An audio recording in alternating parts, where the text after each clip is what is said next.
might want to do the roll. There we go. Want to do the roll call again, then, if you don't mind? Okay, then just. Unmuted. Roll call again, please. Carlson. Here. Vieira. Maniscalco. Hurtak. Here. Goose. Here. Miranda. Here. And Citro. And I am here as well. Can someone have a motion to open the 1:30 public hearing, Second. please? We have a motion made by Councilman Miranda, seconded by Councilman Goods. All in favor? Aye. Is there any against? Motion passes. We are going to hear agenda item number 95 at this time, file number SU1-22-69C. Actually, we are not going to actually hear this review hearing, but we are going to hear from the petitioner only at this point. I think he would like to make a statement. That's item number 95, file number SU1-22-69-C. Please state your name for the record. Hi, my name is Andrew Lawrence. I'm a resident of 3004 West Cypress, adjacent to the property, and I'm the president of the Midtown Tampa Neighborhood Association, which encompasses both. And if I can, Mr. Chairman, just so we could set the time limit, Mr. Lawrence, how long do you think this presentation should take? It will be less than 3 minutes, I Less than believe. 3 minutes? Thank you very much. I try not to hold your time hostage. And just so that council is aware, and I have, there has been communications with the Tampa City Council has been copied, and if you see on the agenda, there is this email from Mr. Lawrence, the petitioner, transmitting a letter regarding this review hearing. But prior to that, there was an email from the petitioner, from the applicant's representative of the underlying SU1, which was scheduled to be heard for this petition. That matter is withdrawn, or will be accepted as being withdrawn by the attorney representing the landowner, in that case, the property owner. So, council, what I'm asking you to do then is then listen to Mr. Lawrence if there's something that needs to be received and filed into the record. Actually, I've been informed by the clerk that on the agenda, both the emails have been accepted into the record and will be received and filed. Could be done either during now or at the end of the meeting, either way. But that being said, this hearing will not be heard, and there will be a request for council to deem it withdrawn and to take it off the agenda after this statement is made. Councilman Goods. So, Mr. Shelby, if we're just gonna withdraw, why are we hearing anything? We're just gonna withdraw. Why are we hearing anything? Because of the fact that the petitioner is this gentleman here for this review hearing. He has not withdrawn it. The underlying SU1, the matter which you're going to be, would have been heard, has been withdrawn. So it is moot. There is nothing, there is no matter in controversy anymore, no reason for the hearing, but this gentleman wanted the opportunity to be heard, and he says it'll take 3 minutes and for him to make his record, and then council can deem it withdrawn.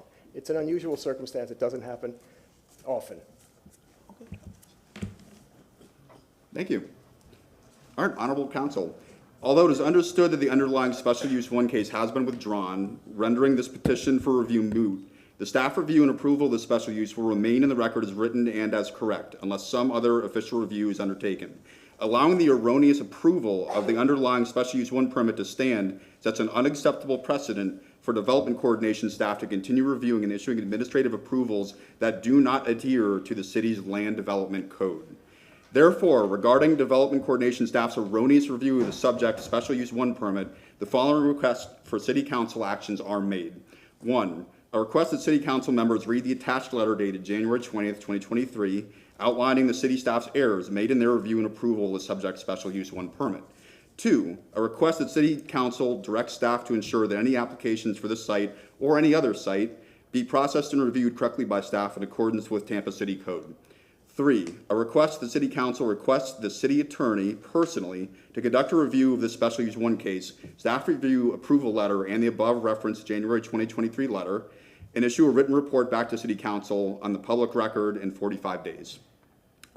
4, and final, a request that if the city attorney finds that there are errors made in the zoning administrator's review of and or approval for the subject special use 1, that the city attorney will direct the zoning administrator to issue a formal memo to the subject special use 1 file revoking, rescinding the 11/3/2022 approval letter due to those specific errors made in the review and determination as cited in the city attorney's findings. Sincerely, Andrew Lawrence, President, Midtown Tampa Association.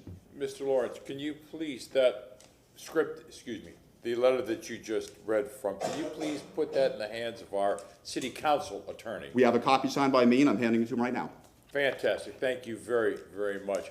Before you go away, can I have a motion to receive and file any letters that have been submitted? We have a motion by Councilman Maniscalco, seconded by Councilman Goods. Is there any objection? All in favor say aye. Aye. Thank you very much. Motion passes. Now I need to have a motion to, Motion withdraw. we have a motion to withdraw this case from Councilman Goods, seconded by Councilman Maniscalco. All in favor? Aye. Is there any opposed? Thank you very much. Motion passes. Thank you. All right, we are Mr. going to now go Mr. back to agenda item number 11, file number CM 22-78960. Council, please remember, we are still on staff reports, which are meant to only be 5 minutes long, and we do have a long agenda in front of us. Afternoon, Chair. Afternoon, Council. Vic Vite, Director of Mobility Department, here to address item number 11. Motion made by Councilman Maniscalco, seconded by Councilman Miranda, related to the area around Cleveland Street and Clark Avenue. Specifically, requesting the city to consider a stormwater pond at the corner of these two streets. A memo to that effect has been submitted, but a quick background. The Cleveland Street drainage basin, which is like a 1,000-acre area in general, is served by stormwater infrastructure that is currently strained, meaning the underlying infrastructure does need to be upgraded. To that end, we have initiated last year, thank you to Council for passing the same, a gap analysis with a consultant to develop a watershed management plan, meaning we will be doing a gap analysis for what needs to be studied within the city and prioritize a capital improvement program that will come after the current $251 million program. As part of that, we do believe that this basin will rise up to a higher priority. However, a stormwater pond just on this one property will not resolve the issue for the basin. And so we reached out to Domain Homes, or rather Domain Homes reached out to us asking us to purchase this property. And we refused because, one, the property can still be developed, albeit with restrictions, given that it is on the advisory list. And we would like to see that be added to the housing stock as we develop our watershed management plan. This is all documented in the memo. At this point, I'll be happy to answer any questions. Do we have any questions for Mr. Vite? So at this point, the city owns the parcel, has decided not to sell to Domain or anybody else, and for the reasons that you've specified, correct? Actually, the city does not own the parcel. Domain owns the parcel. Okay. It asked if we would purchase it, and we refused because it can be developed. Okay, all right, I'm sorry. Thank you very much. Sure. Any other comments, questions? This was, Councilman Maniscalco, are you satisfied with this report? I mean, will the neighborhood be happy? No. This is, you know, these are the facts that are there, and then you've already specified why. I have no further questions at this time. Councilwoman Hurtag. I do have a question about this. You said that you're in the middle of a study to find the gaps. Where are you in the study? When can we expect to get answers from the study so that we can let this community know when they'll be getting relief? Correct. So there are two parts. The study that we have initiated is $160,000 work order with a consultant just to do the gap analysis, meaning what is modeled, what is not modeled, and which one rises to a higher priority. The watershed management plan will be a multi-million-dollar effort of modeling that will take additional time. So in order to develop a capital improvement program, I would say we're at least 1.5 years away. To get results from the gap analysis itself, we will know by the end of this calendar year or sooner. Okay. Thank you. Any other comments or questions? Thank you. Agenda item number 12, file number CM 22-79132. Could I set that up? Afternoon, Chair. Vic Councilman Bide Carlson, again. I'm sorry, Mr. Bide, Councilman Carlson wants to set it up. Yeah, just Vic for a second. This is something I've been asking about for about 3 years. It is, I hear a lot of complaints, also personally experienced downtown being shut down. And as I've asked people questions about it, it seems like nobody knows exactly where the plan came from. It seems like it's either haphazardly done or we're using a plan from 10 or 20 years ago. I also talked to the Lightning, which I think you talked to. But now downtown has become more of a downtown. We've got all these different assets. We have multiple events going on. We have people trying to get to restaurants and different parts of downtown. And this shuts down half of downtown for just one event. And even just getting out of City Hall on certain nights is terrible. And from my understanding, the Lightning didn't ask for all these roads to be shut down. It seems to me that that modern cities don't shut down all their streets. I was at an event at the arena in LA a year ago, and I don't remember all the streets being shut down around it. So I know you're talking to everybody. I would just ask, in addition to Lightning, some of these buildings are owned by the same people, but we need to talk to the convention center, we need to talk to Harbor Island, we need to talk to Marriott, JW, all the hotels down there. We need to talk to the aquarium, and also the people from this part of downtown around City Hall, because if you can't get that way, it's very disruptive. The other thing is coming off the Selman. If you're trying to go to South Tampa and you're coming west on the Selman, you get off in downtown, and suddenly it directs you all the way up to the northern part of downtown. Then you got to turn around and come back. None of that seems to make sense, and it seems like what they're doing causes more congestion and less. So I will let you talk now. Thank you. Sure thing. And Councilman, I agree with everything you said. Vic Bide, Director of Mobility Department for number 12. So as far as the arena is concerned, and I'll just start there and we'll address different events as well. As far as the arena is concerned, Councilman, you're right. We have had preliminary conversations with the Lightning, and we're working with the Lightning and PPD and other partners to look at how do we need to adapt our operations to a different downtown. Our downtown has changed. It's much more live, work, play. And especially during the inbound for certain arena events, there is an impact to all of downtown in support of arena operations. So one of the things we're looking at is reducing that sphere of influence to mainly south of Cumberland or south of Brorine, so that the rest of downtown, especially the office areas north of there in our downtown core, are free to move around on their regular patterns. We have to balance this with parking operations, typically the source of congestion and other things as well. We're also looking at road closures. So for example, road closures on Morgan north of Cumberland, or other closures as well. One of the things by agreement with the Campus Sports Authority is a 150-foot perimeter around the arena. And this is standard NHL practice for most arenas. It's a security perimeter that ultimately law enforcement determines what sort of closures or what sort of measures to take there. So that's what we're doing with the arena. And we do recognize your point is very well taken. We're a different downtown today. And we continue to grow, and we have to respond to that. Just looking at Water Street Phase 1 and Phase 2 coming up and other growth.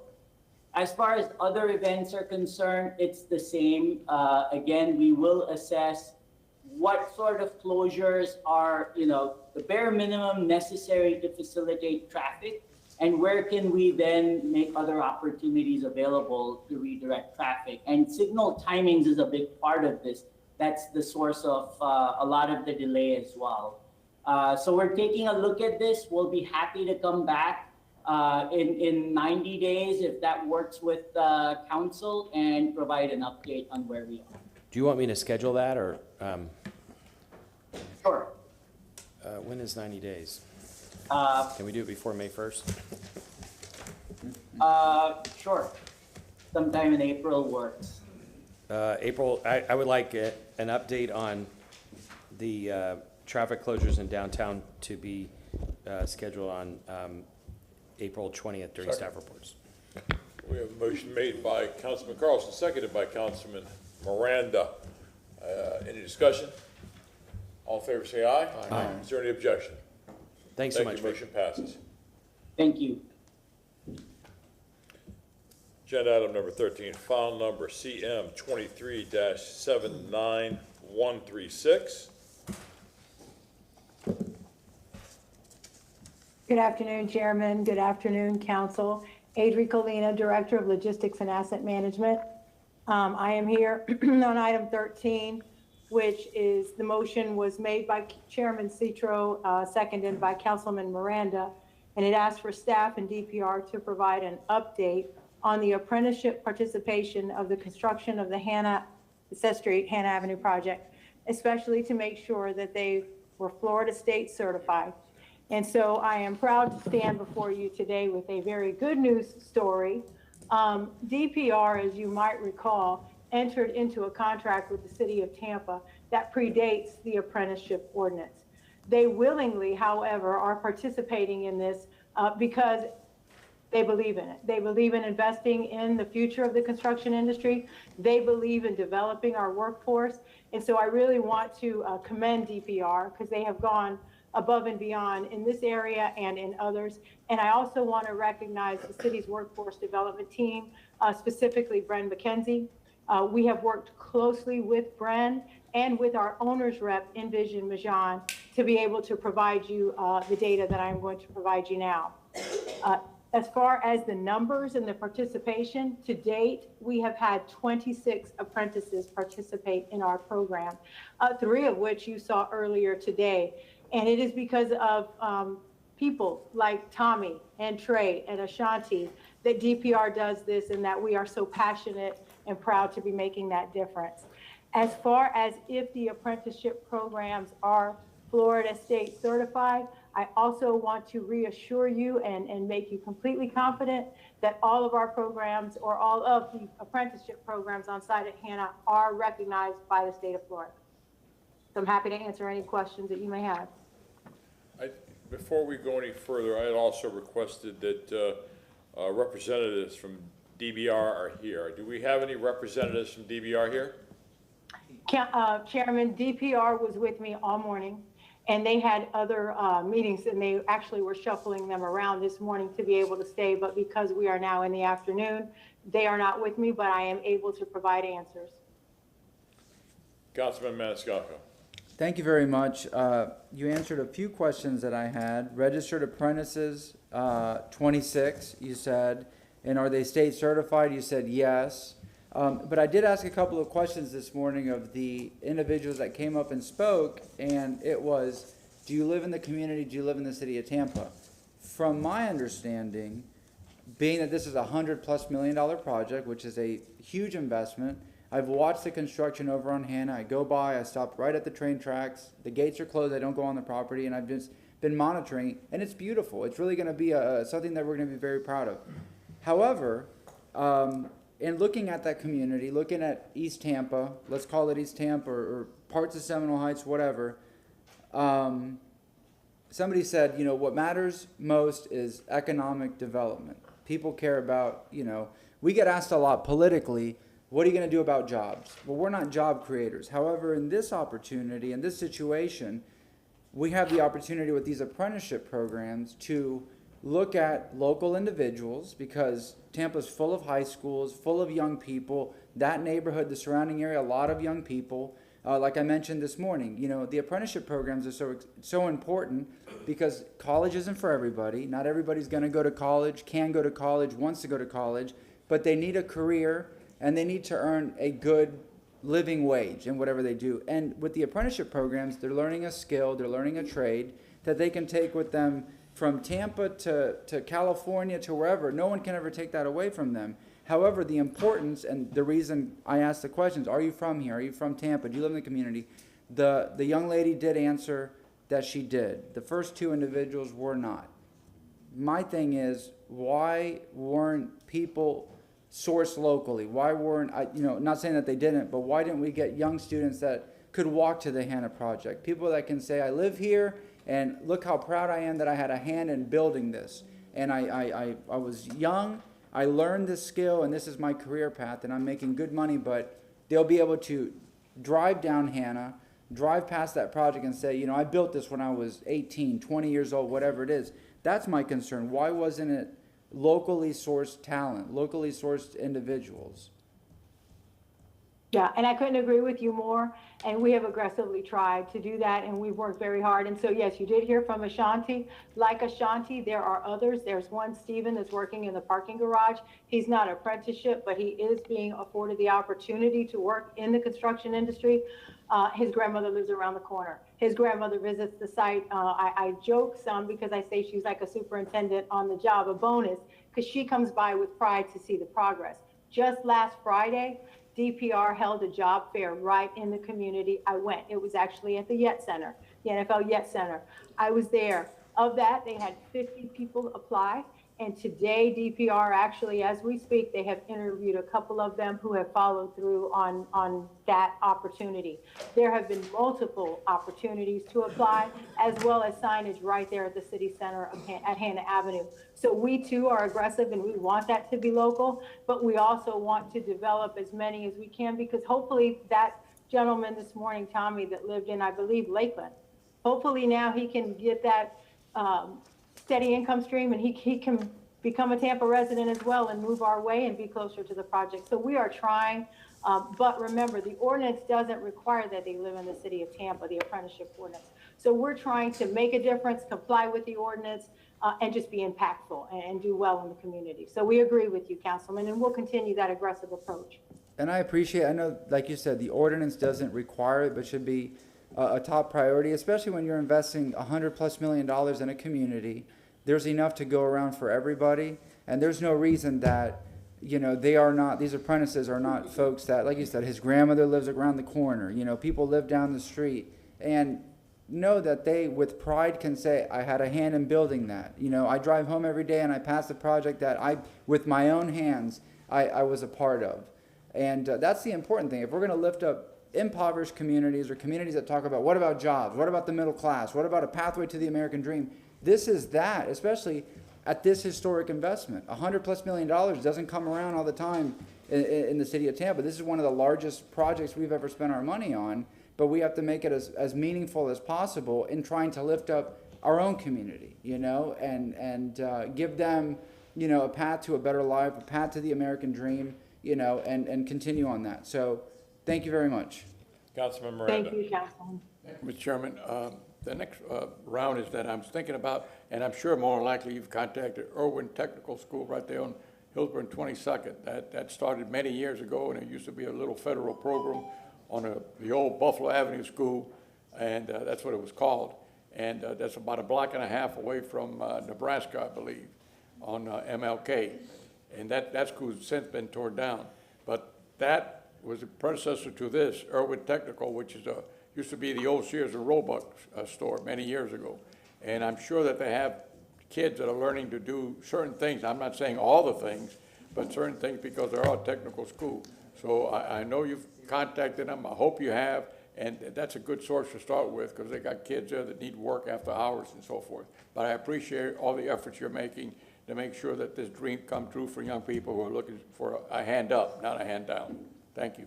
Councilwoman Hurtak.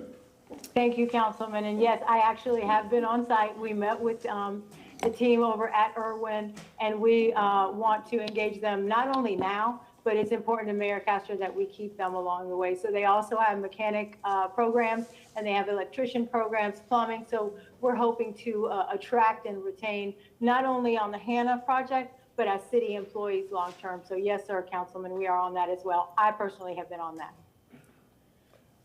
Councilwoman Hurtak. Thank you. You said that there have been 26 apprentices, correct? Are they all Yes, still ma'am. with the project? So remember, some of them are not, because they move on. So the steel workers, for example, there is only so much steel to erect. The good news is, once they complete that project at Hannah, they are still in the program. These apprenticeship programs last anywhere between 2 and 5 years. So when they move from Hannah, they go on to another, but they're still getting the benefits of the program. They are still being invested in, and they are still developing and growing. So, I would love, and you've gotten these questions, but I'm gonna send them again, and if, I know Councilman Goods talked about making the motion, but if he doesn't, I will, or I'll second it. I do wanna know how many are still working. If they're not at Hannah, where are they now? And if they're not working at Hannah, and they're not working for the company they were working for, is their apprenticeship finished? Are they done? So those are the questions we wanted to know about that. I also really had a lot of questions about class. The folks who came today were very vague about class, how much time they're spending in class. We need to know that the hours they're spending in class and the hours they're spending on the job. To become a journeyman, you really have to be able to you have to satisfy both. So I'm expecting to see the hours on the job and the hours in the classroom and how those correspond to one another.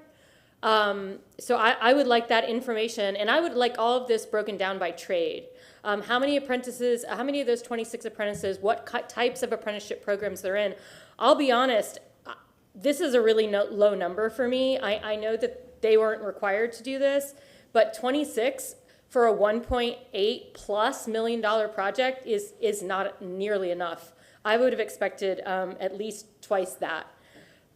So I would like to know more about that. I'm also curious if there have been any exemptions for any trades or crafts that are on the project. So I know that any project under $1 million is exempt from a lot of different things, but are there any crafts and trades in this particular project that DPR has requested exemptions for? And then, I'm sorry, going back to the classes, I'm also curious about whether the classes are done in person or online, or if there's a hybrid of both, because that matters. A lot of these hands-on, the folks who are learning a hands-on trade are more in-person kind of people. So I'm curious the difference between online, and if it's an online course, who's teaching that course? Is it still an HCC? Is it still someone local, or have they put that out to, say, a national company? So I'm curious about all this. Again, I mean, you have these questions, but I'm happy to provide them again for you. But basically what I want is more specifics about this project and how the apprenticeship is actually going, because this is the kind of stuff that we're going to be looking for in further apprenticeship programs. Me personally, I'm going to expect a breakdown of this type of information on any apprenticeship project going forward. And again, I'm really disappointed that we only have 26 apprentices. I think that we could have done better on that. Councilman.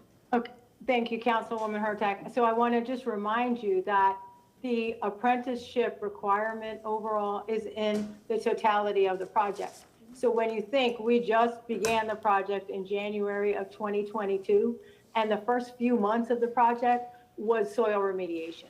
So there was no opportunity for apprentices at that time. Then we had the steel and so on and so forth. And so now it's still very much an active construction site. We fully intend to add to that number as allowed, and are able to get. And now we're working into the interior side of it. And I can tell you with complete confidence, we will meet or exceed that 12% at the end of the project. So have faith, we will definitely get there. We are aggressively working. We too want more participation. I'm going to try to answer all of the questions. I know there was a lot. We just received these questions this morning. As far as where they attend class, I can tell you that the ordinance does not require that we get that specific information. And so therefore we don't ask that. It's not in the report. I do know, just because of the conversations with DPR, they are in a hybrid. There's many ways in which they are online, they are in person, but the on-the-job training for this project occurs at the city center of Hannah, at Hannah Avenue. The other question that you had, of all the enrolled apprentices, how many are still enrolled in the program? And to date, we have only heard of one that is no longer with the program. It was a carpenter. All the others remain. On site at Hannah today, we have 16. Again, some have moved on, like the 2 that came before you from GMF this morning. As far as the apprenticeship programs, so we have DPR, which is a state-recognized program. They are responsible for the carpentry apprenticeship program. We have Ackerman Plumbing, which is actually a plumbers union that has a program, a Florida certified program. GMF Steel, which is also certified, that does our steel work or did the steel work. And APG Electrical, also another state certified program. So I believe I've answered the questions you have, but if not, please ask again. My questions still were answers were how many hours are in class and how many are on the job, and that is an important question. And I again, if you can't answer it today, this will be one of the questions that I'm going to ask to be answered, because the classwork and the on-job work has to go hand in hand, or we're not actually helping these apprentices become journeymen and women.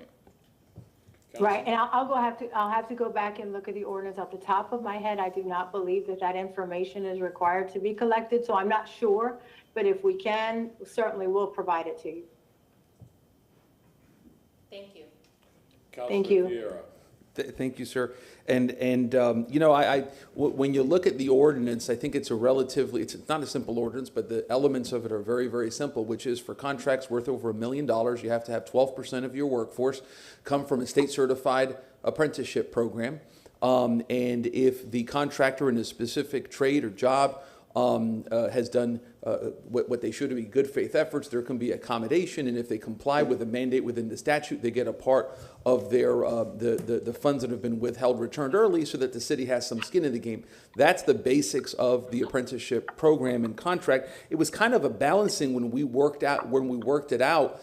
Jim Janeco, who's here, who's a wonderful guy, was there during a lot of the meetings as well with a lot of different people, where we were taking a look at what St. Petersburg did, and St. Petersburg was in litigation over that and what they did, and they passed, in effect, 2 ordinances, and I believe in one, I'm not sure, but two big ideas. And so we took the apprenticeship part, put some skin in the game, I guess, if you will, for the city of Tampa, and then went forward with it so that it could be a real good collaborative process. And so that's essentially what it is. I've always said that we need to have strict fidelity to the apprenticeship ordinance for state certified apprenticeships, and make sure that they are. And if we have contractors who don't have those programs, and then they create those programs, that they are state certified, they are quality, they are A+, so that we can make sure that we get that workforce training done within the contracting process. I kind of think that part of the challenge that's fallen on this particular job has been some of the original controversy that arose with it, with the Hannah project and the city council and the scrutiny applied and all that kind of stuff, which is where there have been a lot of doubts on it. I think our main thing is to not just keep an eye on this project, to make sure that we do have strict fidelity with the law as applied here, because if I believe it wasn't applicable for this, but is there voluntary compliance, or okay, yes. No, you're right. They are voluntarily complying. You're absolutely right, Councilman. Okay. So, but we do want to have then, given that availment of the ordinance by the contractor, we want to make sure that there is compliance, strict compliance. But we also want to make sure that for those future endeavors that we're having within the city that are occurring right now, for example, in Councilman Good's district, with regards to the East Tampa Recreation Project, that we do also keep an eye on that, so that we can make sure that we follow the process and make sure, again, that there's strict compliance. And also something that was said as well by Councilman Miranda that I think is so on point is to continue to look in all of our community associations that provide these apprenticeship programs. He mentioned Irwin, which is an amazing, they do an amazing job. I've been out there 4 or 5 times to see the work that they do and make sure that we cast that wide net. So again, it's got to be about strict fidelity to the ordinance, and then making sure that apparent mistakes that may have been made in the past are not made on future projects, and that we can hold those to light, to have strict fidelity continue to be done through that. And I do believe that the East Tampa project is coming back to City Council for the apprenticeship issue. I do believe it's coming back to us. I want to look at that to see if I'm right, or if I'm just forgetting something. But that's it. Thank you, sir. Councilman Goode. But to have any program work, you have to have, what Chief Tripp said, you have to have butts in the seat to make the program work. You gotta have people applying to make the program work. And that's when I go with communication. I don't know what the communication budget is for this program, but you have to have, I talk about signs. Everyone's in campaign season, so to get their signs out, there's people know who you are. You can go to your websites. You need signage for these projects. When I see the county that has a community meeting or community zoning, they put up signs that people can see and read and understand where to go. When I drive through the east side of town, even the west side, I see people under trees. A lot of them don't really be on the internet, or somebody on the phones, and they have all kind of technology now so people can see whatever advertisement. We have to look at this new generation of advertising. We have to have signs to say we are having a job fair with apprenticeship programs or what have you, so people can see to go. If I don't know, I don't know. So we got to go in those areas, into those neighborhood associations, and have some signs put up that our sites are hiring to get these people off the street and into a seat or into a job site to be able to enter into a program. So going forward, we need to look at those efforts as well to make sure we communicate that we are hiring. I know we had a job for last week, but had someone not sent it to me for me to place on one of my sites, I wouldn't have known about it either. I always say you got to go to the people. You got to go to those places where you know they're huddled up and put the information out there. You put a big old sign on a couple of those corners where we know they hang out. Some are going to say, wow, I need to go to that job fair. I need a job. I need a job. That's how you get people's attention. I don't think we do a very good job of communicating that. I know we have great workers who are trying to do whatever. I just had a meeting about the youth summer program that we're getting ready to try to get going. And the first question I asked, have we had a big billboard to ask the school to put into the cafeteria? Well, everyone goes to the caf. So when I go to the caf, I can say, oh man, the city's got a youth program, may have an opportunity. It's no different with this program because some of those kids, graduation is around the corner for some of those kids. We should be having a sign, a billboard inside the cafeteria of the school surrounding that project. So those just are some of my ideas. I'm not going to labor all the issues. I've been out to the site. I've seen some of the young men who are from East Tampa who are working, show me some of the things that they're doing. I was surprised on the technical assistance that they're doing with this project. So I'm just hoping that we just follow the train on the great track, improve, come back with some of the questions that the labor union is currently asking. If we ain't doing that, we ain't doing it. There's nothing wrong, so we ain't got there yet. There's nothing wrong. There's nothing wrong. We ain't got there, we ain't got there. But be honest, say we're not there yet. But this is the plan to get us there. So I would ask just that we have more robust communication to the public to be able to get butts and seats, and that means those signs. And we have to change our zoning rules or whatever as it pertains to signs like the county does, because I don't know how that's different when the county can come into the city and put those signs on the corner that everybody can see. But I hear, well, I don't know if we can do that. No, we should know if we can do that or not. So that's the question I want to know. How come the county can do it, but we ain't doing it? And if not, we need to change our rules so we can do it. Because to me, when I drive in the east side and I see the county has those big old signs up, when I pull up to a stop sign, I can look over and I can read what's going on. So thank you, Mr. Chairman. Thank you, Councilman, very much. And I do want to tell you, I so noted about some additional signage. I know they did put up some signs. I know DPR actually was on a radio show on WTMP, so they tried the radio. We had social media pushes. I was on the City of Tampa page as well as DPR. I shared it myself on my personal page for the job fair. We have a newsletter that is for anyone who wants to sign up to know anything about the Hannah Avenue project that our communications and community engagement team sponsor. And then we have it on the City of Tampa's webpage. But so noted about some additional signage, so moving forward, we can certainly include that. One thing I also wanted to mention, and kind of back to Councilman Maniscalco's point, in addition to Ashanti, that is from East Tampa, that was there, we also had 2 student interns from Middleton High School come for the summer. So right there local, they were not apprentices, so DPR isn't getting credit for them for this program, but we are going to reap the benefit of investing in them. One is in school at FAMU and pursuing an engineering degree. So we're making that impact. So we are definitely trying to reach anyone interested. And so we will continue to aggressively do that. And Councilwoman Hurtak, to your point, I know the 26 number didn't impress you as I had hoped it would, but I hope that the next number, the total number of work hours by apprentices to date on site is nearly 8,000 work hours. So 7,641 hours of work that has been conducted on site at Hannah is nearing the 8,000 number. Mr. Chairman. Councilman Goods, there's other council members that would like to speak, so please be quick about it if you would, please and thank you, so we get to other council people. Okay, well, if other councilmen need to speak, let them speak, because it's East Tampa. So if other councilmen need to speak, let them speak, sir. Councilman Carlson. Adrian, I know you're going to talk to folks about these questions in more depth later, but some of them, and I don't think we've answered yet. Is it possible that we could just run through real fast and you could give some quick answers? I think most of them are real fast.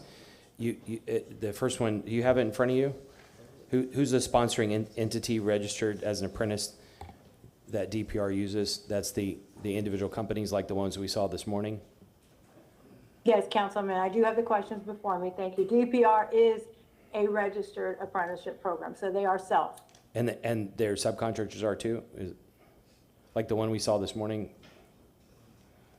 The apprentice that came through this morning? The one from Lakeland? The GMF, that's a different apprentice program. So they have their own state certified apprenticeship program, Okay. GMF Steel Guns. And then number two, where's the certificate or written apprenticeship agreement showing them participating? I'm just reading off the questions we got this morning. Certainly, no, I have you, and that's fine.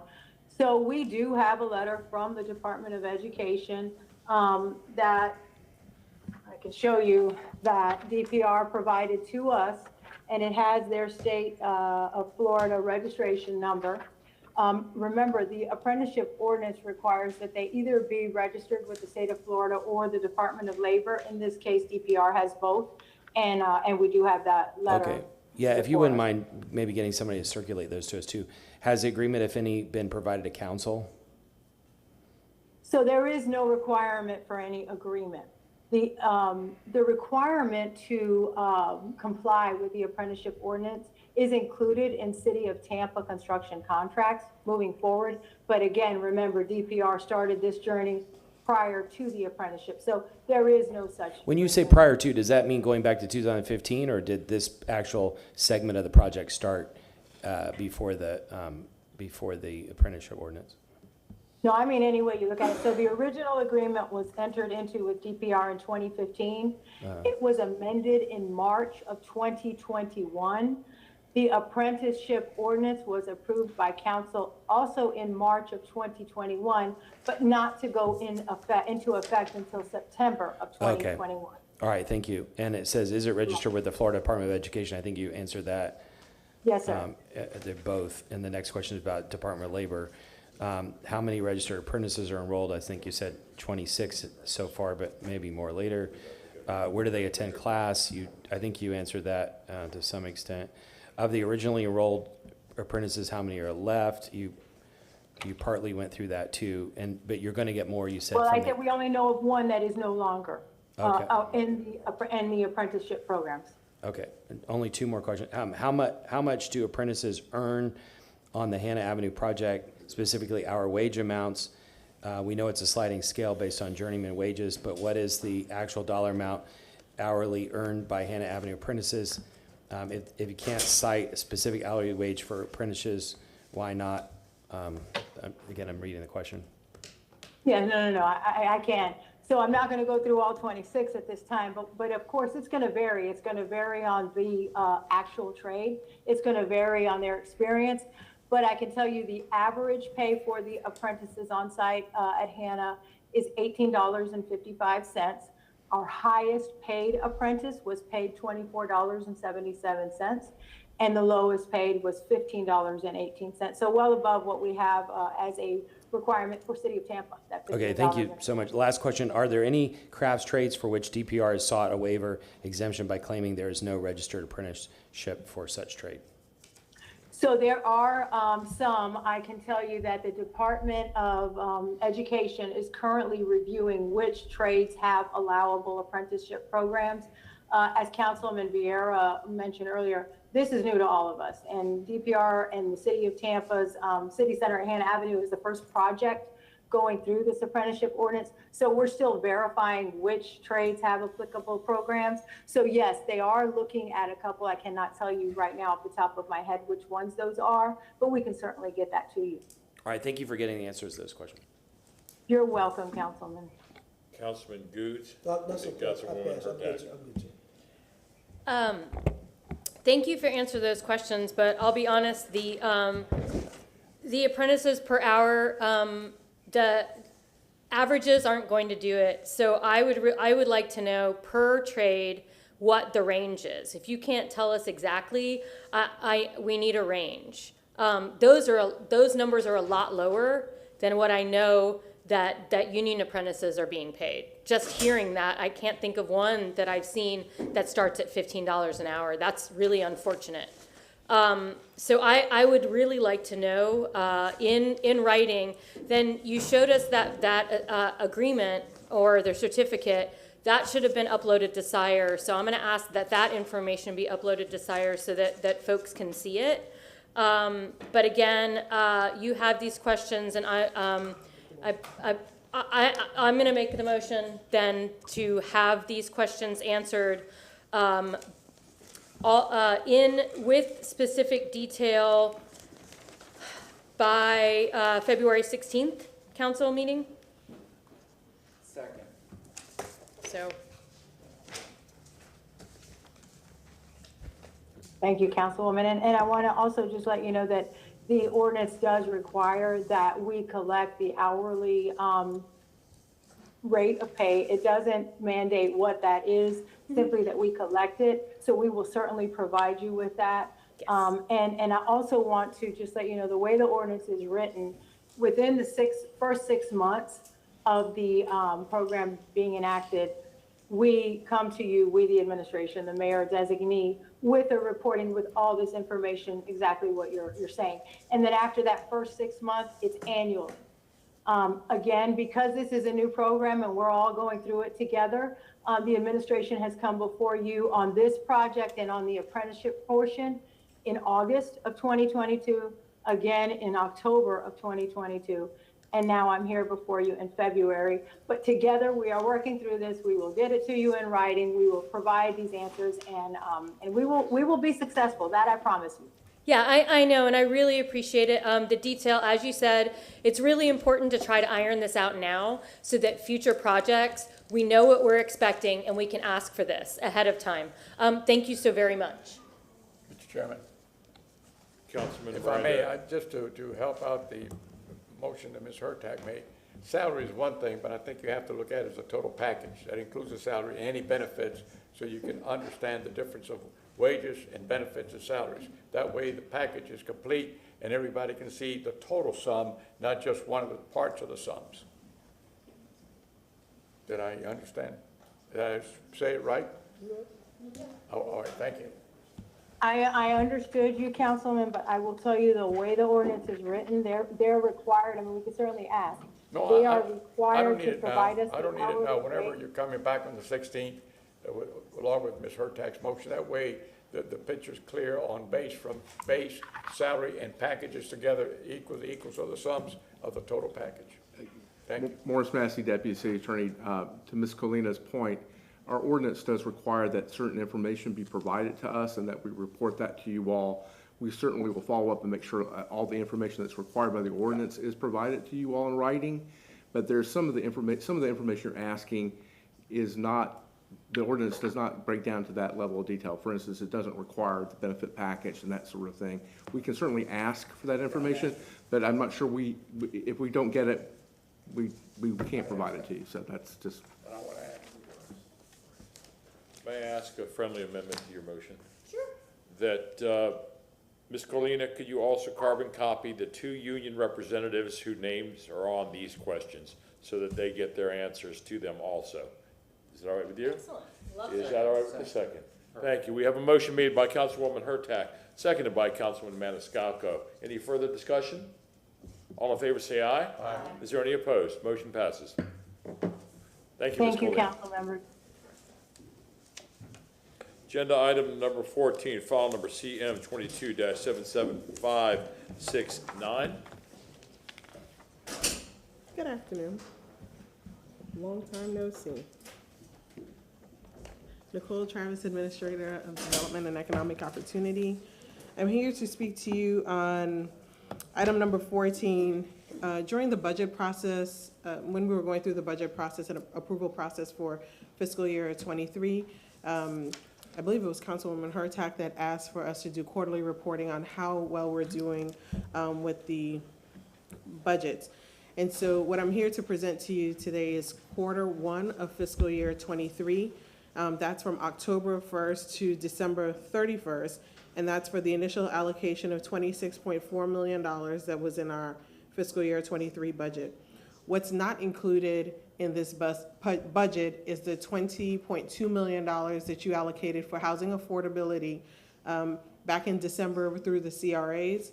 That was codified by council in January, so you'll see that show up in our quarter 2 report. And so on the Elmo, I'm showing you the 5 different buckets. I'm thinking it's crooked, sorry. The 5 different buckets that we have, and showing how much funds have been expended in each one of those buckets. For homeless services, we've spent about $1.5 million, helping over 1,000 households. Under public services, 166 households with $118,000. Rental assistance, which is one that you guys heard a lot about and made a motion in fiscal year 22, some of that money was rolled over. We talked about that back in September. We had like $3.8 million at that time to roll over. So we've so far helped 446 households and expended $4.8 million of that money. And under the home ownership bucket, that's the down payment assistance. We've assisted 24 households at $1.1 million. Again, when we report in quarter 2 with the CRA funds, you'll see the down payment assistance increase for using this particularly East Tampa and now West Tampa down payment assistance. The final bucket is acquisition and rehabs. We've assisted 23 households for about $750,000 so far in this first quarter of fiscal year 23. What I'm hoping to show you in the second report in quarter 2, as you all know, that there's just not enough money to fix our housing crisis that we're in. And so the best thing that we can do is have our housing priorities and strategies in place and align our programs with these strategies. They'll still be captured in these buckets, but we want to make sure that with a 20% increase in households that's happening up until 2020, a 20% increase in households is what we're anticipating by 2030.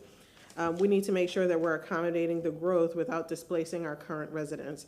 And so really trying to help protect our current residents, we are prioritizing our goals to expand temporary housing options to meet the emergency needs and prevent displacement, prioritizing seniors with disabilities and other protected classes, stabilizing renters and homeowners in low-income and majority-minority neighborhoods vulnerable to displacement and gentrification.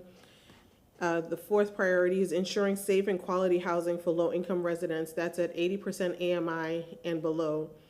And leveraging city resources to fill gap funding for workforce housing, which is between that 80% AMI and 140% AMI. So when I come back to you in Q2, we're gonna assess all the programs that we have, show you where they fall in the buckets, but how we're performing based on these strategic priorities, really helping our most vulnerable citizens. So if you have any questions about this Q1 report, I'll be happy to take that at this time. Councilman Goods. What I'm worried about when I look at the numbers, and I drop down to acquisition and rehab.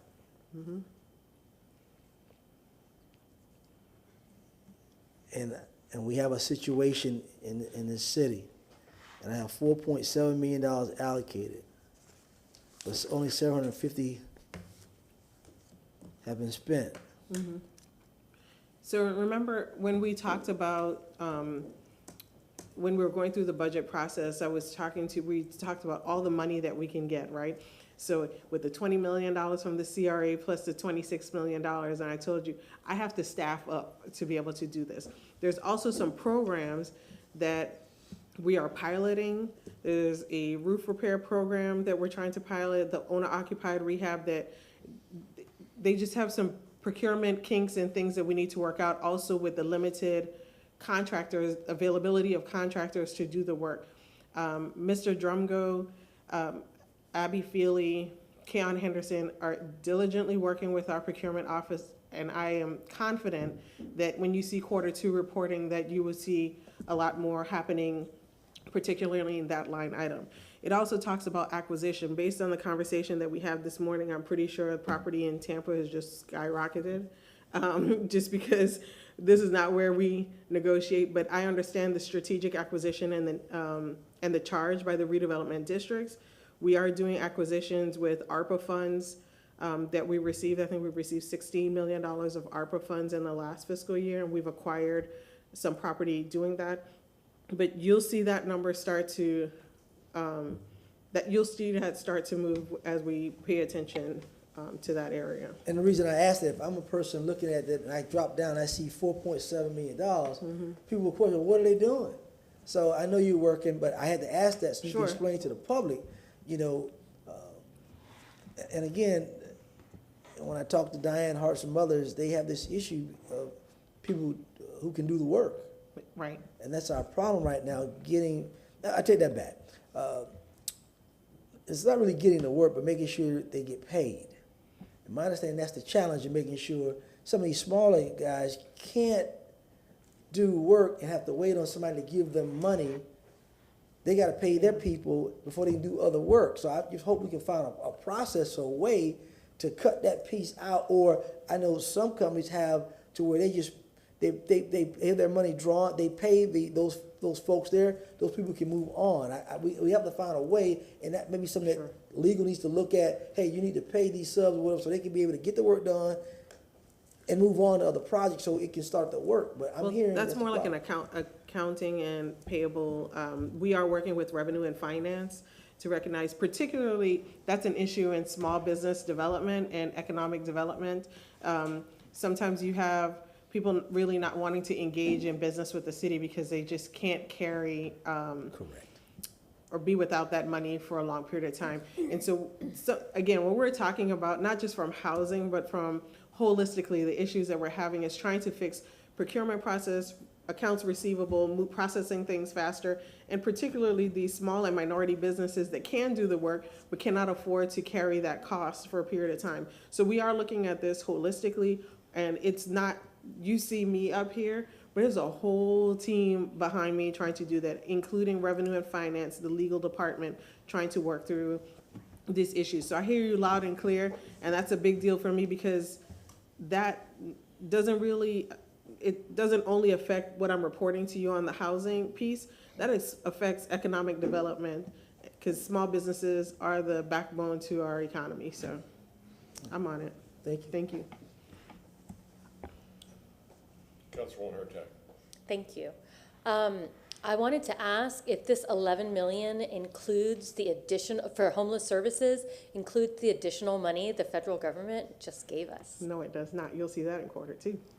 Excellent. Well, I just wanted to do a quick mention to Ms. Keon Henderson, and I just wanted to say congratulations because can you explain why we got the federal money to the Well, public? she's gonna present right behind me about Okay, that, well- about that I money. was gonna say, she's real quiet today. you know? But I just wanted, Agenda item 15. I know, but I wanted to congratulate her now ahead of time because what a wonderful thing. We got more money to go into the homeless bucket because the federal government was so impressed on how we've spent it. So I just wanted to say That's right, thank you. because she won't say that. No. And she's laughing, but she will not say that. So thank you for congratulating her and her team, because that money came, the reason we've got that money was because they were so good in how we put out the programs and spend the money at the city of Tampa that we get another $800,000. So thank you for recognizing the team. Yes, absolutely. You all have worked incredibly hard with what you are doing, and really to have done it in such a short period of time, we've really, the city has ramped up its housing efforts, and I just want to say thank you again, because as we were talking about, we aren't moving fast enough, but no one can move fast enough, and we're doing the best we can, and I've been impressed with your teams and what you've been able to accomplish. I don't have a phone or a calculator up here, but I'm dying to know 24 households for home ownership and $1.1 million. How does that divide out, and what do we mean by that? I think the public would like to know, since there's only 3.3 million in there and we've already expended 1.1, what exactly are we spending that money on? I'm gonna let the expert tell you, but 45.8, thank you. Good afternoon, Council. Kayon Well, he's got a Henderson. Kayon Henderson, Manager for Housing Division. So our down payment assistance program does allow each individual to go up to $40,000 for each household. Included in this is also housing counseling services, so pre-counseling, post-counseling that we help to assess with the housing counseling agencies to make sure everyone who's going in is credit ready, so they might be working with them to get their credit up, trying to work with them to make sure that they can help them with their mortgage application. So we're paying the housing counseling agencies also a fee, and so that's kind of filtered through. Great, and so I just wanted the public to understand that right now, the city of Tampa has up to $40,000 that they can help with down payment assistance, and I think that's absolutely fabulous, and more people should know about that. Thank you so very much. And Councilman Goods already covered acquisition and rehab. I'm absolutely thrilled about the rental assistance amount that has gone out, because that was a concern of the public early on, and to have that much money already expended, I think is wonderful. A little scary that we're already that much through, but I know that is for the full year. so correct. that's correct. Yeah. That's for our 2023. So that means that we're almost out of money in rental assistance. So if we were to continue this program in fiscal year 24, I am coming to you for recommendations on policy changes, that it's not just anyone that needs housing gap, that we go back to those priorities that I was talking to you about our most vulnerable population, 80% AMI. That way we're helping the people that that need the most help. Right now, it's, if you have a gap, we're paying for that. Moving forward, we're gonna make a policy change that we're helping our most vulnerable citizens and adjusting those modifying that program. I appreciate that. If I could get a copy of this and then a copy of those, the five goals. The priority. Yeah, priorities. I think that would be really helpful for all of us. Sure. If that's able to be put up in SIRE too, for public who might want to know about it now that we've talked about it, I would appreciate that as well. But I just want to say thank you for all the work that has gone into this. It's very exciting to see how much you all have been able to do in 3 months, so thank you. We have an incredible team, so thank you. Councilman Carlson. Yeah, just quickly, thanks everybody. I know you're going to go through some more numbers in a minute, but as the economy starts to change in the next few months, and it sounds like rental prices are starting to pivot a little bit, I think we've got to shift into focusing on home ownership. We've got to, instead of just patching problems, we've got to create opportunities for intergenerational wealth.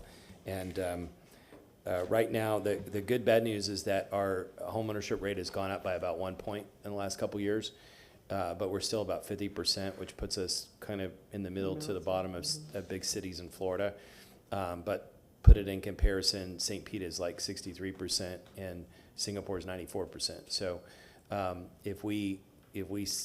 think in some time we should set a goal, like in 10 years we want to be at 60% or something like that, and we ought to just push really hard, working with all the nonprofits and for-profits out there to leverage our limited dollars. But the more people we can get into housing that they own, and sometimes put multiple families in there, it'll help to more permanently solve the issues rather than just having to pay interim. I understand we've had to do that in the last year, but we need to shift to something more permanent. 100% agreed. And as we, I kind of mentioned the priorities and changing how we're going for the funding. We're also going to put metrics to that so that we can start measuring how we're performing in each one of those target areas.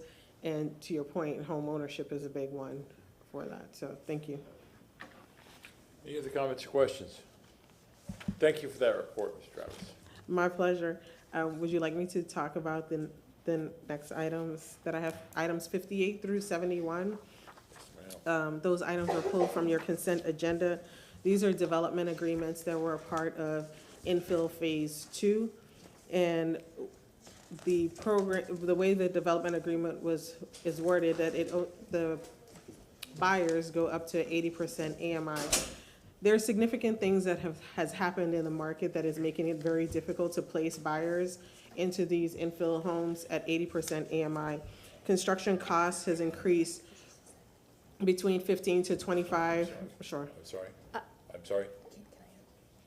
Councilwoman, you're recognized. I don't want to interrupt, but I don't want you to continue without, if you could explain AMI really quick and then give some numbers behind it. So as you're talking, the public and we understand what is 80% AMI and what is AMI.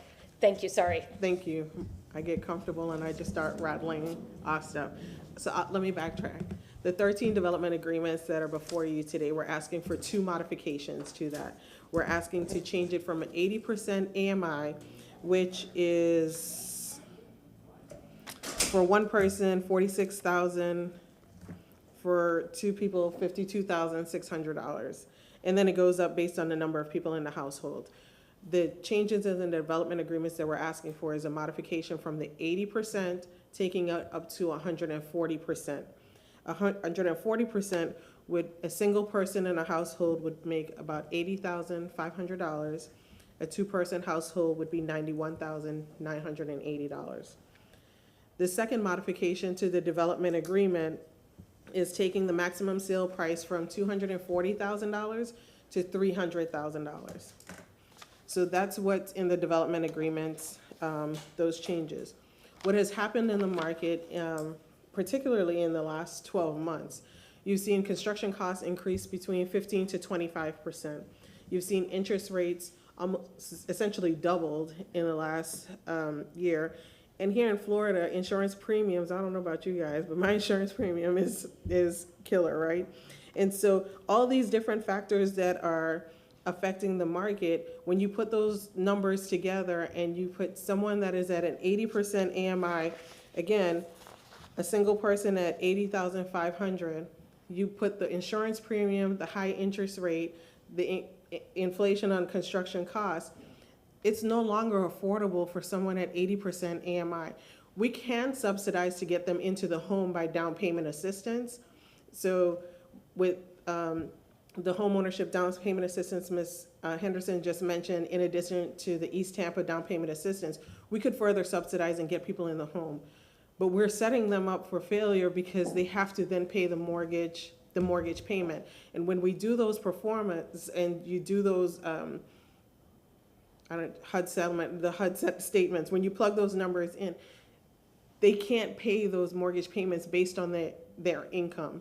And so what has happened is these infill phase 2 homes, we have several homes that are completed construction, they're finished, and we have been unable to place buyers in those homes because they're no longer qualified. Some of these homes have sat vacant and have been vandalized with windows broken, appliances stolen out of them. And so what we're coming to is not an overall policy change a broad policy change. We're asking for the development agreements that we have now for infill phase 2 to take these from 80% to 140%. It is better to get people that are in the low income to the above moderate income into the homes than to have them sit vacant and constantly have to replace appliances and constantly have to deal with some of the vandalism. Because as you guys know, eyes on the street. If there's nobody there to see it, then sometimes crimes happen, so. Councilman Goods. When I heard about the 140, I was hesitant first, but then after you explained to me what's going on, and I want to tell the public that it's true. I was upset a couple of months ago, maybe 3 months ago, when we had some houses that were dedicated, and I got phone calls that I assumed that people had moved in that day. And then to come to find out, they hadn't moved in at all. And I could imagine how I felt, how I was overjoyed that you have some folks who, and to watch one family and one little young man was so happy he thought they had a home. We have a home, Mama. And then for me to hear that they never moved into that home. Yep. We had 8 contracts that fell out because people could not, people at that 80% was. I was heartbroken, and I made it clear. I said, I don't want to hear another family go through that. If they ain't qualified or they haven't signed the dotted line, they don't need to be going to no closing, doing none of that until they can close, and then we can say, that's your house. That's right. That's your house now because you signed the deal. When I signed the deal. Yep. So no way if you're going to any closing or do anything unless the deal is done. So I'm hoping we stop that practice. I'm hoping. Oh, that's not happening. Okay.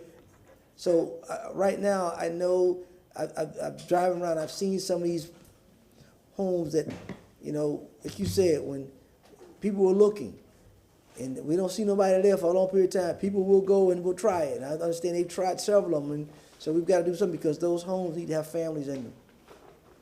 So I trust your guidance that, because some people are saying that we'll be cutting poor people out if we go here, there. And that's why I want to make sure you explain to the public about what you're doing and asking this council to do, so no one will feel that if we do this at this particular point, because of the market, because of the interest rate, we're doing it to try to get those people upward mobility to get them in. So you can just make sure we're detailed on that. So I don't get phone calls. I can't believe you went to 140% AMI. Yep. Understood, sir. We're trying. And just by how we outlined the priorities that we're trying to work through now, it's showing that we're shifting our funding and our assistance to those people that are in that low moderate income. That is our target protected populations, people with disabilities, people that are in that low income bracket is how we'll be able to help them more if we focus strategically on that population. I did put on the Elmo for you to see the federal HUD and state income limits for 2022 with the different levels of income levels. So what it looks like for low income at 80%, and then you take that by how many people in the household. Councilwoman Hurtak. I appreciate this explanation, and there's still a need for workforce housing. Yeah. So I believe that this can keep people in communities who are in need of workforce housing, and teachers, nurses, those folks that still want to stay within their community. But right now, finding a house for, it's $300,000, but if they get the 40,000 down payment assistance, then that's $260,000, and that's a doable mortgage for teachers and nurses and those. And so I think that in this case is it's what we have to do for this time. I do know, though, that we're looking at infill 3 right now. I sit on the Affordable Housing Committee. We just had a meeting about looking at the infill lots and the possibilities for infill phase 3, but we were also talking about the same thing, 140% AMI. But I would love to be able to look at, and we talked at that meeting about different opportunities, whether they be duplexes or triplexes or even quads, and how we make that work. Because homeownership does not have to mean a single family home. That's correct. And I think that's one of the issues that we don't talk enough about. We need to, what is the word I'm looking for? We need to just make regular, one of these days, some days are better than others. But we basically, we need to just make it normal to live in all types of housing and to own all types of housing. And then a condo doesn't just have to mean something big downtown. It can be a condo in other parts of the community that you can still own. Right. But Housing choices and housing options. Housing choices and housing options. And just because you're owning a condo today doesn't mean that that's where you'll be forever, and you'll be able to move up over time. And I think that's one of those things that we just have to talk about more. Normalize, that's the word I was looking for. Normalize housing. So Perfect. Anything else? Councilman Carlson. Thank you. I got a bunch of calls about this too. Two things. I think we ought to create a definition of what we mean by affordable housing. And I know my colleague uses attainable housing, but if we're going to give developers some kind of credit or bonus credit or whatever, we need to define what that means. And because there's a sliding scale that's been used on a lot of these deals in the last few years before you came, where people are calling affordable housing, and then they come in and we start grilling them, and some of it's like 200% AMI or what, it's. I know what you're talking about. And I don't want to mention specific deals, but too many things are being counted as affordable housing that really aren't. And I think the basic definition that most governments use is somewhere between 80 and 100%. And so I don't know if I need to make a motion or just have you come back, but so that as one, and then anything outside of that would be the city's definition of affordable housing, and then above that we could call it workforce or whatever, but 200% AMI is not affordable housing. And then the other thing is, I'm willing, I trust you and your judgment and where we are with this situation, and heard my colleagues, but I would like to make sure that somehow this is not used as a precedent in the future. Yeah, this is specifically for these development agreements. Is there some way, besides somebody watching this video, that we can put in that it's a special one-time exception, and if somebody comes next week, we're not gonna let them use it? Sure, so you're only approving the development agreements, you're not approving any policy today, so if we were to bring any other kind of funding agreement before you, that would have to be spelled out. What you're approving, or what I hope you would approve today, are specific development agreements for specific properties, and so this is just for what we have today and not. But maybe something to go farther than that, in the motion to approve, add a line that says, as a one-time, single-use exception, so that nobody reads it in the future and says, oh, well, you did it that time, you should do it again. I agree with that, Ms. Carlson. Mr. Chairman? Councilman Goods. Ms. Travis, I really like what Mr. Carlson has said as it relates to the definitions as a policy, or what have you. So I know you guys are busy, you and Ms. Henderson, but I think he's onto something, because with these developers, we need to let them know what the state is saying, the government, but what the city's defining as attainable housing. I just still can't use that word affordable. But what the goal is. The state does define affordable housing, and so I think that it needs to make sure that everyone understands what that percentage is, affordable housing, workforce housing. And workforce housing is typically where your market is not going, right? And so you can define that.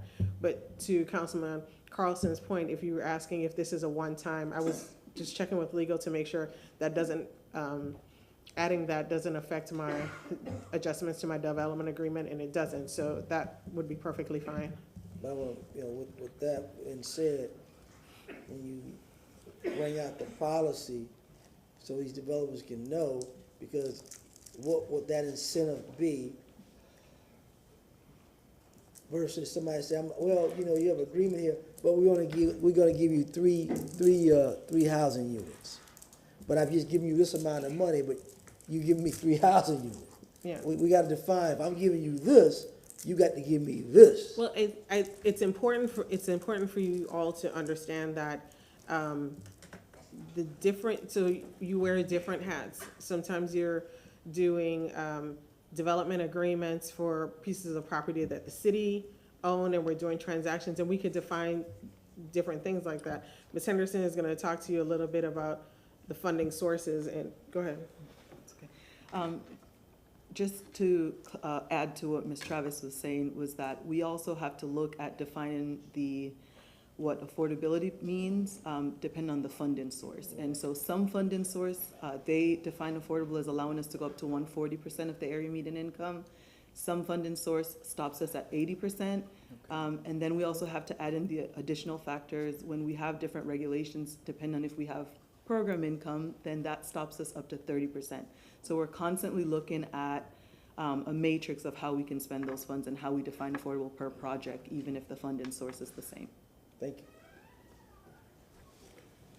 Any other comments or questions?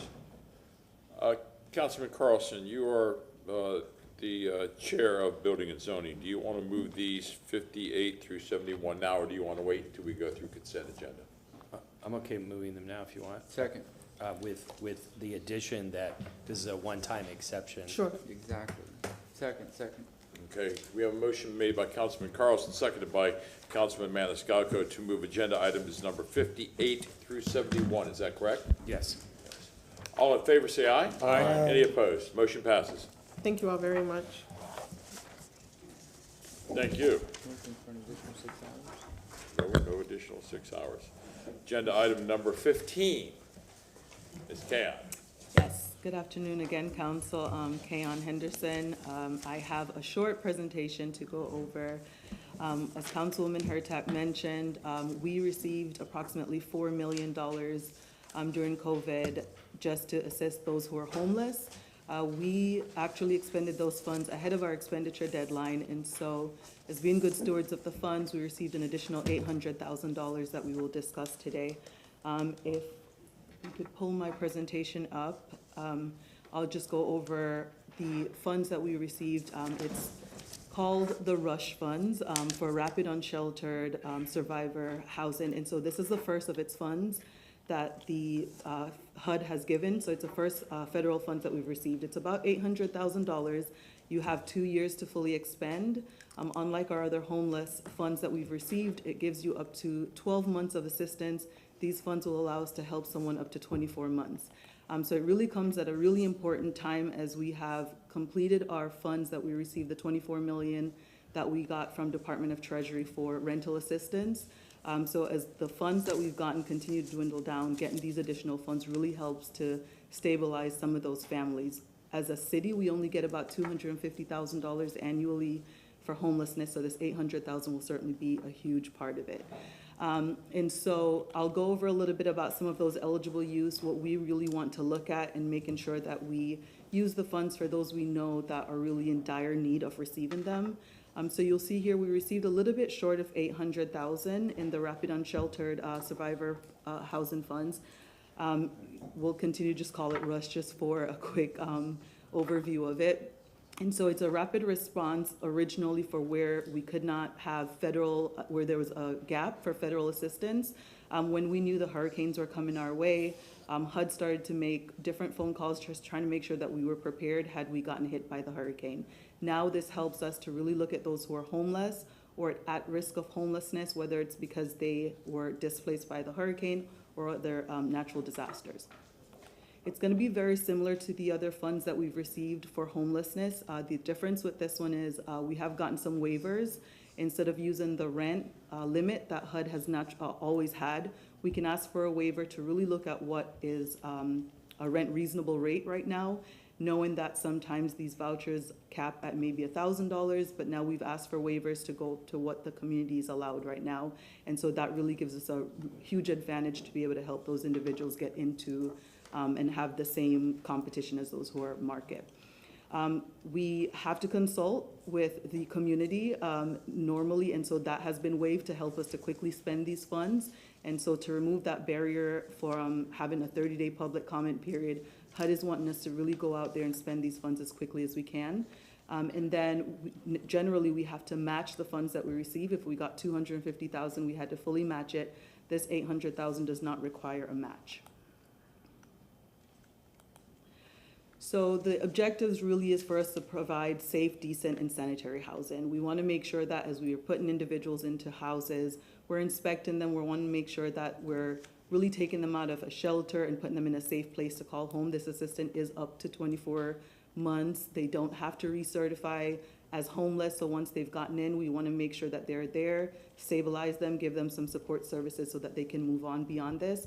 We can do tenant-based rental assistance. We're going to really focus on doing rapid rehousing for those 24 months. We get home funds annually, and we allocate $800,000 for tenant-based rental assistance. So we're going to focus on these funds to use what we otherwise would not have been able to do. And of course, we have a small portion that can use for planning and administration, and that's about 5% of that grant that we can use for staff. So this is what this looks like as a breakdown. What we realize that we have homeless prevention, and so this allows us to look forward. So any family who is looking at eviction 21 days out, we can actually now jump in and help those individuals before they get to homelessness. So we can really look at homeless prevention in a really aggressive way when we know they're about to be evicted. Although the rush admin allows for up to 7.5%, we generally limit ourselves to 5% so that most of those funds can go directly to the services. And then we leverage with other programs that we have, other state and federal funds that we have.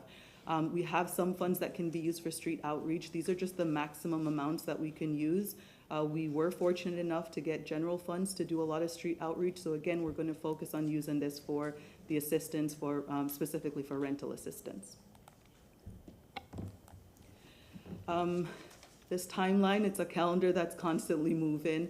We are here today. We are going to put the $800,000 out as part of an overall application process, looking for some agencies to be able to jump in and help to provide the assistance to those who really need it.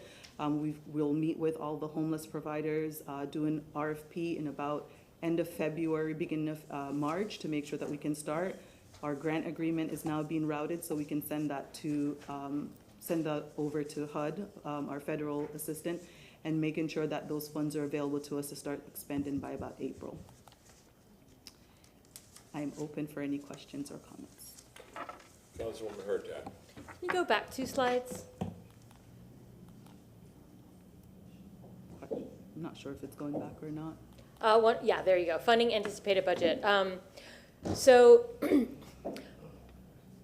This is the slide that showed, there you go. It's up on the screen now. And so I wanted to just take this moment to mention if folks are struggling and they're listening today, or if someone who's listening today knows of someone who's about to be evicted, we actually have a way that they can contact us. We have a housing hotline number, which is 813-307-5555. And I really want to make sure that we get that out, that people can call if they need assistance with these types of issues. And I really appreciate the work that you and your team have done for this. But when you talked about folks getting out of, or maybe possibly being evicted,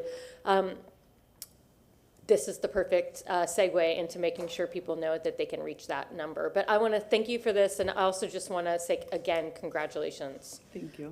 I know sometimes when you're an overachiever, they just give you more work, but we really do appreciate, because this will help a very vulnerable subset of our population. So thank you so much. Thank you. And I just want to clarify, the funds will be available. They're not yet available, but we're happy to take those names and numbers so that we can reach back out to those individuals if they do call.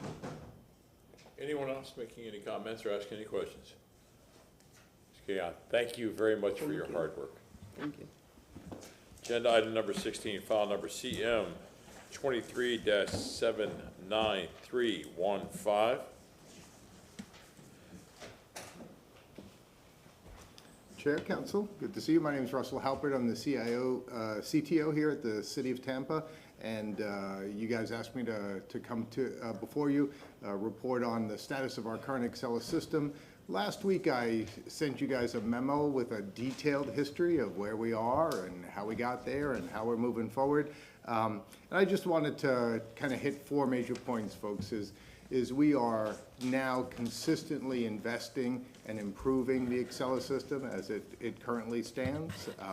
Last year, we upgraded to the latest version of Accela, which matches the platform of all the folks that are around us. That's Jeff Reese from Accela. We'll talk to him in a minute. We upgraded that platform to the same as we have on a rather large upgrade that you guys approved as part of our Accela modernization program. The second stage of that started in mid-January, just passed, where we're reviewing our code and looking to do additional enhancements. When we went through our first phase, we did come up with a few issues based on the fact that I believe, at least in my opinion, we upgraded so many versions. There were a lot of changes, and part of our educational opportunities for some of our users, of course, some of that functionality changed. We've been addressing those issues. We've eliminated most of them, and the only outstanding major issue we have now has something to do with the way our search function works. The search function, as it currently stands, does work. It is different from how the system used to work. We've been offered education and training for our folks that need to use the system in order to take best advantage of the new design of the system. But we have also heard some of the comments from the community and worked with Accela to see if we could find a plan to do some further enhancements to the functionality that we have now. The Accela folks have agreed to work with us on that, but they indicate that that's a long-term issue that may take 9 months or a year to fully develop due to the nature of the underlying changes that happened to the platform over the years. I did also want to let you guys know that as the system stands now, it is performing well. It is performing, the uptime is better than it's ever been before. And we feel that we've gotten a good system out of this. We have more enhancements to come, and we're going to be working on that. And we've been working with the community, the TBBA and others, to make sure that they understand where we are, how we're moving forward, and what our next steps are. And again, our folks from Construction Services Division, T&I, and Accela are willing and have been working with any members of the community that have issues. In the unlikely case that we've missed something, we want to sit down with anyone who has an issue, whether we think it's with the way the system works or the way the system should work. We're willing to make that investment in the community to say, if there's anything we've missed, we'll put that in our plans to address, or we'll work with our partners at Accela in order to do that. And with that, folks, I'm just going to open up the questions, and then I'm going to step back so we can get more of it on Jeff here, okay? Yeah, thank you. Council, Could you introduce yourself? and then I'm back to you. What's your motion? Russell, you've heard the concerns from Mr. Michelini, who's, I guess he's a longtime city person at City Hall when using Accela. Yeah. I've heard concerns. I don't use it as much, but I've heard the complaints. But hearing what Mr. Michelini said this morning, did you dispute what he's saying, or did you not hear what he was talking about? I have to say this. First off, I am very glad that he absolved me of all responsibility for the system in his comments earlier today. But we do take responsibility for the system. And what I'll say is, I don't agree with his categorization, but I'm not in the process. I'm not in the position of telling my customers they're wrong. We did change the way the system works, and that is different for our folks. And we are willing to work with them to ensure that they know how to best use the system. And we have been working with Mr. Michelini and others with CSD and Accela to make sure that we're addressing any issues that have come up, and we have knocked out a number of those other issues. And again, some of the remaining ones we're willing to work on as well if we find anything else. So the short answer to your question is I hear what he's saying. I understand that he's frustrated and that other people might be, but we are using the system every day. We are processing thousands of permits for millions of dollars in revenue, and we're using that same system as I think 20 some odd folks around us. And And so that platform being the same, we have a high degree of confidence in our basic platform. We do want to expend any effort to bring along all of our customers to make sure that they're comfortable with the system as it stands today and how we're going to deploy it in Can the system be better? Any system can be better, sir. And again, the second part of our funding that, again, you guys approved is funding. The second part is the enhancement phase. We're a part of that Accela modernization. We're literally reviewing all of our code, making recommendations for making things more consistent, for correcting any issues that we find in that code and tweaking the performance. That is contracted and paid for, and we had a kickoff in January. That process is going to go through the rest of the year. And whenever we do that kind of work, we have had a 10-year history of working with the Builders Association and our customers to make sure they understand where we're going and how we're working on it, and we intend to keep doing that. As long as we can improve on the system, I have no issue. It's when we don't improve, and when I'm hearing for our customers that saying they have difficulty in navigating the system, then that's the issue. I want a system that people don't have difficulty. I want to be able to go there and do what they need to do and get what they need to get without jumping through all these different hoops to get there. I'm a guy, I'm not a big technical guy. When I get on a site, I want to go right there. I don't want to go here and go to this site. Go here. I want to be able to go there. So that's what I'm looking to find out. How can we get people there and not be going all around the moon to get there? Understood, sir. And again, we do have a complex system because we have complex rules, but I believe we're putting the effort out in terms of documentation, in terms of enhancements, in order to make it as navigatable as it can be, folks, and we continue to improve it. And again, I will keep you apprised of that so that you know where we're going on that. Okay. I've seen Ms. Feely jump on. Ms. Feely, did you have any comments? No, sir. Abby Feely, Deputy Administrator, Development and Growth Management. As the primary Accela user, Construction Services works closely with Russell and his team through this, what we refer to as the lift and shift, coming off of so many versions and going up. And our team has done messaging out to the public when we did, in fact, undergo our big shift to the latest version. J.C. Hutchinson, our building official, who unfortunately isn't with us today, but God bless him, he is receiving an award at University of Tennessee for being one of their 40 under 40. So I'm kind of filling in for him. We permitted 284,000 permits in 2022, and that's a lot. That's not all Accela records, because there are other departments that use Accela, not just the Construction Services Division, but those 284,000 were ours. And, we work hard with our customers. We do have advisory groups we meet with in addition to TBBA. Each quarter, we do contractors, we do architects and designers, we do land use consultants and land use attorneys. Whenever anything is changing, we do roll it out because those are our primary customers and users outside of our residents. We recognize and are working with Russell and the team at Accela in order to handle the search bar issue, which is what I believe has impacted people the most. And in preparation for today, I did go on to some other jurisdictions that use Accela, wanted to see how their search bar was working as well. And it is the same as what we have. And we're going to work together to come up with solutions for that. Other than that, I am the front line for many of the complaints that come in. I can't say that we're having too many. 284,000, if the system were broken, I'd be thinking I was getting, 100,000 complaints or 50,000 or 25. But I think we have wonderful client facilitators, people who have problems. We work through it with them.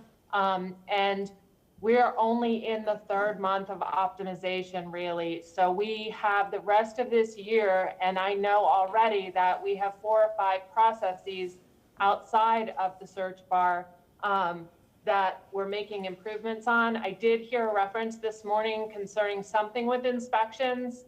I do work closely with my inspections team. I'm not familiar with inspections not being able to be put into the system, but I did make a note of that based on Mr. Michelini's testimony at public comment, and I will go ahead and look into that as well. So just here to help, here to really support the continual modernization of this system to serve our customers and our citizens the best that we possibly can.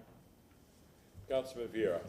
Thank you very much, Mr. Chair. So, yeah, just a couple of comments, and I think that we ought to look at a way to immediately deal with the problems that we can fix now, that Mr. Michelini and others have highlighted, and also I know THAN folks, I believe, I don't think anybody is here from THAN, or they may be watching, but I believe there's also some concerns from neighborhood folks on this as well. So again, obviously not a problem with staff, and for a gentleman from Accela, we appreciate you being here and whatnot. The things that I've been hearing from folks are breakdowns, system being down, like you said, the search issue, and then what's called, I guess, the triage team, which is when something's down to get help. Just some of the issues, and I wish, and we don't want to turn this thing into a workshop, we could get Mr. Michelini back up here, or maybe somebody from THAN to come here and speak about these issues. But what I want to do is have a short-term agenda where we can deal with the issues that we can deal with within the next 30 days or so, more or less. And then look at a longer-term agenda to deal with some of the longer-term issues. So I'll be making a motion on that, if I may, and also asking staff and Accela to meet not only with the Builders Association, but also with neighborhood folks as well, all of the public that deals with this issue. And while there may not be a ton of individual complaints, when we have organizations that represent many people and stakeholders within the community, I obviously give that deference. And again, it is my belief that THAN has issued some challenges on this. If they haven't, my apologies, it is my belief. Note my qualification on that. So, Mr. Chair, at the end of this discussion, may I make a brief motion? Surely. Thank you, sir. Councilwoman Hurtad. Thank you. And I agree with Councilman Vieira. I know that a big cause for this was a large jump. I believe we went from Accela 6 point something to 14 point something. 9 to 22. 9 to 20. Wow. Okay, that's bigger. So that's a huge leap, and you're expecting people to automatically make those jumps themselves. When, as a neighborhood advocate and a neighborhood leader who focused on land use for Old Seminole Heights Neighborhood Association before I joined council, I spent a lot of time on Accela trying to teach myself how to use it. For me, the address never worked, the address search. It was incredibly hard to find things. So in addition to trying to fix the address search function, one of the things I'd really love, and I talked to you about this on Tuesday, is getting some type of training together, in-person training for neighborhoods, for possibly TBBA members, a special something that they could do, other members of the public, offer some in-person and then possibly videotape some of those so that folks can go on to our website, watch them, try to figure out how to use this system a little bit better. There's a huge leap. Is that 13 different versions? That's a lot to expect people to be able to intuitively hop into. So I would really, I think training and more communication with these groups would absolutely help, because I know this is a huge tool, obviously for the folks who put in the permits and things, but for neighborhoods. I don't use Accela anymore because we're supposed to only look at the documents in Sire, so I don't go back and look at any other things, but when I was using it, it was a little difficult. So I'm glad that we have upgraded it, but hopefully we can do something. I'm happy to second your motion, Councilman Vieira, on what we can do to really improve this for the end users, which is the public. Councilman Carl. Russell, if I could jump in on that for just a minute. Ms. We Feely, are, go I know right many ahead. of you You're know. recognized. Thank you. Many of you know that recently Eric Cotton and myself conducted a zoning 101 here at the DSC. We're going to be doing that again coming up. It was an in-person what is zoning. I've already been in the process of talking with JC about offering that Accela 101, that hands-on. And also we have talked about doing some short 1 minute, 2 minute tutorials. I'm at the search bar now, what do I do kind of thing. So appreciate that. Also just wanted to respond to Councilman Vieira. I just want you to know internally, we do have that short-term, long-term, as well as weekly meetings between the development services team and TNI and Accela to go over what are the status of those short-term, what are the status of the long-term.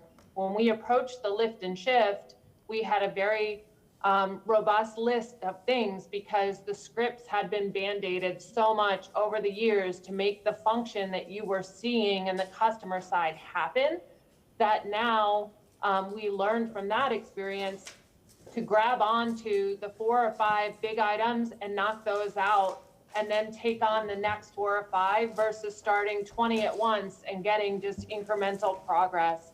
So that's one internal process modification we made to say, okay, we were doing it this way in the past. We're going to do it this way moving forward because that really gets the most bang for the buck for our citizens to see those things changing. One of them has to do with creating an app, not an app within, but a process within Accela that assigns all our inspections each day by geographic region. Right now, we're still doing that by a human person. So that's one of our top 5 we're working on now through the optimization and being in the cloud and having the newest version of Accela. And that is happening here shortly. It's already underway. Creating a process for our HPC applications, historic preservation. We didn't have one of those. So we are continuing to optimize the system and are looking at it exactly how you said, those shorter term, those longer term, and making sure that we're providing the best system that we can.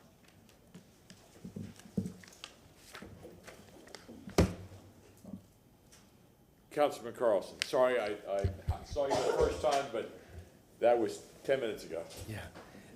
Just quickly, 2 things. One, I mentioned on the staff call the other day, I would like to see some integration with SIRE. I think it's confusing when residents or neighborhood leaders come in for the first time, maybe even builders, where things are, what the genesis of projects were, and it would be great to see some level of integration there in each direction. The second thing is, 3 or so years ago, I remember there were complaints from the development community that some of the city staff in real estate were not trained for Accela. That was before Ms. Feely came back. But now we're jumping 13 generations. I would just ask, I don't know what the current status is. I think a lot's changed since then. But there were a lot of frustrations from the development community that said that it wasn't, that they felt like they were very, they knew how to use Accela, but some of the staff didn't. And so to the extent that that exists, if we could please do training to bring everybody up to speed so that it all goes quicker. Thank you. Okay, any other comments, questions? Yeah, thank you, sir. Councilman Vieira. Thank you very much. So I'll make a motion, if I may, to have this, and I'll make a longer-term motion on this date, but just to have this return on March 2nd of 2023 to deal with for our, and sir, the gentleman from Accela, and I'm sorry, what's your name, sir? I'm Jeff Reese from Accela. Thank you, sir. And are you local? You live here in Tampa? I live in Port Charlotte. Oh, okay, so you do quite the drive. Yes. Okay, well, thank you. Thank you. Well, thank you for coming here. Just so, and are there any Accela representatives here locally, or are you the nearest one? Or? We have them all over. There are some that live in the Tampa Bay region, though. Yes. Okay, good. Just again, just making sure in that regard. Just so, if I'm Make a fine. motion, please. Okay, thank you. So if I may, I make a motion for this to return on March 2nd of 2023 to address the following issues, and it'll be open to others as well. The quote-unquote system down, the search issue, like I said, the triage help, if you will, for system being down and other different challenges, and also to meet with the Tampa Bay Builders Association as well as FAN regarding any concerns that they may have that may be remedied within the next 30 or so days. If I'm missing anything, I don't know if Mr. Michelini or anybody, if anybody from Than's here as well, or anybody from council. Is that your motion? Yes, sir. That's Thank it. you. Motion's been made by Councilman Vera, seconded by Councilwoman Hurtak. Before we go into the vote, may we quickly hear from Mr. Michelini? Quickly hear from Mr. Michelini. Thank you, council. I think there's a couple things. There used to be an IT person dedicated to solving problems on site that was at construction services, and they could jump on things immediately. That position was shifted so that now all the control is with Accela that's remote.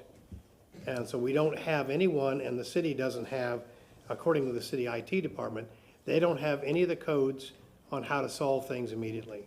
It would be useful if we had a dedicated person, and I know that Abby was talking about tutorials and all that, but it would be useful to have an IT person dedicated to solving problems with Accela, with a phone number on the forms that said, okay, you got a problem, call here.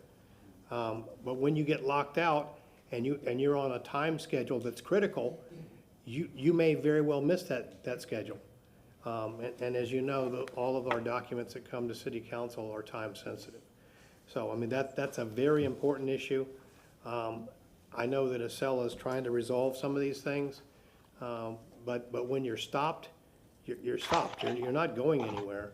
And I know I don't have any complaint about the number of permits that are being processed. It's the difficulty of going through the system. It's not so much the exercise when you're following the process. It's the software that has some glitches in it. And somebody facetiously mentioned, go hire 3 graduate students from USF and they'll have it done in a day. But I'm not saying that. I'm just saying Accela representatives need to focus on solving the software problems as quickly as possible. We're not trying to go anywhere else. I don't think there are any better alternatives. Just please fix this system quickly. May I respond to that? Ms. Feely, yes. Thank you. I do have 2 programmers that are here in the Construction Services Center, Kevin Romano and Mark Osborne, and they are working directly with Accela to resolve those matters. They're here every day. So I'm not sure where that may have come up that there's no one here. There definitely is. Number 2 is, I think in the lockout, what is being referred to the lockout or the system down, initially there was a timeout of the system, and it was, I think, happening too quickly. When people were uploading their applications, they were getting timed out, because oftentimes on the development side, and I can speak to this having filed applications in Accela myself, in the private sector, you're uploading site plans, you're uploading applications, exhibits, other things, and the system was timing out. I see Jeff at the podium. I know that we extended that time now. That should not be happening.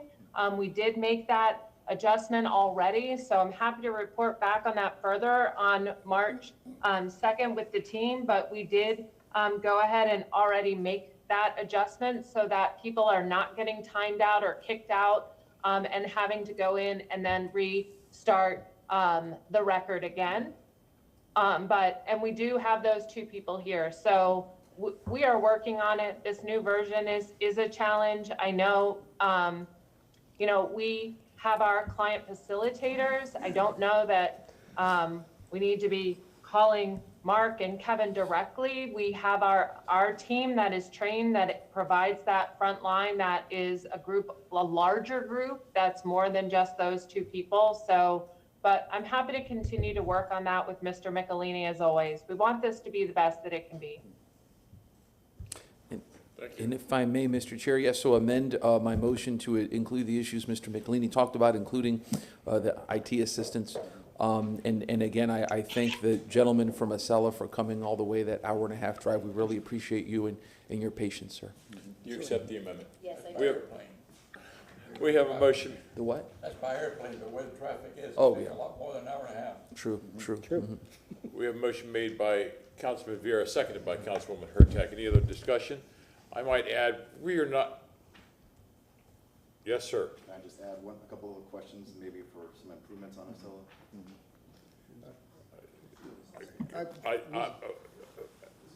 Who are you, if I may ask? And I know you're probably a concerned citizen, but please make it rather quickly. This is a staff report. It really isn't a public hearing. Okay. My name is Austin Goff. I heard your discussion about Accela. A couple of things I thought might help out is if you use like a map search. A lot of times when people are looking up their project, if you type your address in incorrectly, it will not come up. So if you are on the property appraiser website or SwiftMud, you can look up your address on a map, so it's easier for you to find it. Second thing I would do, if there's any way that the contractor, the owner could add their utility permit number to the record when they're trying to close their project out, they don't have a bunch of utility holds because they haven't linked their permit number, their construction permit number, to their utility permit number. That would help them close out their project a lot smoother. And one other thing is if they could have a notice sent to someone else when the reviews are past due. That way they don't just kind of just pass the due date and nobody knows what's happening. I think that would be something that could help all parties. Because if you don't know, how will you know that you're past the due date? So thank you. Thank you for your input. We have a motion made by Councilman Vieira, seconded by Councilwoman Hurtak. Any further discussion? We're not pointing fingers at anybody. I think the whole objective here was to make sure it's simpler, easier for the citizens, for the staff, for the developers, for anybody who is looking up information or wanting to complete projects. The sooner we get COs to these people, don't take this the wrong way, but the sooner we can collect taxes on them. Thank you very much. All in favor say aye. Any opposed? Thank you. Motion passes. Mr. Shelby, you wanted to talk about the resolution? Yeah. We are continuing, okay. Then we're moving up agenda item number 82, correct? Did somebody, because I was out, did somebody motion? 17, I'm sorry, 17 was continued to March 23rd of 2023. Good, just making sure. Thank you. We already took care of that. Agenda item number 82. There's Vic Bede. Afternoon, Chair, afternoon, Council. Vic Bede, Director of Mobility Department, here to address item 82, which is now item 20. This item is related to two separate sidewalk repair and building contracts. These have been a long time coming, and I know that we have a long list of projects in the queue. The awards are to AJ General Construction, which is a Hispanic business enterprise and a small local business, and Tampa Bay Construction and Engineering, which has 19.2% BBE participation and is also a small local business itself, the prime contractor. These contracts will be used for building sidewalk, but also other sundry work related to building sidewalk on the right-of-way.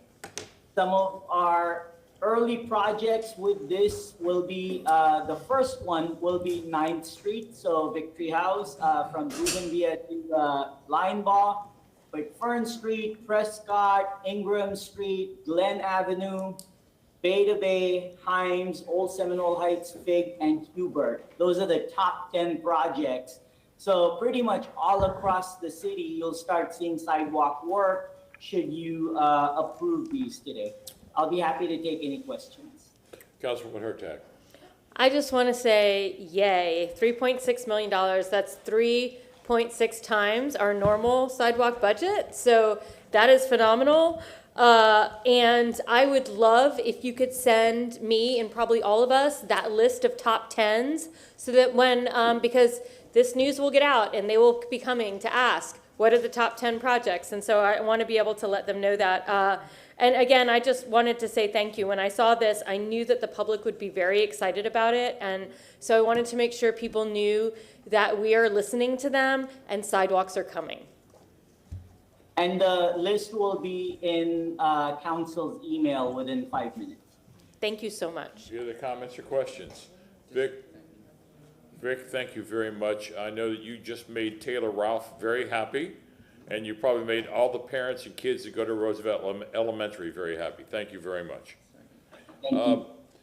Councilman Maniscalco, this is your agenda item. Do you want to, your consent agenda item, do you want to wait until consent agenda, or do you want to pass this now? Move to pass just this item as 82. Second. Yes. We have a motion made by Councilman Maniscalco, seconded by Councilman Hurtak. All in favor? Aye. All right. Agenda item number 19, file number E 2023-8, chapter 27. Yes, good afternoon, Chairman Citro and council members. LaShawn Dock here with Development Coordination. And council item number 19 is a privately initiated text amendment. The applicant is Tyler Hudson and Alex Shaler.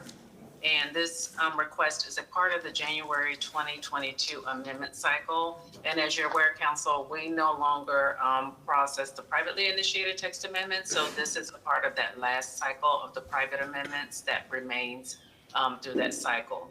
So this request is to amend sections of the code, 3 sections of chapter 27 zoning code relating to parking standards, landscape standards, all within the CBD periphery. So I'm going to turn it over now, since this is a private amendment, to Alex Shaler. I believe she is there present at council to present. Good evening, good afternoon, council. Tyler Hudson, 400 North Ashley Drive. I think we've got a PowerPoint, if we could cue that up. Very mindful of time on this.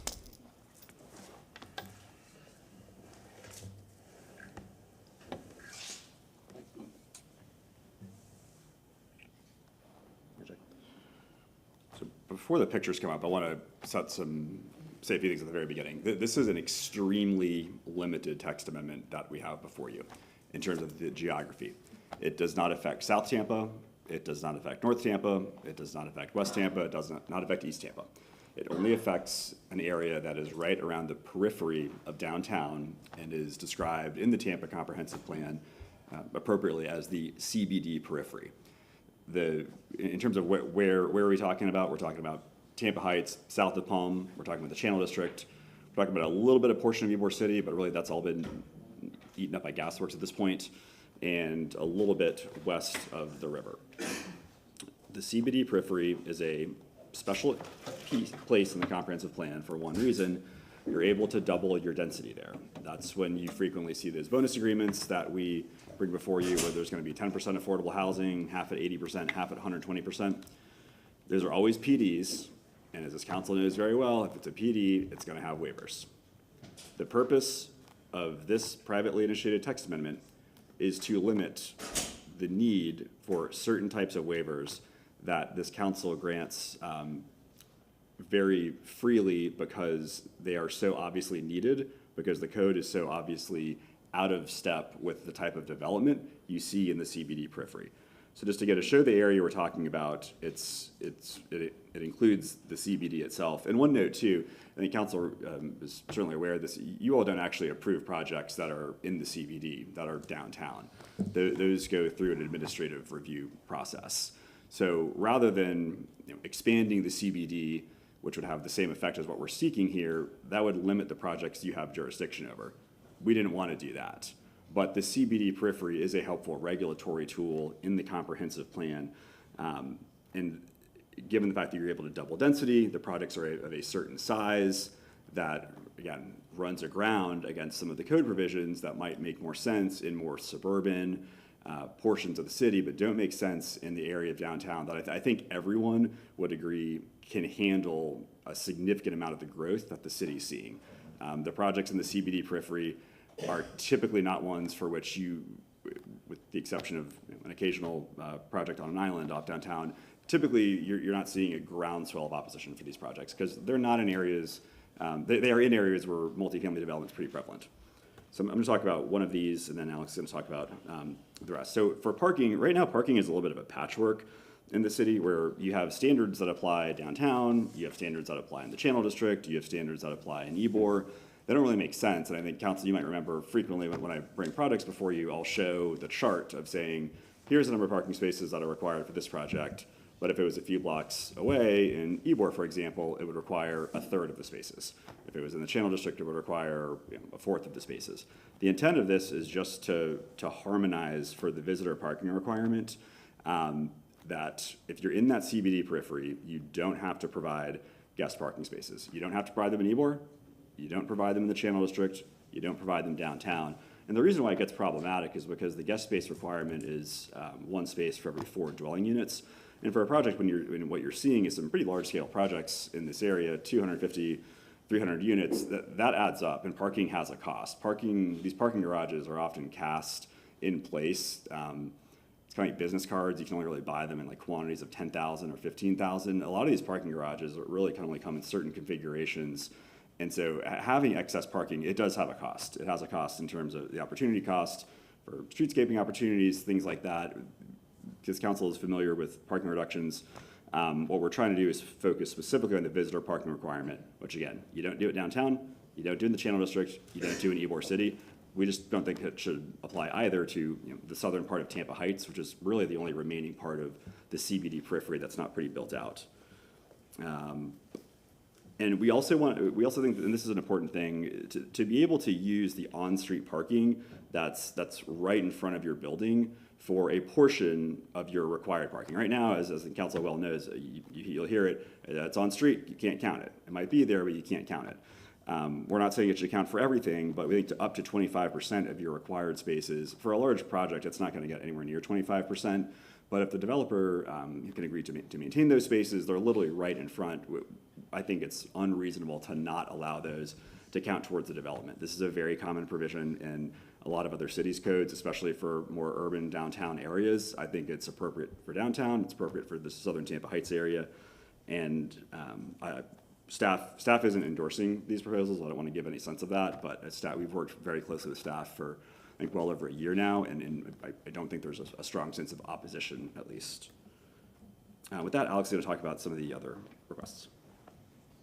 I just want to ask a question. Councilman Miranda. I understand what you're trying to say, but define subject property adjacent to. What is it? A lot, vacant, who owns it? For the on-street parking? Right.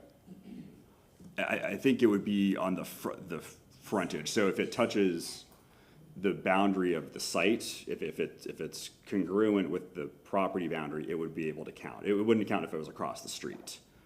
But if you have a nice city block, for example, and there are, let's call it 24 parking spaces around the block, right now those 24 parking spaces can't count towards your parking. This would allow you to count those 24 spaces towards your I'm not parking. disputing you, but what about that across the street, adjacent to that, just across the street from that, there's 25 houses.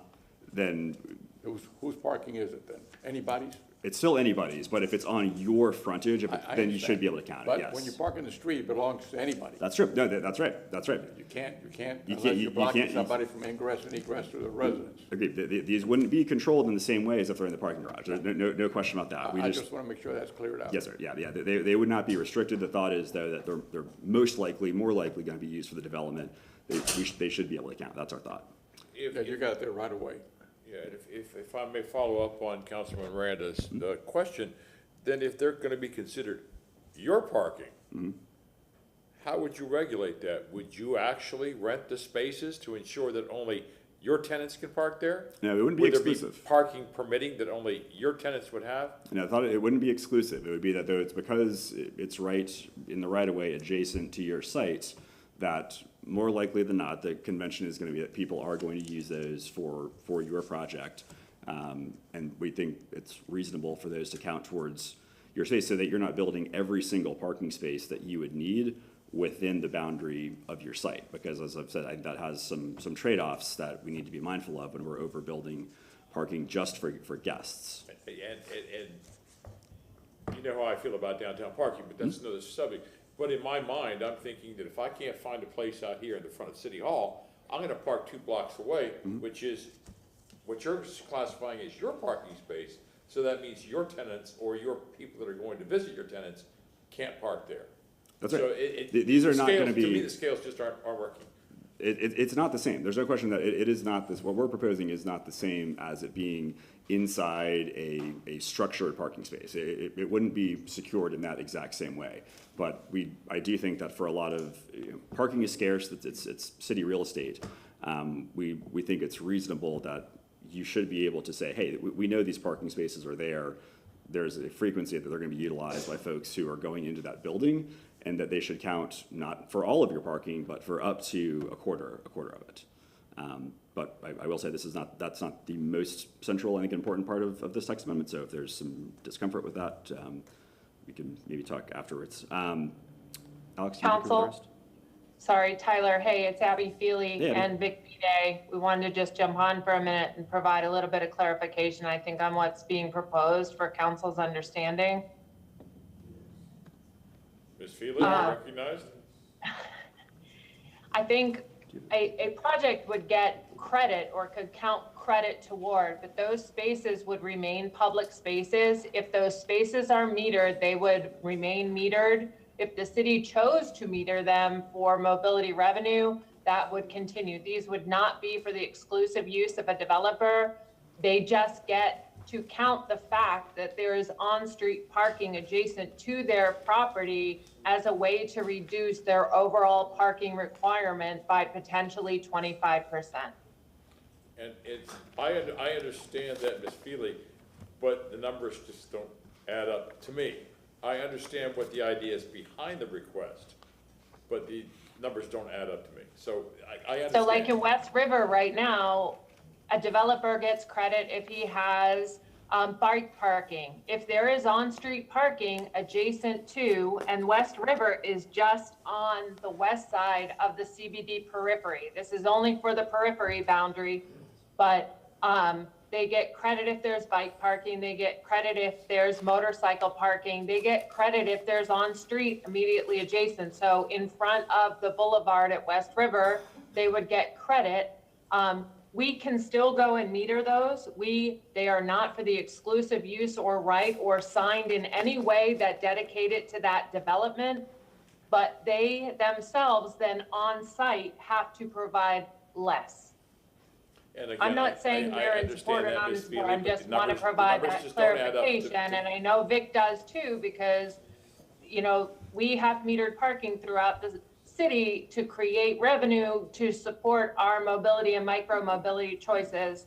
So I'll be quiet now, but I just wanted to provide that. Again, I understand the bike parking, you're getting the cars off the street. I understand the motorcycle parking because you have smaller spaces. And again, I'm not trying to create a big thing out of this thing, but explain to the public where the West River is so they can understand what we're talking about. Ms. Feely, you said about the West River project or area. Explain to the public what's the boundaries of the West River. Within the CBD periphery, and I believe he has a map of that periphery to be able to show you those areas in which he is proposing that. So this is, I often say, a halo that goes around the central business district. That is the periphery. That is our transition zone from the most intensive part of the city to the next kind of transition area, and then into what we know as our more stable single-family residential neighborhoods outside of the outside of our major corridors. So he's showing it there on the map. It's shown in yellow. This would only be for that periphery area, and you'll see it runs up North Boulevard, and that's why I said West River, which is in our neighborhood mixed use land use and zoning categories on the west side, and it has some of these similar allowances. And then I know in Seminole Heights we have different allowances, but this is because we want to encourage development in those areas that is in the periphery, but isn't quite the central business district, but does allow for more intensive development. And Chair, if I may. If I may, Mr. Chairman, before they all speak, Councilman Miranda. I just want to have some clarity on the south boundary, south end of Harbor Island. Is what kind of, I haven't been out there in a long time, all the way out to the southernmost point of it. What is there now? Single family and apartments attached? Correct, but this amendment would only apply to multifamily housing. So the pattern of development there at the very tip of Harbor Island Because that's all predominantly single-family attached residential, nothing high there, is it? There's nothing high, Right. based on how things have That's gone. what I'm saying, so they would need this also? I don't think it's gonna really, I don't think this new flexibility is gonna be utilized very much on Harbor Island. I think that would certainly come to you, because it would likely require a rezoning to change that pattern of development from single-family to multifamily.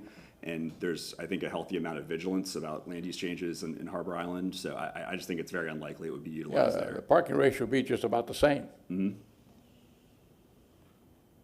And there's a saying about I know babies and bathwater, and so I want to make clear that it's footnote 5. We're proposing, you have a resolution before you, and there is this parking is on-street parking component is a change to 27-283.7, and it's footnote 5. That's the specific place where we are proposing this in case there is a discomfort with that one portion. But I think overall, if I can let Alex go ahead and describe the rest of the changes, which I think are even more benign, we can chat if there's some discomfort about others. But the specific part about the 25% for on-street parking, that's footnote 5, which is the proposed addition, footnote 5 in 27-283.7. So with that, if Alex can walk through some of the loading. Chair, if I may. And I go from one more, Mr. Chairman, if I may. In Ybor City, there was a gentleman there for years, kept asking us to do something about the parking around his house on Fifth Avenue, I think it was. Yes. And I'm just thinking, going back on memory, and that's why I lost all my hair. So I'm trying to think of what's going to happen there if you encounter all of Ybor City all around it. They have their own housing, and they can't even park in front of the house because the house belongs to the city. The street belongs to the city.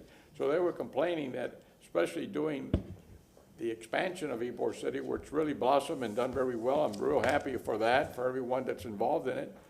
But I'm concerned that, and I understand what you're going to, not you, the system is going to say, well, millenniums don't want cars. And I keep saying, if they don't want cars, go to Plain High School, Jefferson High School, Chamberlain High School, Robinson High School, and show me an empty parking spot of seniors. Yep.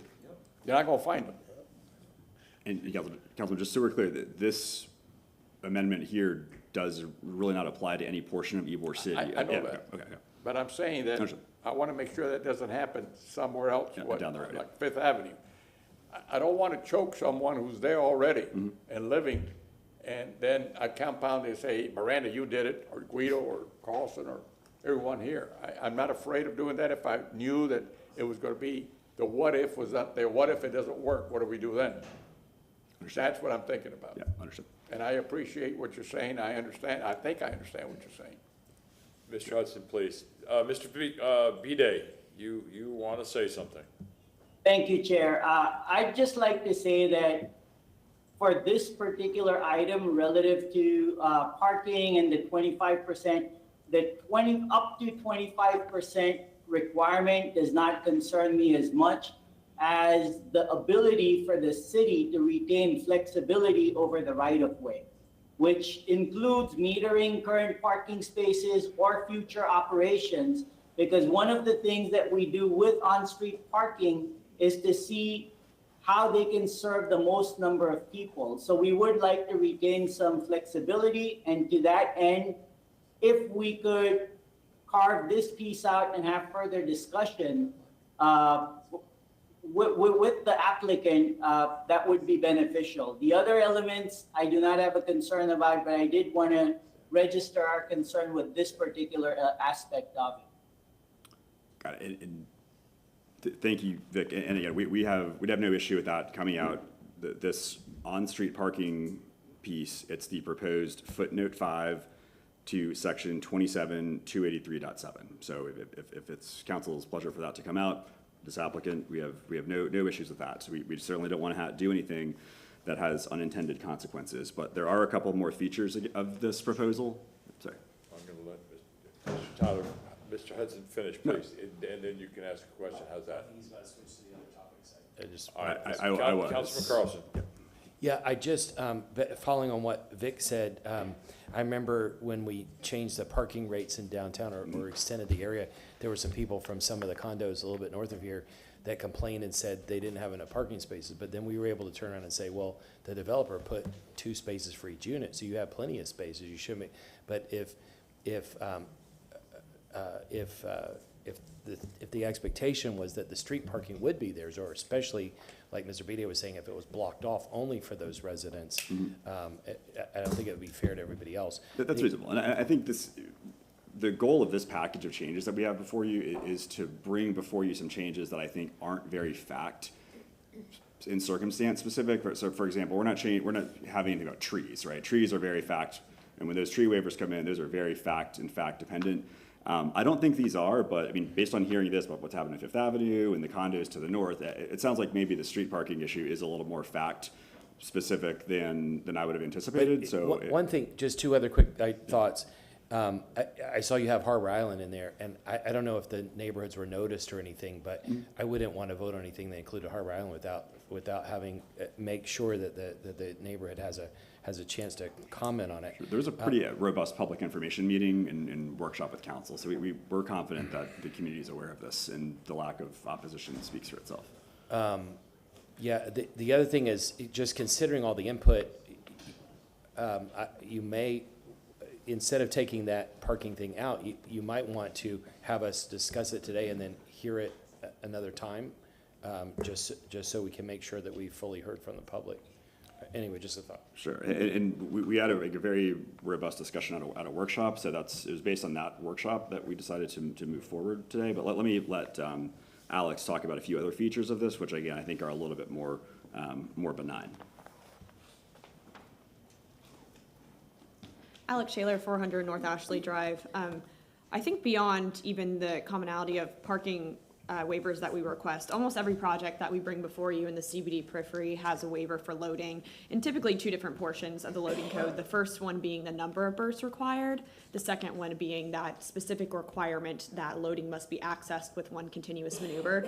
So breaking that down into 2, and I'll be pretty brief. The first one we're proposing is that multifamily projects within the CBD periphery should not be required to have more than 1 single loading berth. This isn't original language that we've come up with. We pulled this actually from the West Shore Marina District. That's what's governing in their current code, is a single loading berth per development. The second one regarding continuous maneuvering is based on the fact that these projects in the CBD periphery have a reduced land area assimilating to projects, like inside the CBD. When you're in the CBD, the way that process works, you can request a reduce number of loading berths through the DDR process. So this is how we do it with the PD process for projects in the CBD periphery. But the continuous maneuvering, getting back to that, we're requesting that because, like I said, these projects are small and they're compact, and it's almost impossible to access with 1 continuous maneuver. We've seen it very rarely in the Channel District if they're able to pull into the building and load through there. But other than that, it's been very difficult to accommodate these projects.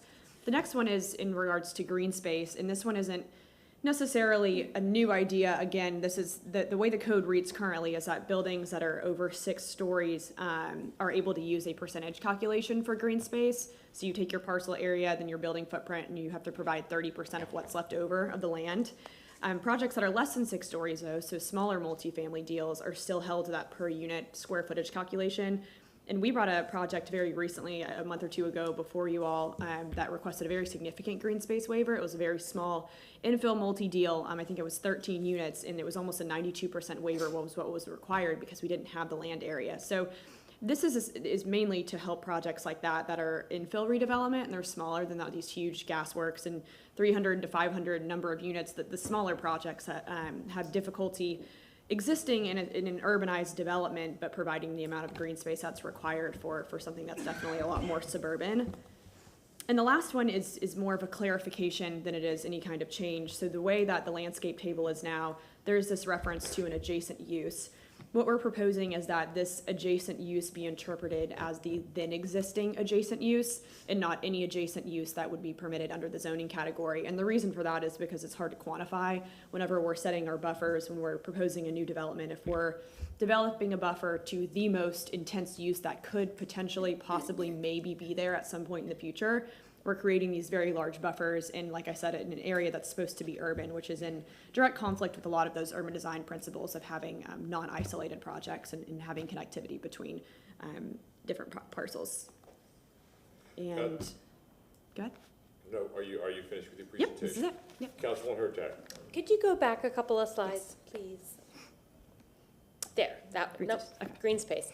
I mentioned this, the meetings run together, but might have been a pre-meeting, might have been, but something that I'm interested in here, because we are having a lot of this. So we've moved from being a more suburban city to really urban. And when you think of an urban city, you think of building next to building next to building with not a lot of green space.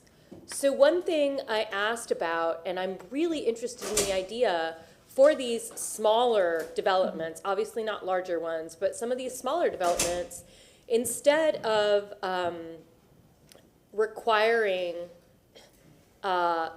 green space based on a percentage, possibly paying into a green space fund or finding some smaller parcel that could be close by that could create pocket parks.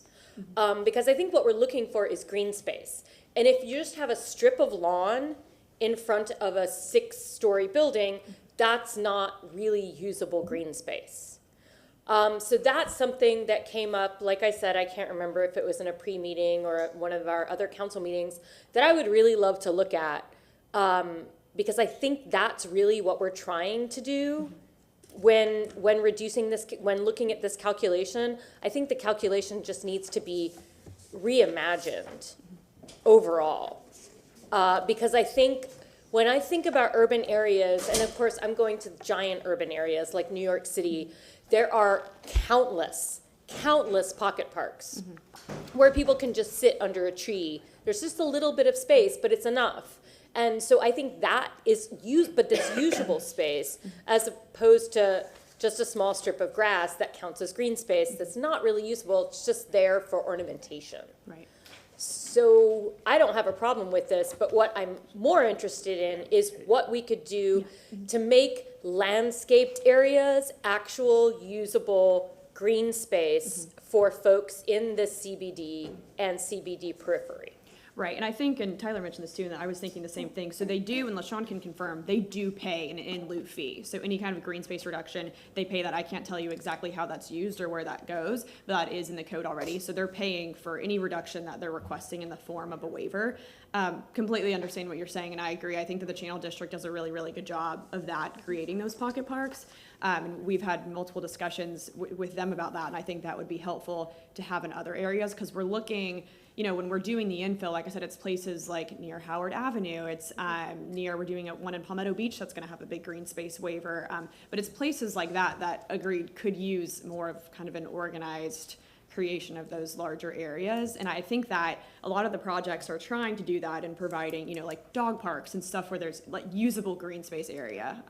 So I agree. And the CBD the CBD itself doesn't specify green space. That's just merely an open space requirement, which I think is also would be a good idea to potentially adopt in other places, because again, it's usable areas where people can gather. So exactly, and for these larger than 6-story buildings, your larger projects, yes, you have the dog parks, you have these amenities, usually a pool or something like that. But for these smaller buildings, I'm just, the strip of grass thing with a palm tree, which is the worst, or possibly crepe myrtle, just don't provide the shade and the encouragement to actually enjoy the space. So, yes, I just wanted to bring that up.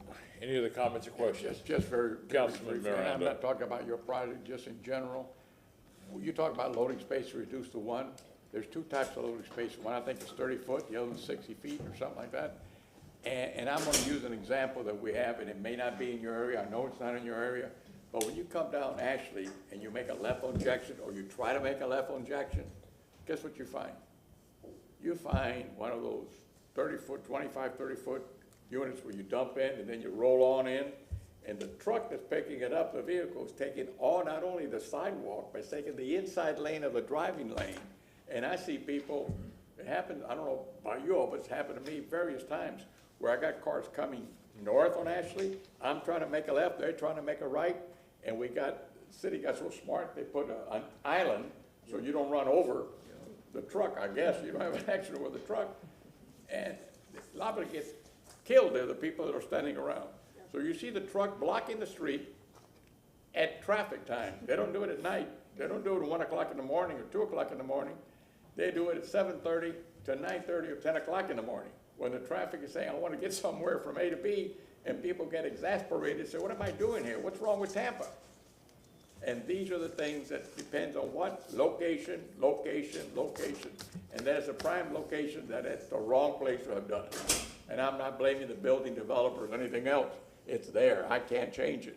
But I like to see something where I can at least say, you know, they're right. They did it with the right intention. You don't need a 60-footer, need a 30, or they need 160 and not 330s. And what about the density bonus? I believe the density bonus has got to change for the environment's sake. We're killing each other. We're killing ourselves in this whole world. How about a density bonus that concerns if you put solar, you get another whatever in the density process? I'm throwing these things out to give you an opportunity to lead something, to change something, to make life better, instead of us doing it. You have the same well-being that we do. You have a little bit more itemizing of it because you do it on a daily basis. We hear what you say, and we try to do the right thing. So in trying to help you, I say, let's go something a step beyond. What if you had the opportunity to put something to make the environment friendlier? What if, and you know, I call myself a nut, and I'll tell you why. Real quickly, I'm not going to take your time. Why do tornadoes and hurricanes take the roof of a house off? Very simple. Just look at the house. Got an eave about that much that's open, and the wind keeps hitting it, and the wind, it looses, and all of a sudden the roof falls off. Then the windows collapse. Then when that happens, the house just folds itself and plays dead because there's nothing there. So what if the roof did not have an eave? What would the wind pick up? Then I tell myself, what if the house was a little on the round side around the edges and not square, where the roof cannot, the wind cannot catch in, the roof hits and goes around. It's like a top when it spins. Can't hit them if it's moving. It keeps moving. Then I tell myself, why is it that all the plumbing's in the center of the house under 6 inches of concrete? Ever had anything happen to your, under the concrete? Most of us have. Why is it not in the periphery area with sensors where you can open that plastic thing and just in 5 minutes you can do it yourself? These are things that I think about in my spare time. So I think of all these things, and I'm asking you to help us do something. But thank you very much, Mr. Chairman. I yield the floor. How old are you again, sir? I'm 28 years old backwards. Any other comments or questions? I'd like to read the ordinance.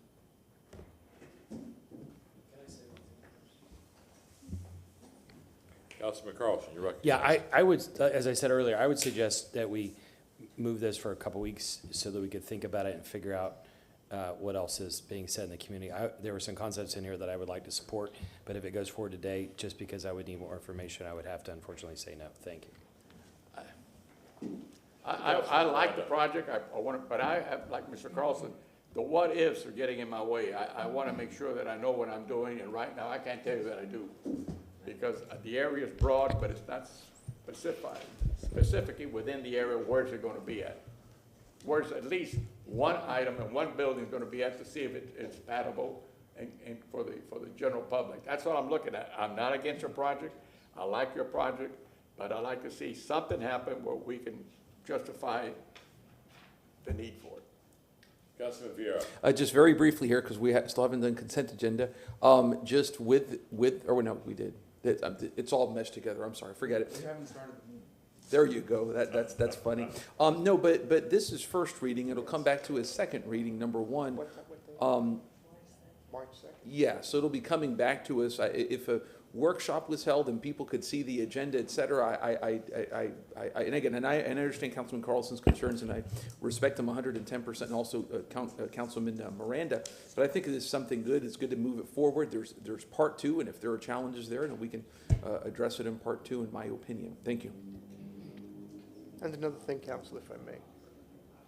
Excuse me, Mr. Shelby. Yes, thank you. A reminder, this is also legislative. It's not it's a general application. There is there is no risk to taking additional information and changing your votes or decisions or whatever you want to do at second reading. Of course, if you do change it, then it would have to go back to first reading and slow the process down. But again, because of publication deadlines and where it's published, it's not coming back in 2 weeks, it's coming back in a month. Is that correct? Okay. Councilman Goode. So there's no time frame on this, correct, Mr. Shelby? Time frame in what sense, sir? Right, Time time- is that what right, you said? It's not right, time time sensitive? sensitive. Well, maybe it is. It's a privately initiated text amendment, and I don't know what the intention is, but the thing is, it's. Tyler, can we get, Sure, possibly yeah, get a little this more isn't, time? You know? no, this isn't a specific project. All right. This is born of a frustration that I have asking you guys for the same waivers Okay. all the time. This is the fruit of a very thorough public outreach process that was dictated by the city, which was do the public information meeting. We did that. Do the city council briefings. We did that. And I think Alex enjoyed a very fruitful discussion. I think this has been a fruitful discussion because it made us realize there's always tweaks that we can be making to the code, right? There's always tweaks. This is a baby step. If coming back in 2 weeks is going to help things, and I can talk to you all individually about these because it's not a quasi-judicial matter, I'm happy to do that. But I don't think it's necessarily a good idea to just keep expanding what the scope of this could be. These are, I think, laser focused, except for the on-street parking thing. Toss that out. That's clearly not very popular. But I think this is a very specific set of changes. And so I'm happy to come back in 2 weeks. The last thing I want to do is go through this whole presentation and then get a continuance because I know that drives you guys nuts.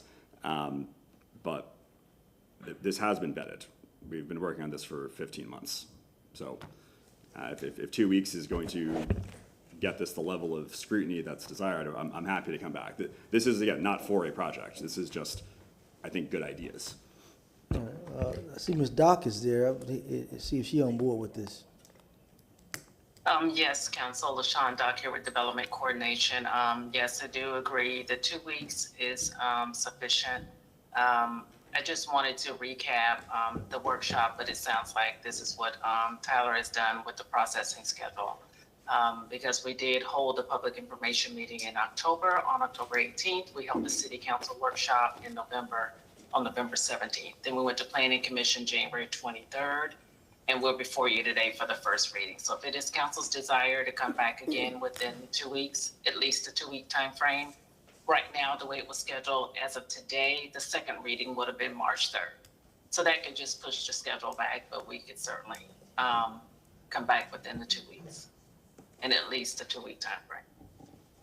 Tyler, you good with that? That we can go, we council members, make sure we understand and make the constituents to make sure we on board before we vote on. The last thing I ever want to put you all in the position of is having voted for something you can't explain to your constituents. And so if a couple more weeks, I'm happy to meet with you all and your aides to make sure we get from 80% understanding to 100%. I'm happy to do that. So 2 weeks, that works for y'all, we'll be back. Can I hear from legal, please? Did legal want to say something? I saw you wanting to approach the podium. Yes, sir. Dana Crosby Collier from the City Attorney's Office. I was going to mention if we were going to continue on with this, some issues with the title and whatnot. But if you're continuing the item and not approving it on first reading today, then we're good. I still suggest you tell us what you had in your mind. Oh, okay. All right. Thank you. I appreciate that. So we just had in the title that we were amending section 27-283.7, number of off-street parking spaces. And the accommodation suggested by the petitioner was to delete footnote 5 entirely, but we really can't delete footnote 5 in its entirety because that would change the title of the ordinance. So we were going to suggest that if this was going to move forward, that the title that be read, that footnote 5, we would just delete the language regarding the 25% of required spaces and go ahead and leave the language regarding bicycle racks and also offsetting off-street parking by motorcycle parking. Councilman Carlson. It looks like because of the schedule, we can't do 2 weeks because that's a CRA and the following week is maybe the 16th? The 16th? That's 2 weeks. So sorry, I missed a page. So could I make a motion to continue first reading to February 16th? Second. Mr. Hudson, For the record, I'd like to hear it from you asking Sure. for continuance. I will ask that this motion be moved to February 16th, We have please. a motion made by Councilwoman Hurtak. My only amendment would be at a specific time, because now we've already had this discussion and they've had to sit through this. Yeah. Sorry about that. But as the first item, As the first item. after public comment. After public comment. We have a motion made by Councilman Carlson, seconded by Councilman Maniscalco, amended by Councilwoman Hurtak. All in favor, say aye. Aye. Is there any opposed? Let the record reflect that the motion passed. February 16th. Thank you, Tyler. February 16th, yeah, thank you. Thanks, guys. Was that with Thank you, Council. the first item after? After public comment.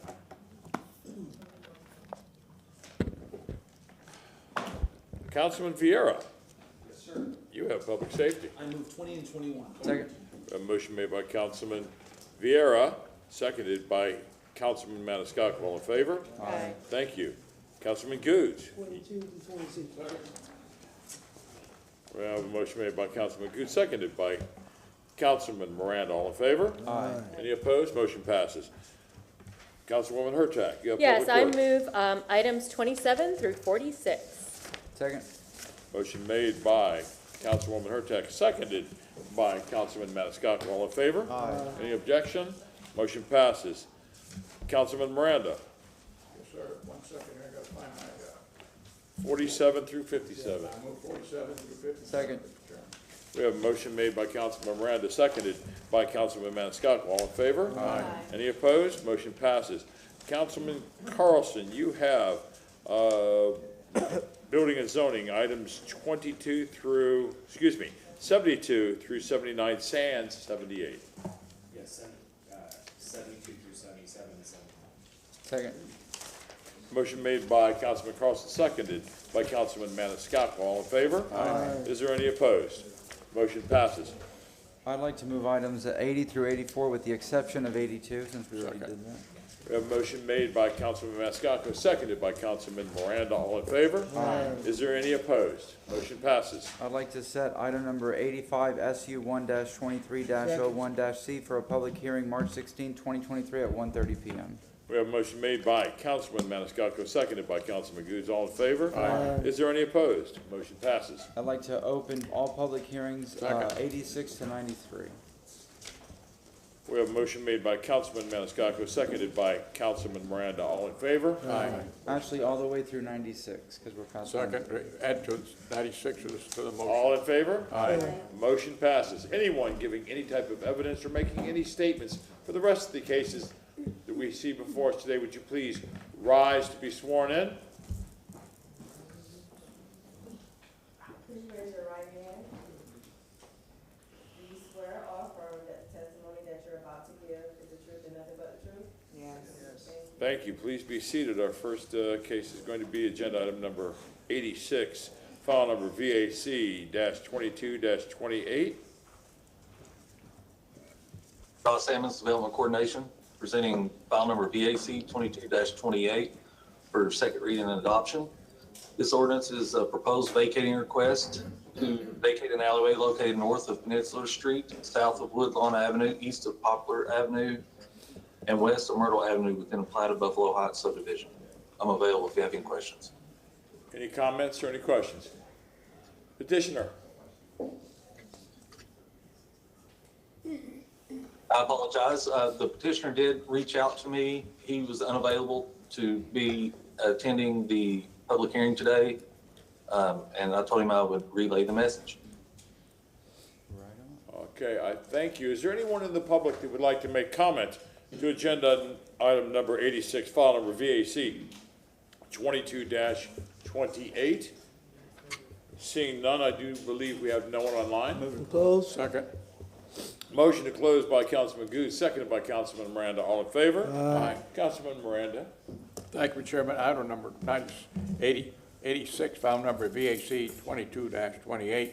Ordinance being presented for second reading and adoption. An ordinance in the city of Tampa, Florida, vacating, closing, discontinuing, and abandoning that alleyway north of Peninsula Street, south of Woodlawn, east of Popular Avenue, west of Myrtle Avenue, within the plat of Buffalo Heights subdivision in the city of Tampa, Hillsborough County, Florida, as more particularly described in sections 2 thereof, as more particularly set forth herein, providing for enforcement and penalties for violations, providing for definitions, interpretations, and repealing conflicts, providing for severability, providing an effective date.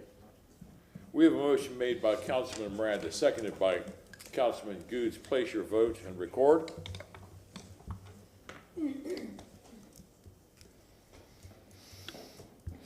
Motion carried with Carlson and Hurtak voting no. Thank you. Agenda item number 87, file number VAC 22-30. Ross Amos Development Coordination, presenting file number VAC 22-30 for second reading and adoption. This ordinance is proposed vacating request to vacate an alley located north of Bay Street, south of Genesee Street, east of 17th Street, and west of 19th Street, within the plat of Bonita subdivision. I'm available if you have any questions. Any questions for staff? Seeing none, petitioner? Just Kayla Gonzalez, thank you again for closing it, just here for the ordinance being presented for second reading and adoption. Thank you. Thank you. Does that conclude your presentation? Yes. Thank you. Thank you for being so quick. Is there anyone in the audience and chambers that wishes to make comment on this? Move to close. Second. Motion to close by Councilman Goods, seconded by Councilman Miranda. All in favor? Aye. Thank you. Councilman Goods. VAC 22-30, ordinance being presented for second reading and adoption. An ordinance of the city of Tampa, Florida, vacating, closing, discontinuing, and abandoning that alleyway located in the north of North Bay Street, south of Genesee Street, east of 17th Street, and west of 19th Street, within the plat of Bonita subdivision in the city of Tampa, Hillsborough County, Florida. As more described in section 2 hereof, subject to certain covenants, conditions, and restrictions, as more set forth herein, providing for enforcement and penalties for violation, providing for definition, interpretation, and repealing conflicts, providing for severability, providing an effective date. Motion made by Councilman Goods, seconded by Councilman Maniscalco. Any further discussion? Place your votes and record. Motion carried unanimously. Agenda item number 88, file number REZ-22-110. Yes, good afternoon, Chairman, again, and Council, LaShawn Dock, Development Coordination. And Council, this item is before you today for second reading. This is for a rezoning request for the property located at 407 and 409 South Albany Avenue. The property owner is being represented by Tyler Hudson. The request is to rezone the property from RM16 to PD, and this is for the uses of single-family detached and single-family semi-detached. And site plan modifications were required between first and second reading, and those plans have been certified and have been provided to the clerk. I'm available if you have any questions. Any questions for staff? Seeing none, petitioner? Good afternoon, Council. Tyler Hudson, 400 North Ashley Drive. Out of respect to the neighbors who are here and your time, I'm just going to speak in rebuttal. Thank you. Thank you. Is there anyone here that wishes to speak to agenda number 88, agenda item number 88, REZ-22-110? Good afternoon. My name is Lisa Birnbaum, and I live at 405 South Albany. And I would like to yield my time to Donald Morrill, my husband. Follow me. Did you sign a That would be speaker form? a speaker waiver form. Oh, no, I did not. If council wants to save time, with a speed, one extra minute. Thank you. Donald Morrill, 405 South Albany Avenue. We have written multiple letters and of course, another long letter about this most recent version of this plan. You know that we're opposing it. You know why we're opposing it. It's too big. It doesn't fit with the neighborhood and all the things that we've already enumerated. In my letter of a week ago, I did also include photographs that show how it directly impacts my house, our property, and I know that my neighbor is going to talk about that as well. But there are a few other things I'd like to mention here about this process, and that is we downloaded the final zoning staff report on January 6th, and it was a report that said that this this project was inconsistent with the Tampa Comprehensive Plan. We came to the meeting and then discovered somehow it was made consistent, and then another final report had been filed in the intervening 4 days, even though there were no significant changes in this plan. But there was more copy in the second final report. The first final report disappeared. I sent both of those to you. But it said overall the proposed PD is consistent with the policy direction of the Tampa Comprehensive Plan. What does that mean? It's either consistent or it's not. I mean, this is something like a suspect in a court testimony that it inclines toward the truth. Also, just last fall, across the street from this very project at 404 South Albany, we had a developer whose plan we supported adhered to the 20-foot setbacks from the sidewalk.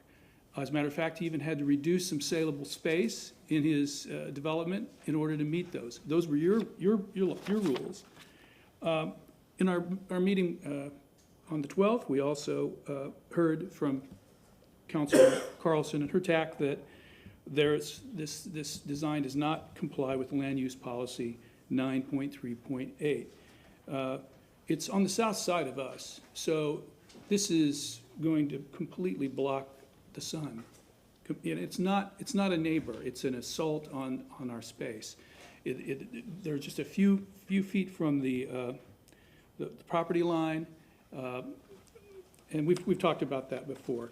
The reality here is that there are really three sets of interests, and we haven't really clarified all those sets of interests. Yes, the developer needs to have incentives and rewards, but the fact of just totally maximizing gain isn't the prevailing interest here. You and the city have an interest in expanding densification and development. And the neighborhood has an interest in protecting its own investment. We're part of the reason this neighborhood is of interest to Mr. Basham, and he hopes will be interested to his customers. And we obviously understand that development's going to happen there, and we obviously understand those bungalows are going to be destroyed. But we also have a right to have something that we can live with. This is not something we can live with.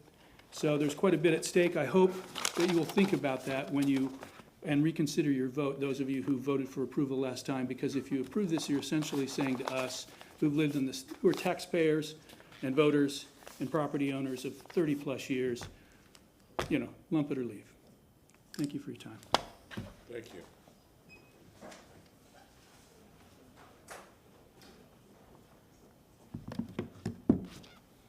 Hello, my name is Tamara Hine, and I was at that first reading. I live at 410 South Albany Avenue, so basically I'm right across the street from where the development would be done. I wanted to speak with you again today just because we're not against development across the street. We understand factually that they could put more units on that lot than what they're doing. I think it's the size, the massive size of the project. The fact that it's facing inward and creating an island onto itself. And surprisingly, they're getting approval for a 10-foot setback versus a 20-foot setback. That's going to throw the whole block off. They'll be the only ones like that. When I say massive size, I live in a townhouse myself in a quadplex right across the street. It is sizable, right? My front unit, 2-story, 1,700 square feet. Looking at these, what I'm seeing from the site plan, the first floor is 1,000 square feet, a little over that per unit. So if it's 3 stories, 3,000 square feet, is that correct? Those are gargantuan. 6 units facing each other with a double wide driveway that's almost as wide as South Albany Avenue. An island onto itself. I have no problem with them going from single family to multi-unit. What I would like to see is that they are not given the waiver for the 10-foot setback. They have to adhere to 20-foot setback. And if we could do something about the road down the middle, that would be wonderful. Thank you so much for your time. It means a lot to me today that you give this consideration, and I do want to say a special thank you from last time to Bill Carlson and Lynn Hertek for hearing me on the piece about the architecture with the units facing each other and not facing outward toward Albany Avenue to really architecturally be part of the community. I don't know if you had a chance to look at the site plan, but interestingly enough, the plainest minimalist side on that design is the Albany Avenue view of what we would see. Thank you very much. Thank you. Mr. Shelby? Yes, and just, counsel, just for your own information, even though they're not present in the chambers, if council does have any questions for staff, staff is available online. Mr. Hudson, rebuttal? Good afternoon, Council. Tyler Hudson, 400 North Ashley Drive. Just a couple points. Before, a couple items ago, we all stood up and we swore an oath because this is a quasi-judicial procedure.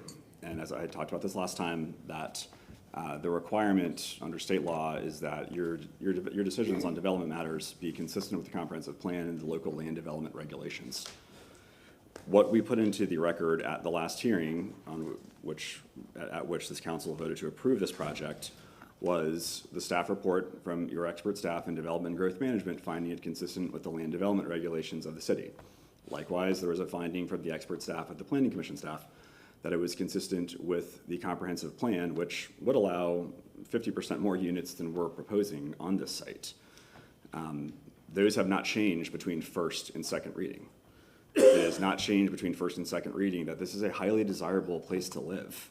These people love their neighborhood, as they should, because as I said last time, it is a great neighborhood. But 150 people a day are moving to this community. More people want to live in these types of walkable, bikeable, desirable neighborhoods. This is going to give a chance at home ownership for more people. That's very important.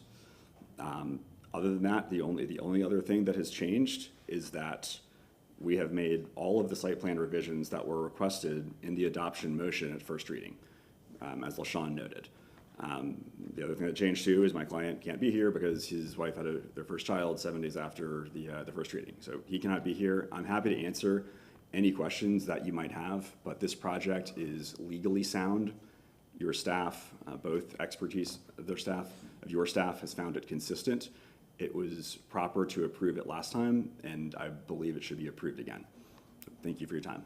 Mr. Chairman, Councilman Goods. Ms. Dodd, the young lady was talking about the setback. Did something change on that, or was that, from the 10 to the 20, what is that considered there? Yes, Councilman Goods. Let's take a look in LaShawn Dock Development Coordination. So the setbacks on the site are along the west and the east are 10 feet. The north and south are 5 feet. What was adjusted on the site was the access to the connections to the sidewalk. So there's a couple of points of clarification I want to make. The applicant mentioned an inconsistent report.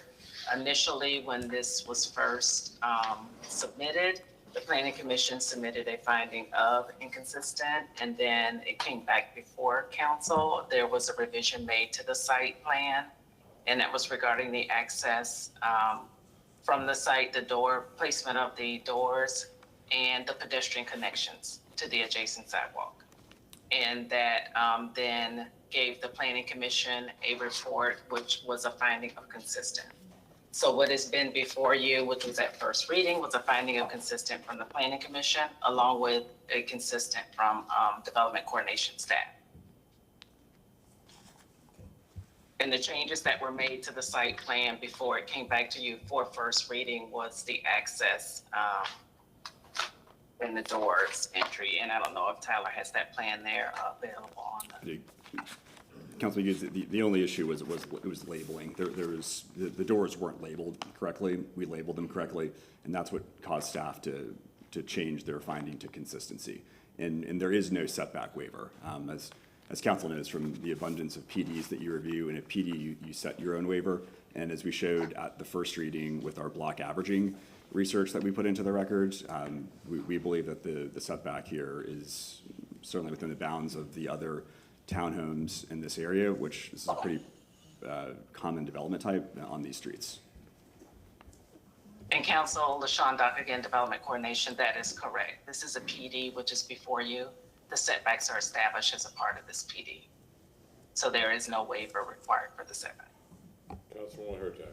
What is the average setback on that block? I'll look together the stuff. I believe it was 12 feet and 4 inches. I don't have the block average setback information with me, but we will pull up what we had from the last PowerPoint. Does, Ms. Dock, do you have that information, We're what the pulling- block average would be? We're pulling it up right now. Council, no, I don't have what the block average is. Typically, we would have that provided if the property is located within an overlay district, and that is the standard, to have the front setback at the average of the block, but I do. We're pulling it up on screen. It's right here. It's much less than 20. And we think to accommodate the density that the comprehensive plan directs to land exactly like this, our setback proposal is reasonable, and your staff found it consistent with the land development code, and the planning commission staff found it consistent with the comprehensive plan. That is very difficult to obtain that, and I think that's very relevant.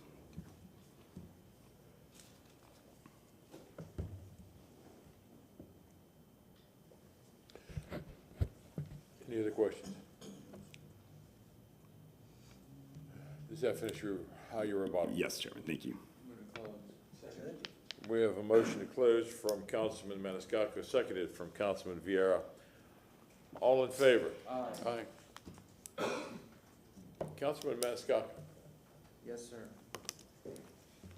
I have an ordinance being presented for second reading and adoption, ordinance rezoning property in the general vicinity of 407 and 409 South Albany Avenue in the city of Tampa, Florida, more particularly described in section 1 from zoning district classifications RM16, residential multifamily to PD plan development, residential single-family detached and semi-detached, providing an effective date. Second. We have a motion made by Councilman Maniscalco, seconded by Councilman Vieira. Any further discussion? I'm going to say this, I almost to a fault, I play devil's advocate. I'm going to change my vote. And this is not consistent with the neighborhood. A couple weeks ago, we had a property that we felt, some of us felt, was an actual step down from high rises to single family. In my opinion, this is just going to be monolithic in a residential neighborhood. I wanted to explain the reason why I'm changing my vote. Place your votes and record.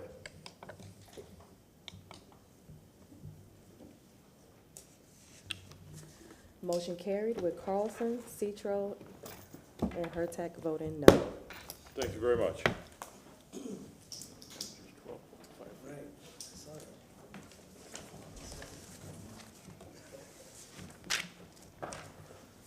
Agenda number 89, file number REZ 22-77. Thank you, Council. LaShawn Dock with Development Coordination. And Council, this item is before you today for second reading. This rezoning request is for the property located at 310 West Columbus Drive. The applicant is being represented by Steve Michelini. This request is to rezone the property from RM16 residential multifamily to PD plan development, and it is for the use of residential single family attached.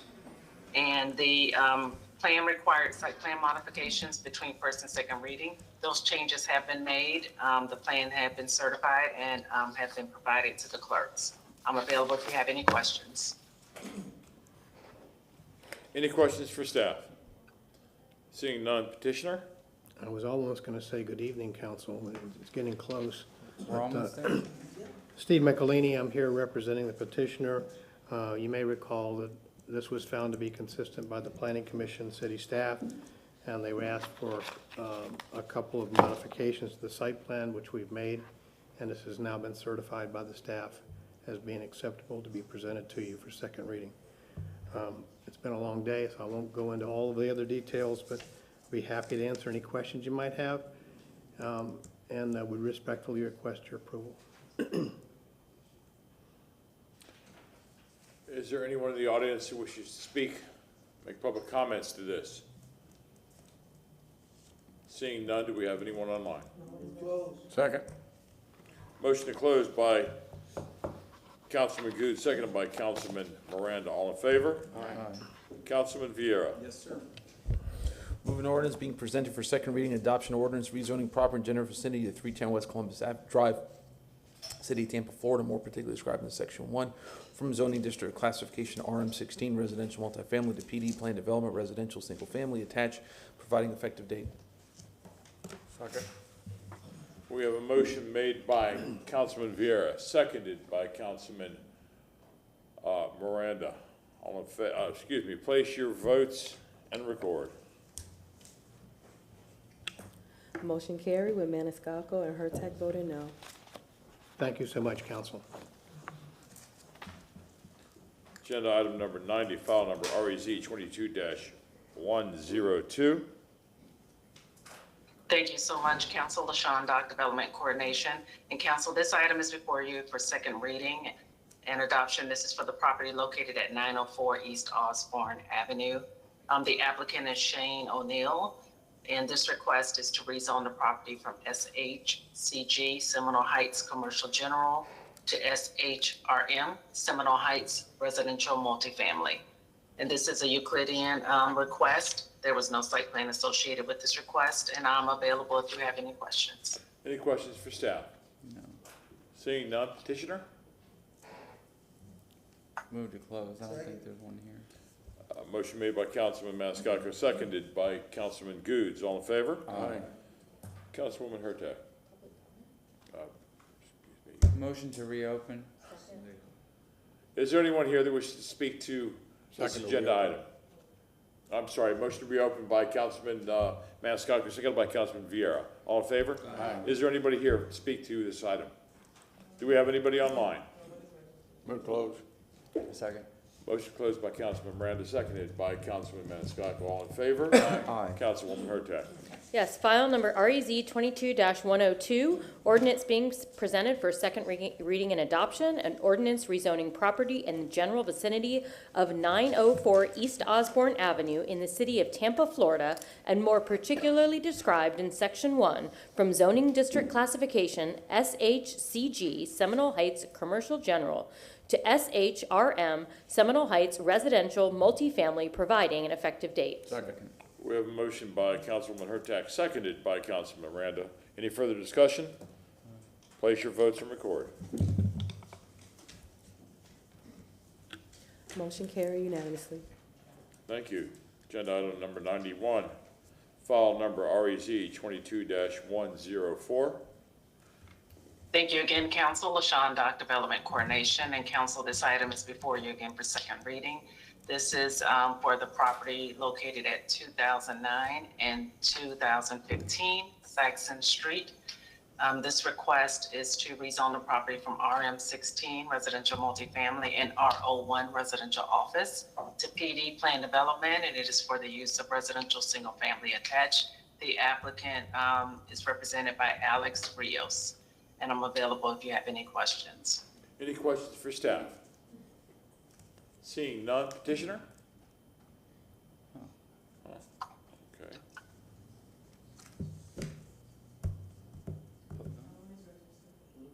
Second. Wait, public comment? Oh, you did? Anybody in council chambers wishing to speak to this agenda item? Seeing none, and I hear no one is online. Move to close. Motion to close by Councilman Maniscalco, seconded by Councilman Goose. All in favor? Aye. Councilman Carlson. I'd like to move file number REZ 22-104, ordinance being presented for second reading and adoption, ordinance rezoning property in the general vicinity of 2009 and 2015 Saxon Street in the city of Tampa, Florida, and more particularly described in Section 1 from zoning district classification RM16 residential multifamily and RO1 residential office to PD plan development residential single family attached, providing effective date. Second. Motion made by Councilman Carlson, seconded by Councilman Maniscalco. Any further discussion? Place your votes and record. Motion carried unanimously. Thank you very much. Agenda item number 92, file number REZ 22-111. Thank you so much, Council. LaShawn Dock, Development Coordination. And Council, this item is before you for second reading. This is for the property located at 1210 East Columbus Drive. This request is to rezone the property from YC2, Ybor City Residential, to YC9, which is Ybor City Plan Development. And this is to allow for the use of business professional office. Site plan modifications were required to be made between first and second reading. Changes have been made. The plans have been certified by the zoning administrator and have been provided to the clerk. I'm available if you have any questions. Any questions for staff? Seeing none. Petitioner? Seeing no petitioner. Is there any public comment to this agenda item? And no one is registered. Motion to close by Councilman Good, seconded by Councilman Maniscalco. All in favor? Aye.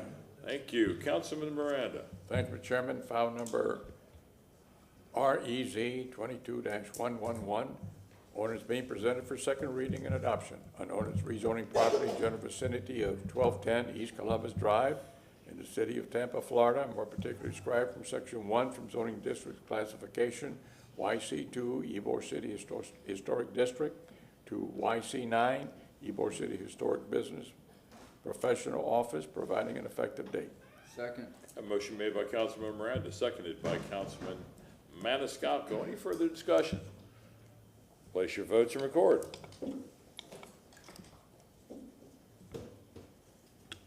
Motion carried unanimously. Thank you. Agenda item number 93, file number REZ 22-119. Thank you again, Council. LaShawn Dock, Development Coordination. And Council, this item is before you for second reading. This request is a Euclidean rezoning request. This is to request a rezone from RS 60 residential single family to RS 50 residential single family. The applicant in this case is being represented by Todd Pressman. There's no site plan associated with this request, and I'm available if you have any questions. Any questions for staff? Seeing none. Petitioner? Mr. Chairman, council members, Todd Pressman, 200 Second Avenue South, number 451, St. Petersburg. I'll keep it very short. Council approved this. I believe it was unanimous. Planning Commission staff supported, and we had no opposition and presented surrounding property owners in support. Thank you. Any questions for the petitioner? Seeing none, is there anyone in the audience that wishes to speak to this agenda item number, file number REZ 22-119? Seeing none, is anybody online? Second. Moved to close by Councilman Good, seconded by Councilman Maniscalco. All in favor? Aye. Aye. Let's see. Councilwoman Hurtak.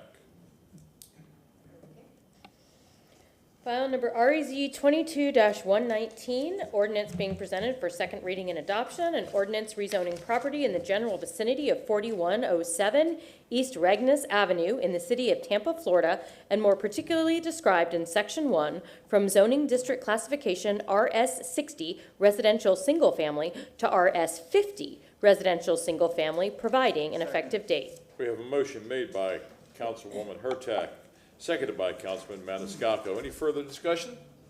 Place your votes and record.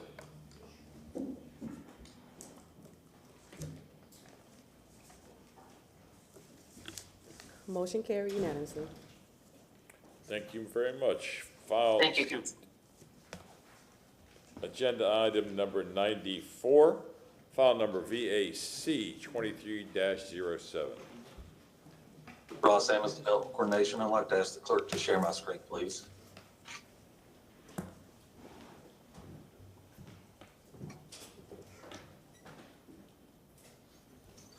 Ross Amos, Development Coordination, presenting file number VAC 23-03. This is proposed vacating request. The applicant is the University of Tampa Incorporated. The representative's name is Austin Goff. The property address is 211 North Newport Avenue.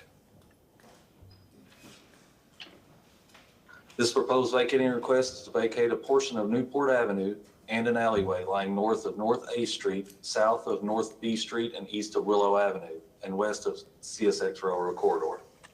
The application was filed with the City of Tampa on November 22nd, 2022. The applicant owns property on east and west side of Newport Avenue and alleyway that is requested to be vacated.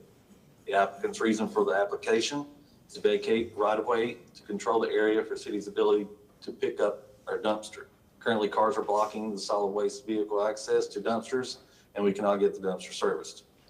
Street and alley were created by subdivision plat. The existing streets are 13,644 plus or minus square feet. An aerial view of the proposed vacating request, applicant's properties in red, and the proposed vacating request in yellow. This is a section of Newport Avenue and the alleyway in the block.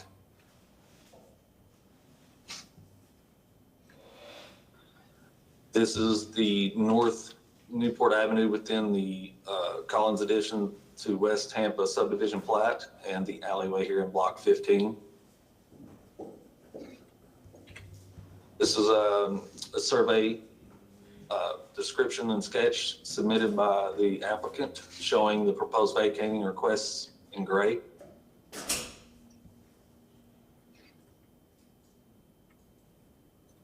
This is looking south on the alleyway on West North B Street. This is looking north on the alley from West North A Street. This is looking south on the right-of-way of North Newport Avenue. Looking north on the right-of-way of North Newport Avenue. Staff have no objections to this vacating request. Easement reservations are required by water, solid waste, wastewater, Spectrum, and TCO. Natural resources must comply with Chapter 27 in regard to tree preservation and site design for any improvements placed adjacent to trees in the vacated area. That concludes my presentation. I'm available if you have any questions. Any questions for the gentleman? Hearing none, thank you very much, sir. Thank you. All right, I guess we go right to the applicant. Gentlemen, you've been sworn in, so come on up. Austin Goff, 3242 Henderson. And Scott Gosen, Director of Design and Construction, University of Tampa. Staff does not object. We request you approve this vacation. Thank you. Here to answer any questions, of course. Any questions? Seeing none. Is there anyone in the audience who wishes to speak to agenda item number 94, VAC 23-03? Second. Do we have anyone online? No one is registered. Motion made by Councilman Maniscalco, seconded by Councilman Miranda. All in favor? Aye. Let's see, who is going to read this one? Who did the last one? I read. That is Councilman Maniscalco. You skipped me. She did. Oh. Councilman Goods. File number VAC 23-03. Ordinance being presented for first reading consideration. An ordinance of the City of Tampa, Florida, vacating, closing, discontinuing, and abandoning a portion of Newport Avenue right-of-way and a certain alleyway, both located north of North A Street, south of North B Street, east of Willow Avenue, and west of the CSX Railroad Corridor, all within the plat of Collins addition to West Tampa subdivision in the City of Tampa, Hillsborough County, Florida, as more particularly described in Section 2 hereof, subject to reservations of certain easements and impositions of certain covenants, conditions, and restrictions as more particularly set forth herein, providing for enforcement and penalties for violation, providing for enforcement and penalties for violations, providing for definition, interpretation, and repealing conflicts, providing for severability, providing an effective date. We have a motion made by Councilman Goods, seconded by Councilman Miranda. Any further discussion? Roll call vote. Vieira. Maniscalco. Yes. Miranda. Yes. Hurtak. Yes. Carlson. Yes. Good. Yes. And Citro. Yes. Motion carried unanimously with Vieira being absent as vote. Second reading and adoption will be held on March 2nd, 2023 at 9:30 a.m. Thank you, gentlemen. Thank you. Agenda item number 96, file number VRB 22-98-C.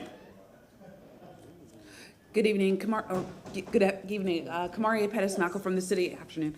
Kamaria Pettis-Mackel from the city attorney's office. Item number 96 is regarding VRB 2298. It is a review hearing for the property located at 4010 West State Street.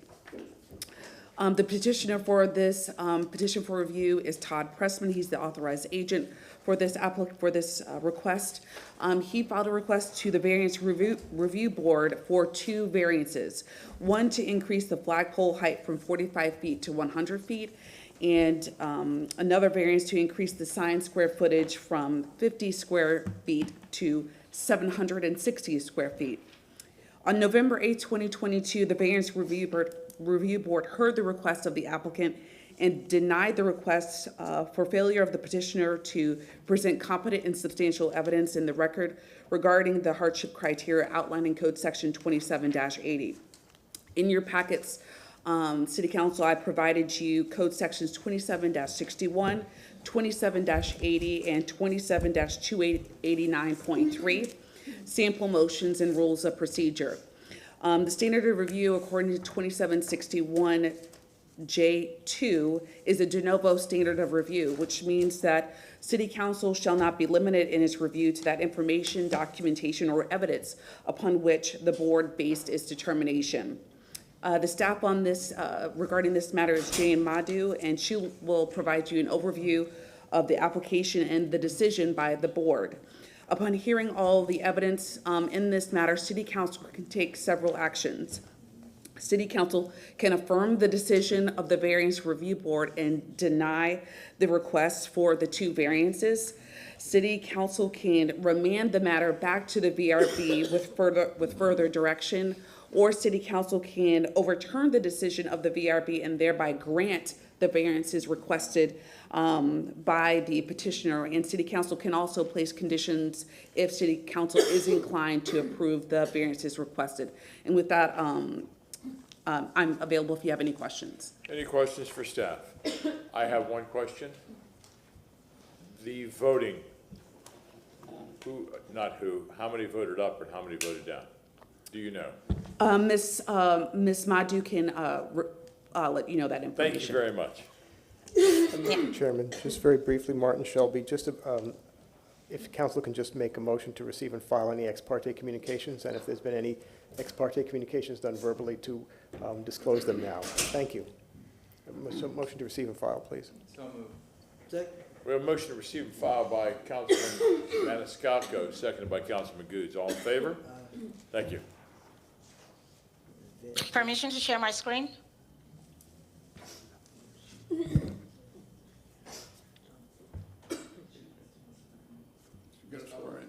It's not up yet. Sorry, was she sworn in? I need you to also be sworn in, please. Jane, please raise your right hand. Gotta Do you get swear? sworn in, they're talking to you. Do you swear or affirm that the testimony that you're about to give is the truth and nothing but the truth? I do. Thank you. And everyone in the room has been sworn in and is going to be giving evidence, correct? Thank you. Please proceed. Good evening, City Council. My name is Jane Madhu, and I'm with Development Coordination. The application before you is VRB 2298, and it's a review hearing for a property address at 4010 West State Street. The applicant is Todd Pressman. This property is zoned commercial general, and the variance request was to increase the flagpole height from 45 feet to 100 feet and increase the sign square footage from 50 square feet to 760 square feet. I'm sorry, can you repeat yourself again? One more time. Sure. The variance request is to increase the flagpole height from 45 feet to 100 feet and increase the sign square footage from 50 square feet to 760 square feet. Thank you very And much. this is for the purpose of a flag. The code section in reference is section 27-289.3A2 that has flags for non-residential zoning district at a maximum height of 45 feet and a maximum size of 50 square feet. The code criteria that the board used in the determination of this variance request was, one, to make sure that this was a unique and singular difficulty to this property, two, that it was not a self-created hardship, three, that it was not injurious to the health, safety, and wellness of other people, that it was in compliance with the Tampa Comprehensive Plan and the City of Tampa Code, and that this would not result in, that this will result in substantial justice to both the applicant and the neighborhood. And this was the criteria that the board took in deciding on this application. On November 8, 2022, after testimony was heard, the Variance Review Board denied the request unanimously with a vote of 4-0.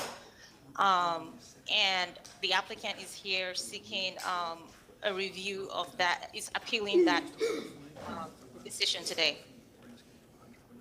This is an aerial showing the subject property at 4010 West State Street.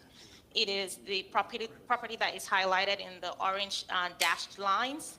It is an interior lot in the West Shore TIA Planning District, and it is flanked on the north side by West State Street, and then towards the northwest side by I-275 northbound.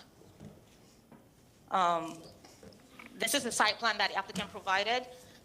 I would want to mention to the board that in 2015, the applicant had applied for Design Exception 1, which was denied by the department. They went to City Council, and City Council overturned the decision of the department granting the increase in the flagpole from 45 to 75 feet and signage increased to 100 square feet with the condition that the flag will not be used for advertisement purposes.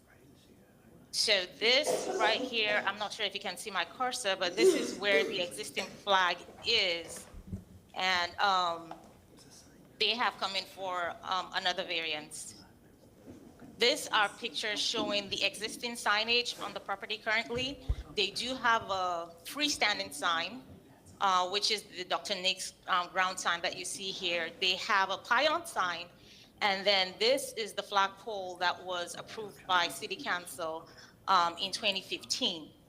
Now, by way of definition, I would just want to quickly make a distinction between what a sign is and what a flag is. So a sign is any device that is used, it could be temporary or permanent, that is used to attract attention to the subject matter for its copy or its image. So this could be a picture or it could be a copy. But the idea is that it's supposed to attract the attention of people to the property.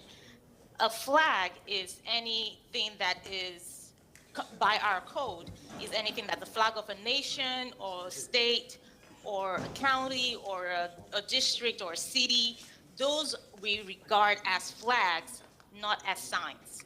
And I wanted to make that distinction to City Council.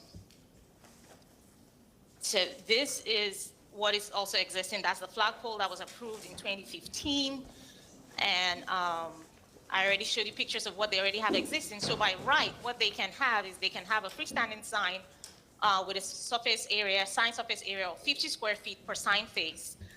They are allowed to have a building sign with a maximum of 1.25 square feet per linear street frontage. That is what they are allowed to have by right. What they have presently is that they have a freestanding sign, they have the pylon sign, and then they have the flagpole of 75 feet, which in the previous picture that I showed is flying the Dr. Nick's sign.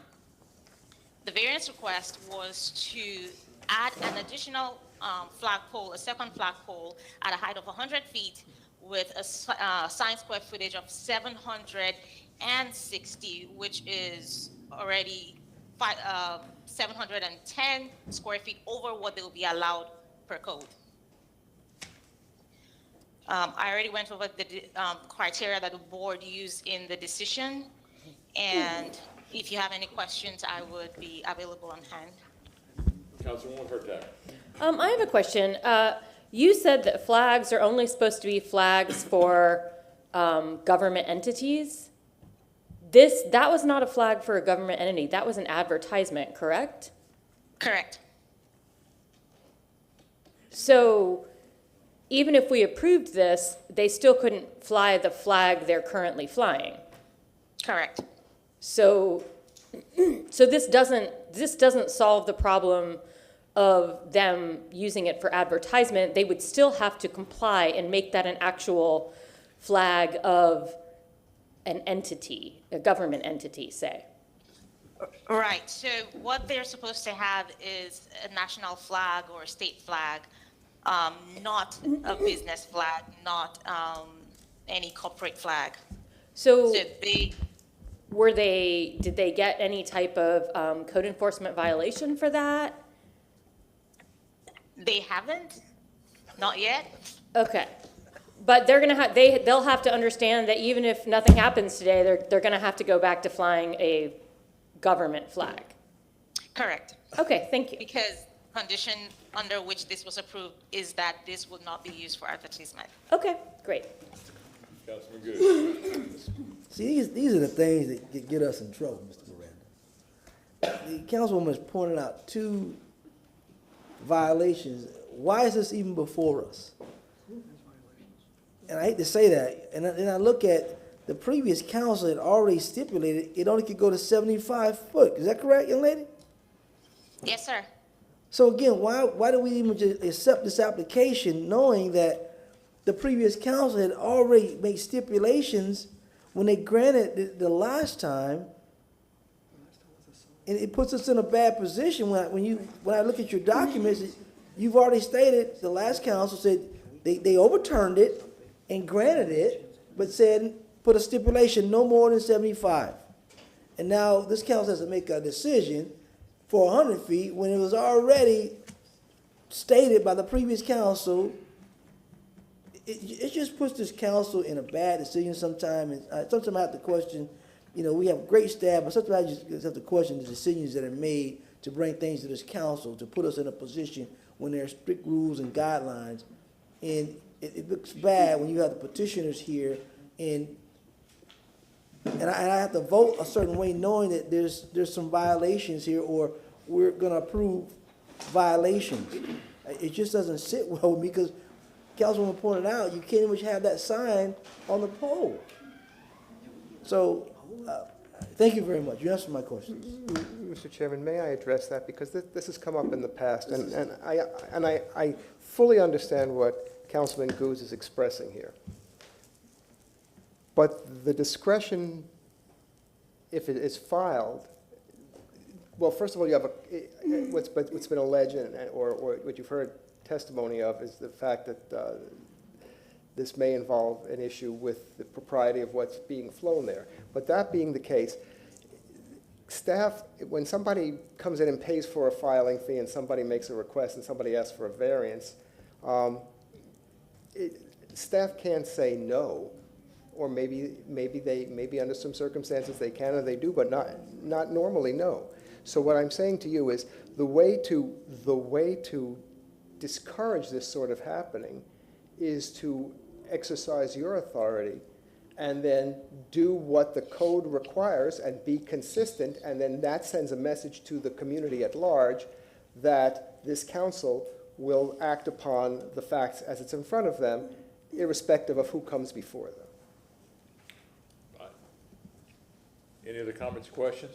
I agree with you wholeheartedly. We had an agenda here with 5 or 6 different other variances that people were asking for. So we all have one vote. Petitioner. Mr. Chairman and council members, I have a PowerPoint for you. This is Dr. Nick Cavacles, who is the property owner. If we could pull this up, please.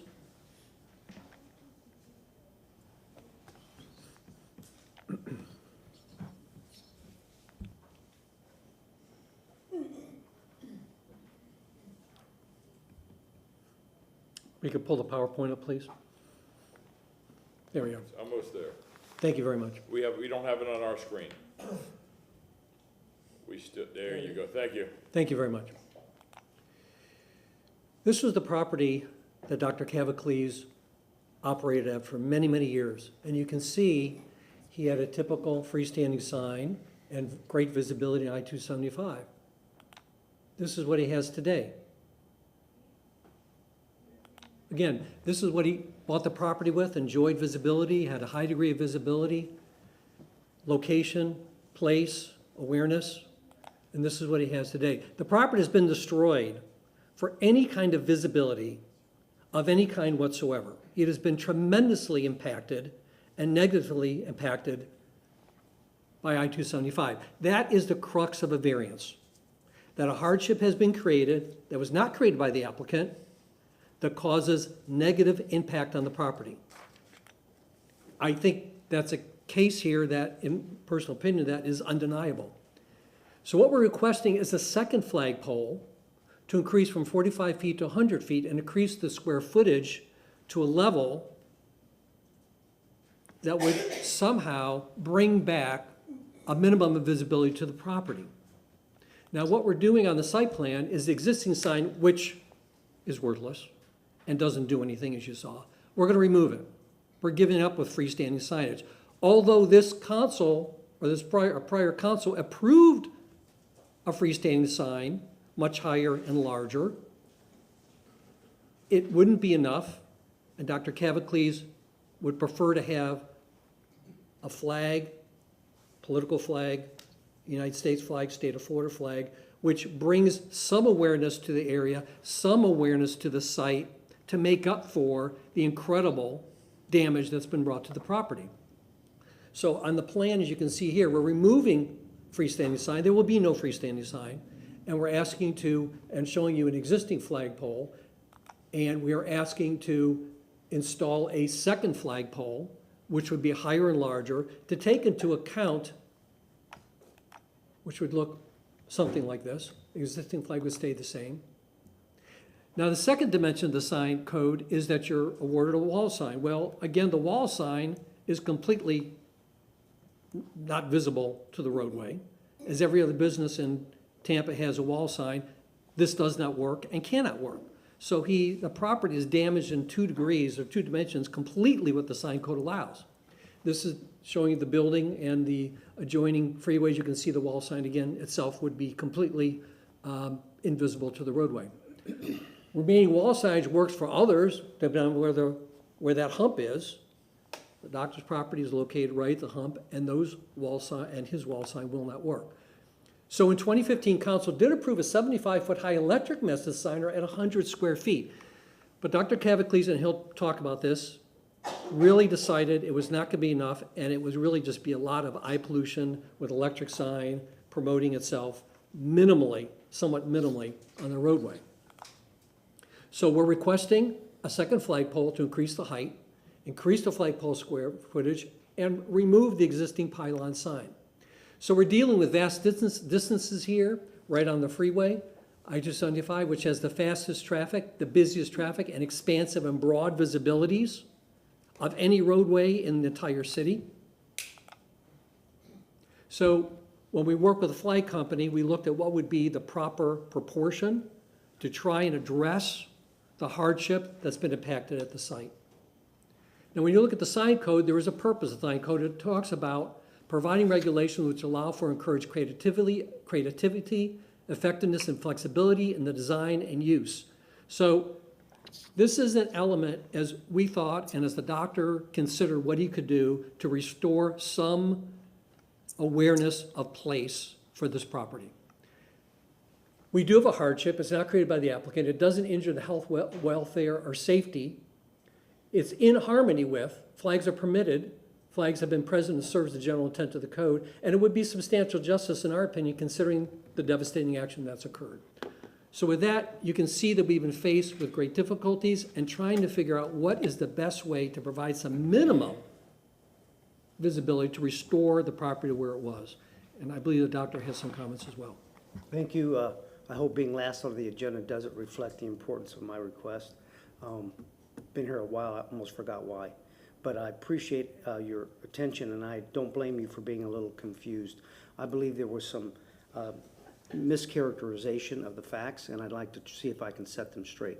I bought the building in 2008, and the highway was under construction, and I checked the plans for the highway, and there was not to be a 75-foot sound wall.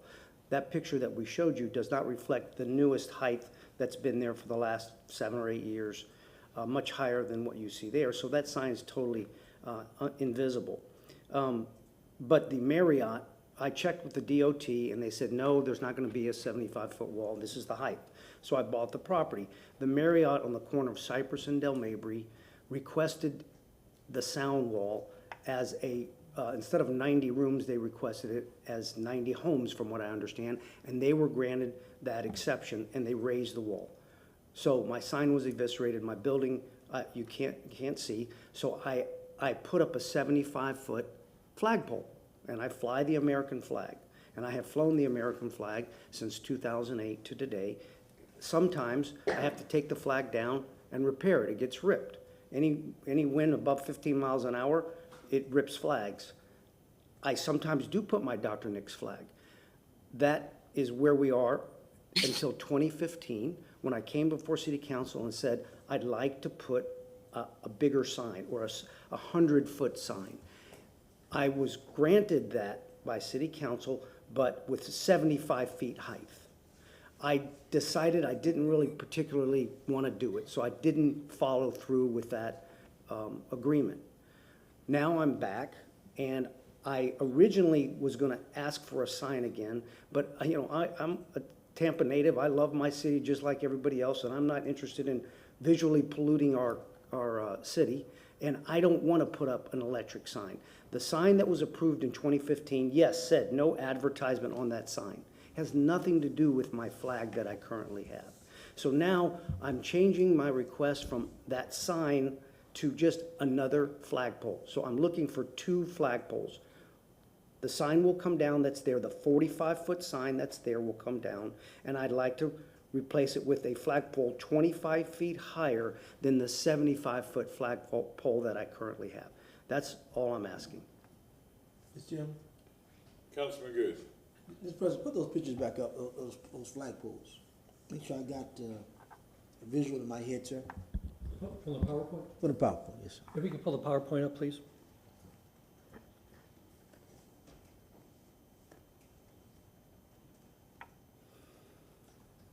Which do you want, sir? Go back, right there.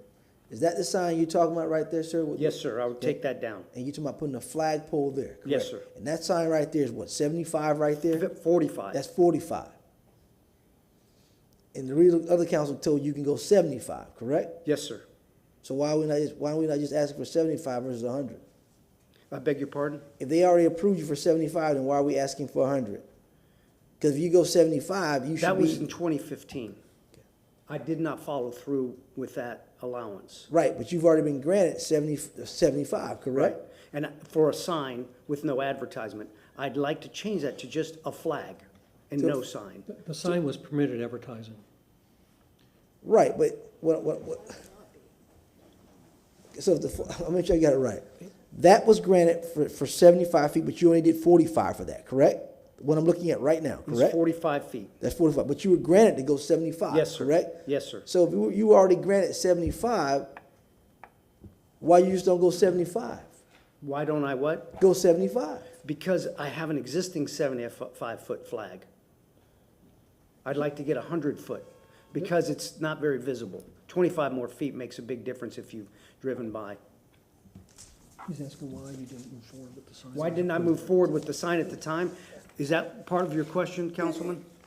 Well, I'm trying to figure out, if you were granted 45 for this particular sign, whether it's a flagpole or a sign, and you want to go to a flagpole, you're still granted 75 Yes, in the sir. air.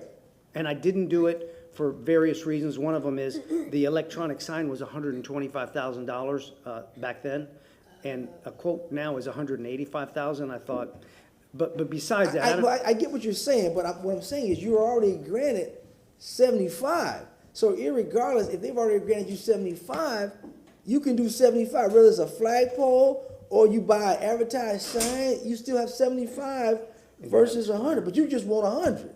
Well, first of all, that permit has lapsed. Permit's It's lapsed. So that approval is no longer in effect.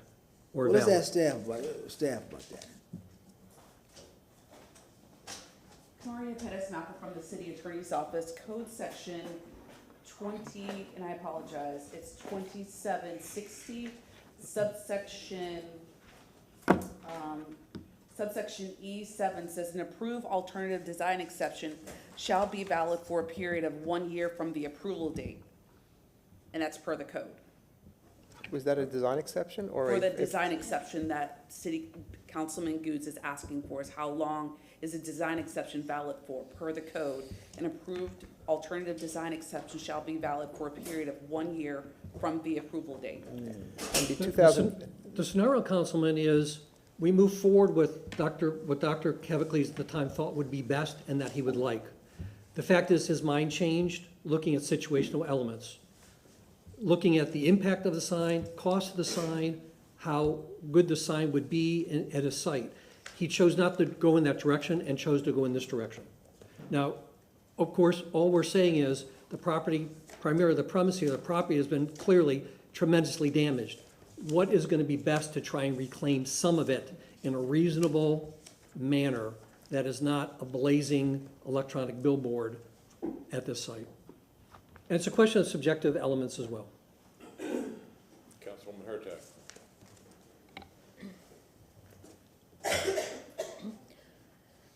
I can understand the sign if you wanted to put a 100-foot pole with a sign. Didn't have to be electric, just a sign. Because that's advertising, that makes sense. But this flagpole would only allow the American flag. And we have testimony given to us by neighbors that say that he doesn't generally fly an American flag. So then that's just more for us to have to police. Because he's not doing what, I mean, the neighbors are saying this not already isn't what he does. So we're just making a bigger space that he wouldn't be able to advertise from. So I'm not understanding how this is a hardship if we're not actually looking for advertisement. I have a question. The hardship is the situational element of how the property's been damaged. That's the variance criteria hardship. The question is how we're responding from it. And it's a subjective, I'm sorry, go ahead. No, I'm just saying that it's very clear, if you wanted to put that sign 100 feet in the air, that makes perfect sense to me. But asking for a flag that's not supposed to be an advertisement, but yet is acted as an advertisement,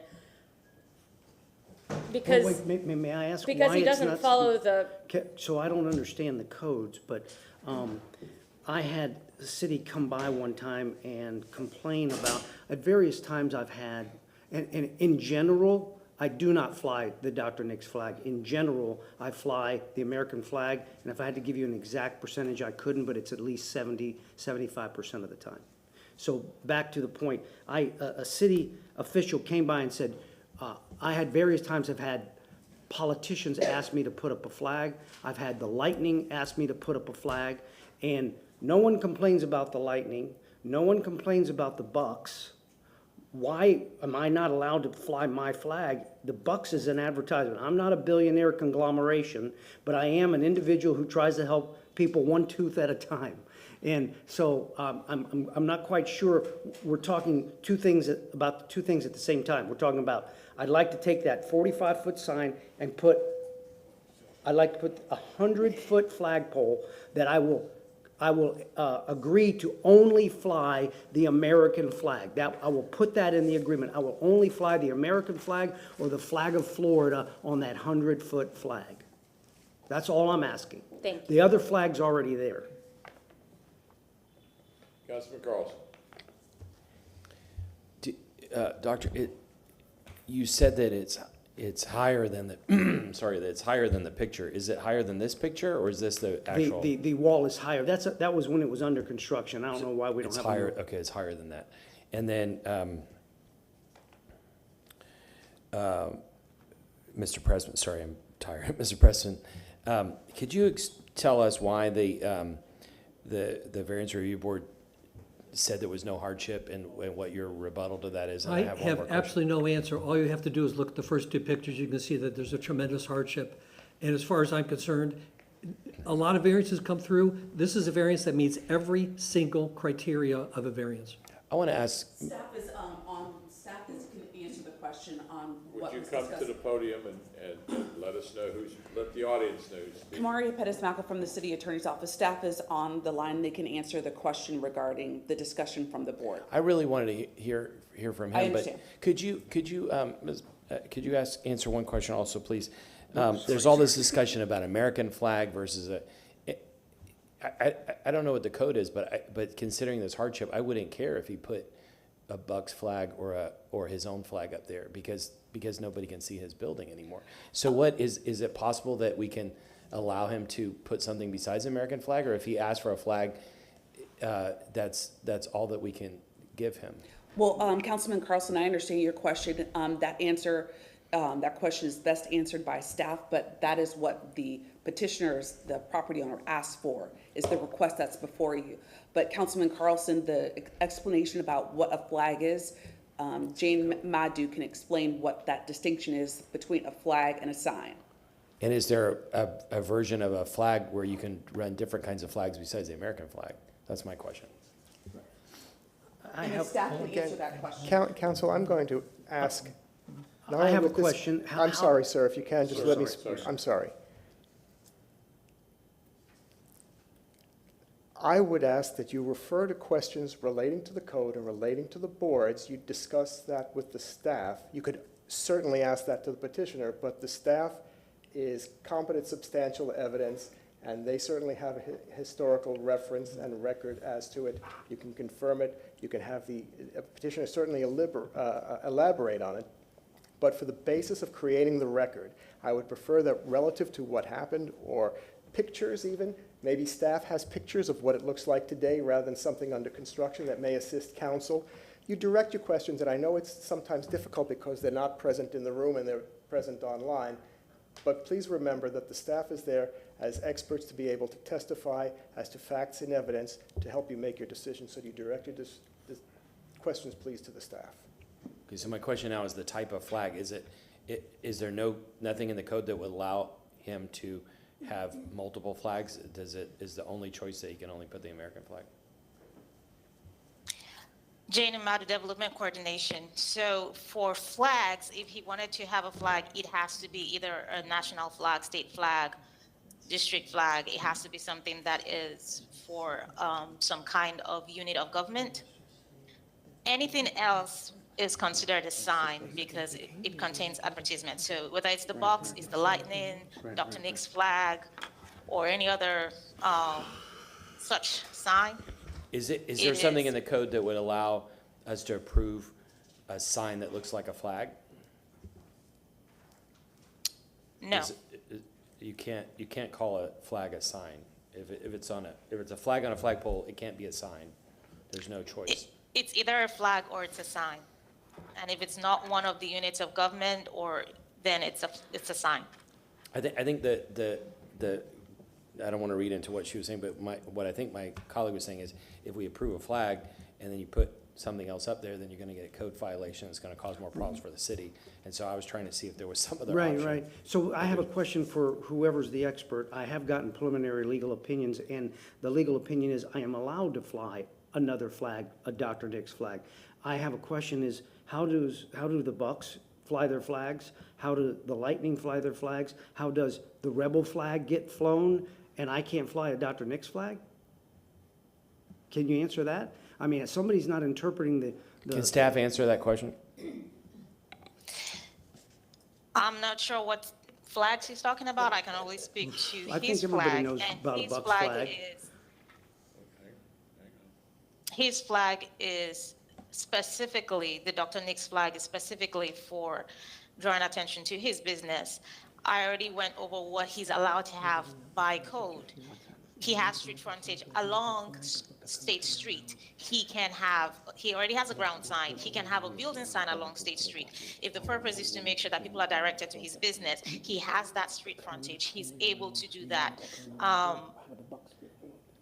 What he's proposing, and I would not presume to know the mind of the VRB and why each person voted the way they did, even though it was a unanimous vote.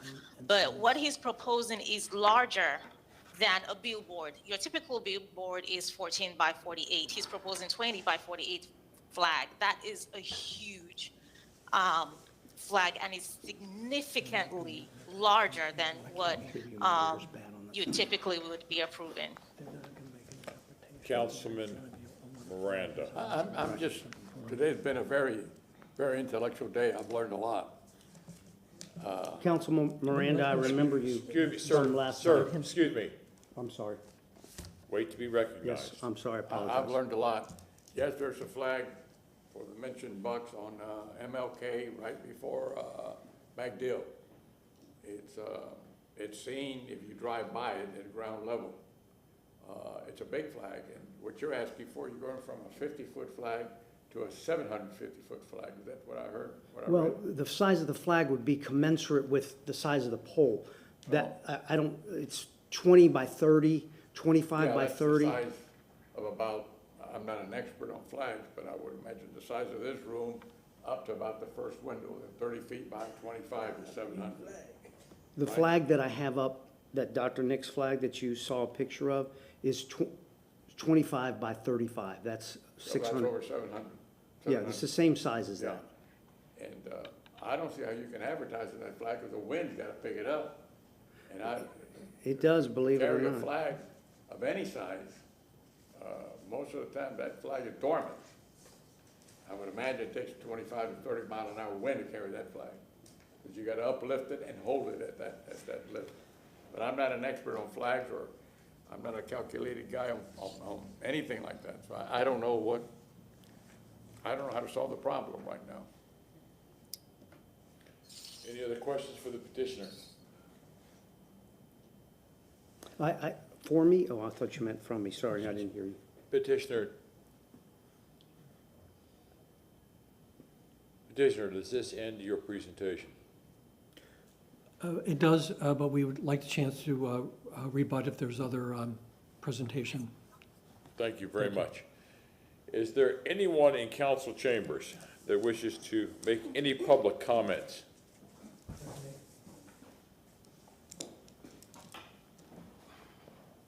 Good afternoon. My name is Theodore Floyd. Stay at 4006 West Lemon Street in this neighborhood.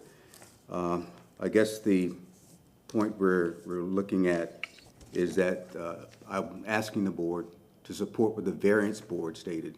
This is not a hardship case. If they would have seen it that way, they wouldn't have voted unanimously to deny it. He's hoping that you all will approve a flag 100 feet in the air, yards away from the interstate. And a flag that large, if anything could happen or anything goes wrong, that flag hits the interstate on top of cars. That flag could, pole could bend. It is a safety issue, and that's why we don't want it in a neighborhood. I noticed that Mr. Pressman kind of slid in a little bit about political, because while he's talking about the boats, he said Gasparilla, the American flag, that flag has also been used for political reasons. So it's not just him flying the American flag. I have a picture that I emailed to 4 council members of that flag, and you can see it at the 75-foot from the interstate. And I emailed that to 4 of you, and I also have a photo of it also. So it's not that you can't see the Dr. Nick's flag already using the 75-foot flag pole. If he moves it closer to the interstate and uses the 75-foot, even more, you can still see it. He doesn't need a 100-foot pole to advertise his business. I understand he's at the end of a dead-end street, but that didn't happen overnight. 275 didn't happen overnight, and he made the choices for his business, and the neighborhood shouldn't suffer. Sir, Mr. Chairman, may I inquire? Yes. Do you have a picture of that with you that you talked Yes. about? Would you please put it on the Elmo so that it's off for the record and that Mr.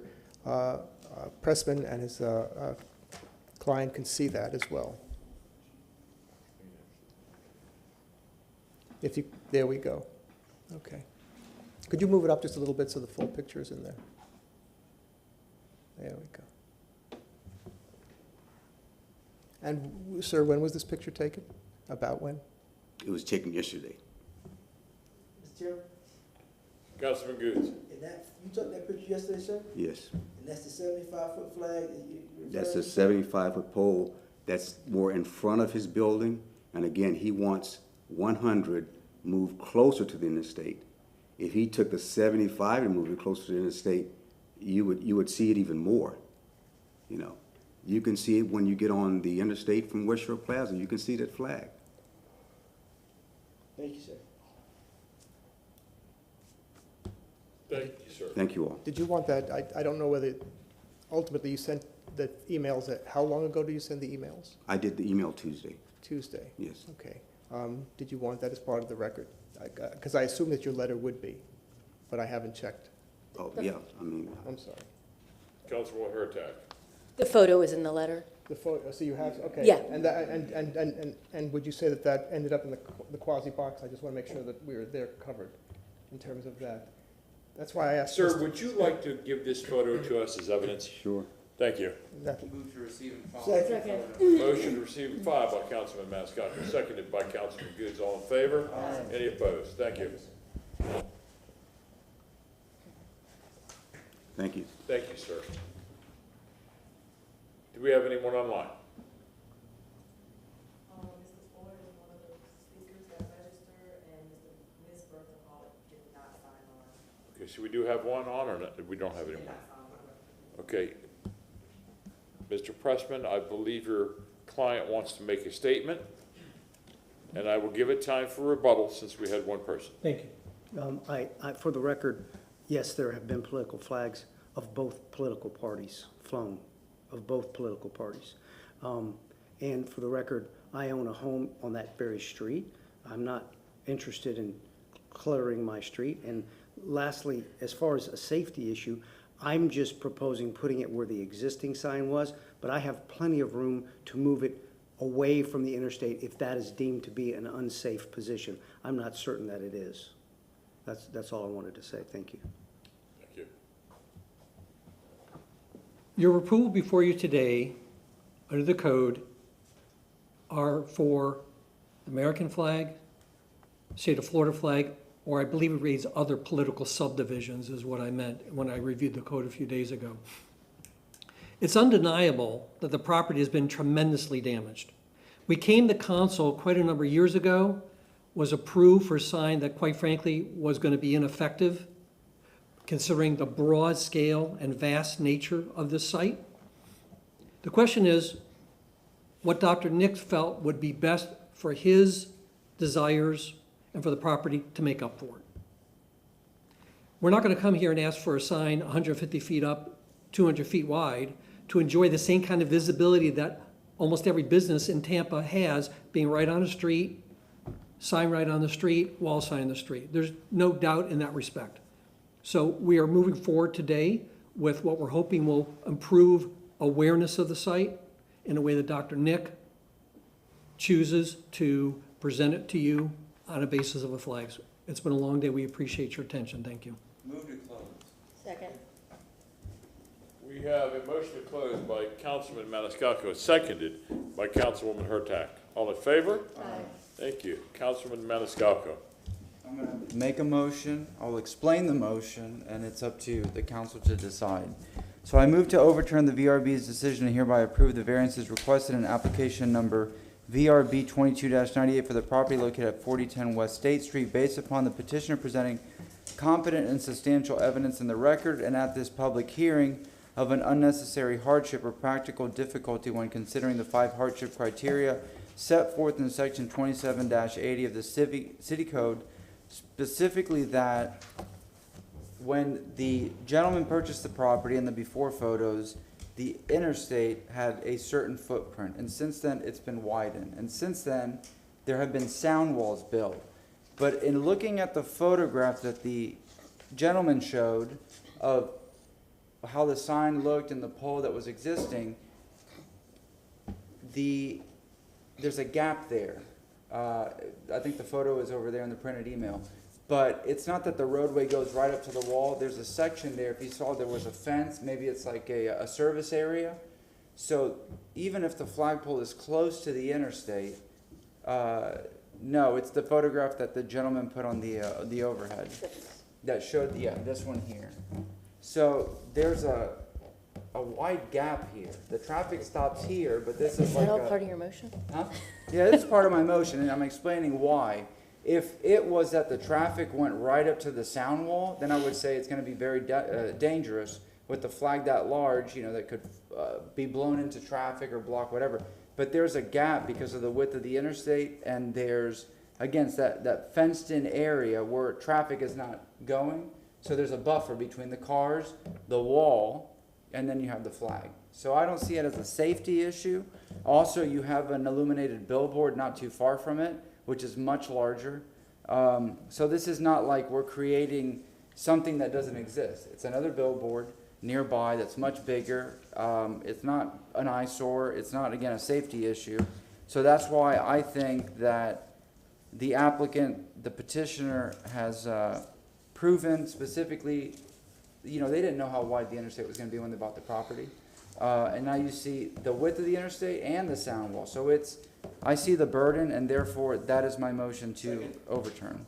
We have a motion made by Councilman Maniscalco, seconded by Councilman Vieira. Any further discussion? Councilwoman Hurtak. I'm not gonna agree with you on that, because he's already got a 75-foot flagpole. It's very clear that you can see it from the interstate already. So adding a second flagpole with a second flag is just gonna be, I mean, you can already see it. Like, he's already done what he needs to do. I could see, when first reading this, it's 45 to 100, sure, I could see a difference, but he already has a 75-foot flagpole, and it's clear that you can see it. I don't see a need for further addition of that. And as far as competent and substantial evidence, I just don't see how, again, looking at it from a 75-foot perspective, how there are any additional hardships here.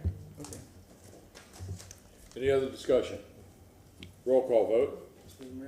I'm sorry, Councilman Miranda. This is just a very difficult one. You got so many things coming on.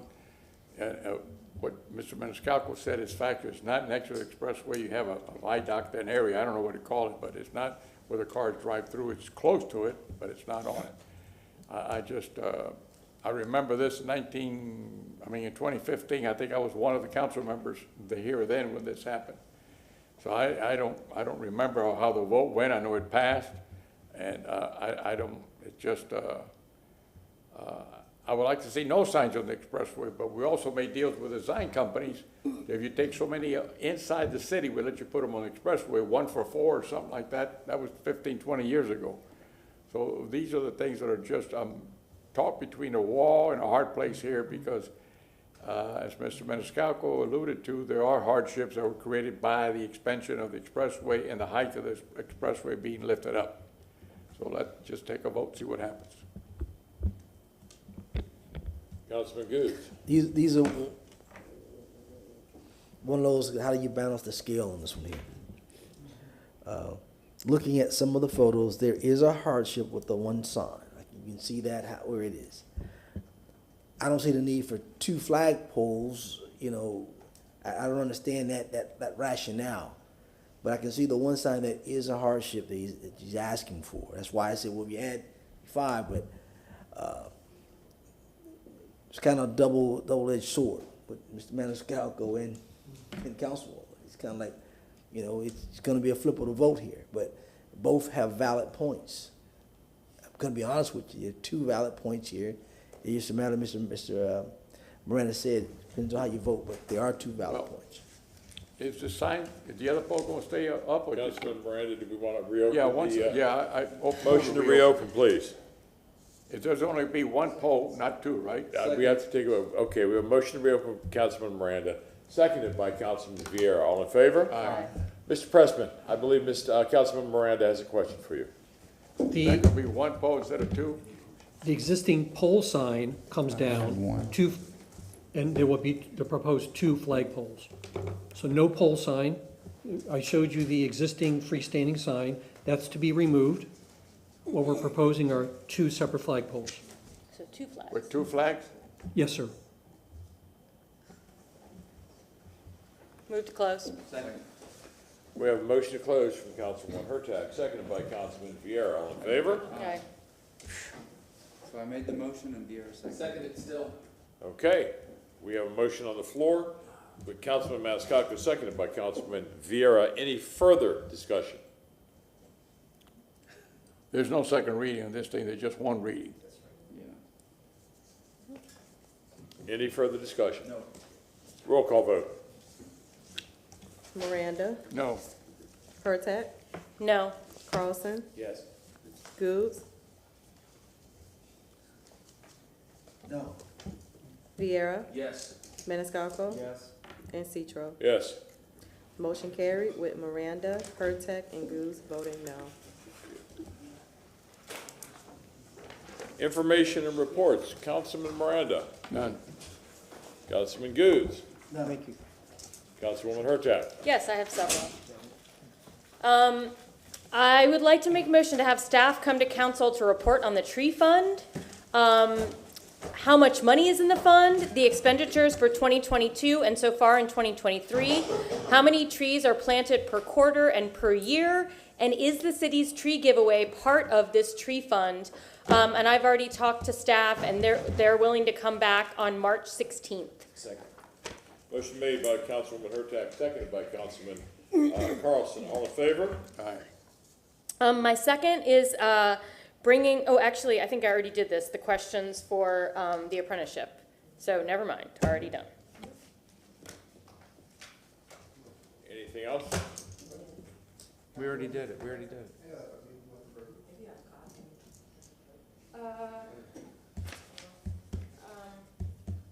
Yeah.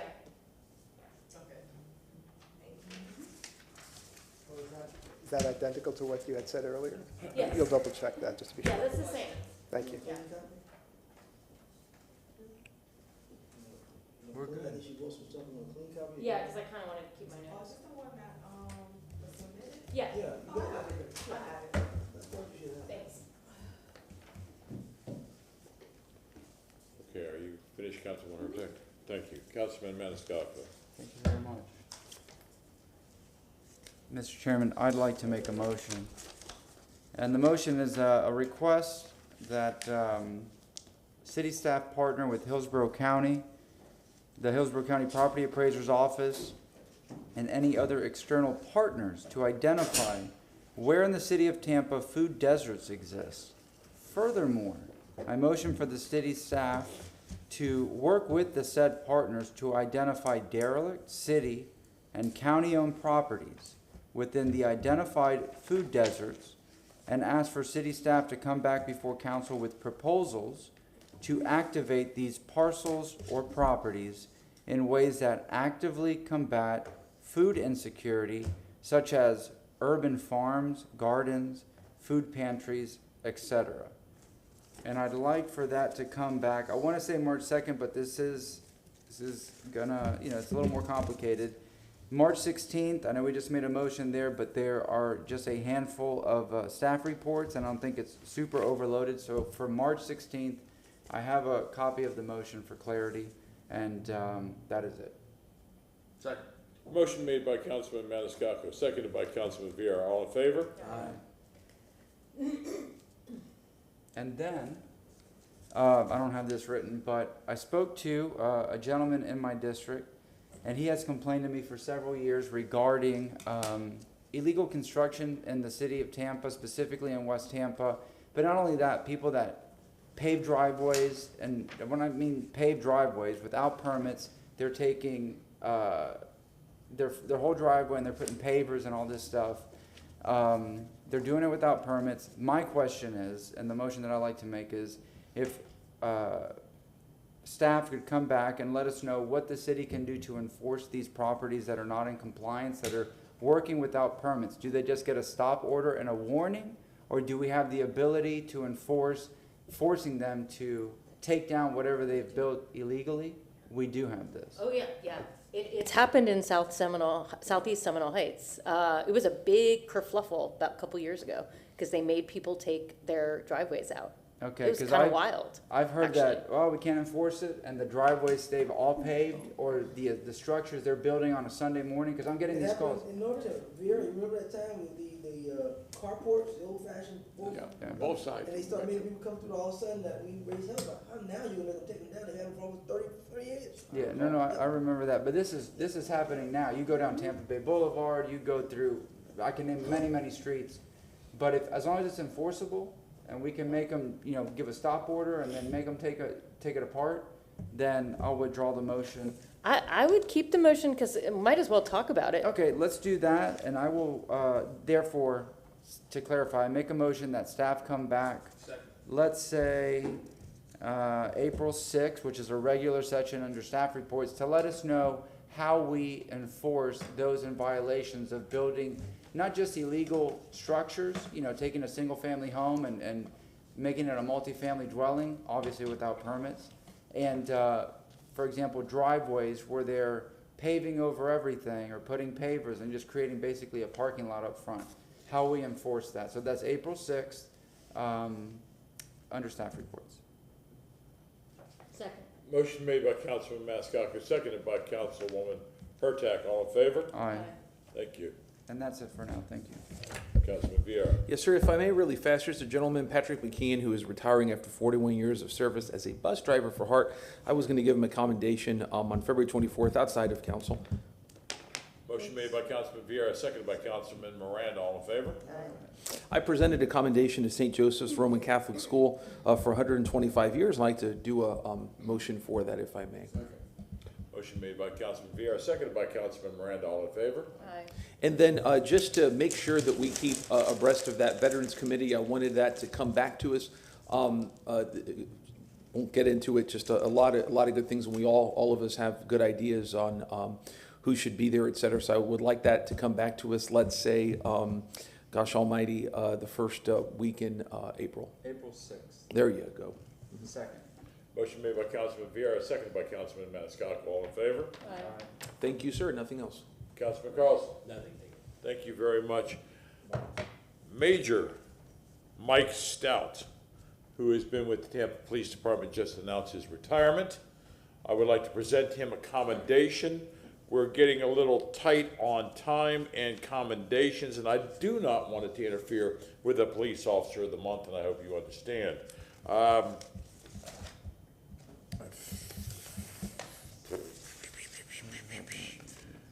The 16th of March. I talked to him the other day. Retirement, Well, he's very deserving, and he is a legacy. His dad was also a police officer. Yep, we have a motion from the chairman. Do we have a second? Just a question. Yeah. Now, that is a commendation on a regular council session? Yes, because he doesn't want it to conflict with the police officer of the month. Okay, and just a reminder, council, that you do have a commendation already set for 9 a.m. that day, but Yes. it's council's pleasure, certainly. We have a motion from the chairman. Do we have a second? Miranda did it. Councilmember Miranda with the second. All in favor? Aye. Anything else, sir? That's it for Move to me. receive and file. I'm sorry. We had discussed changing and taking out the commendation day and putting commendations back in front. So did we ever actually do any, and changing staff reports? We talked about it. Did we ever actually? Isn't that coming back? Oh, okay. That's Making, thanks. Yes. I mean, Okay, no, as long as it's coming back, good. it's coming Thank back you. March 2nd. Appreciate it. Move to receive and file. Receive and file. Second. Aye. All in favor? Aye.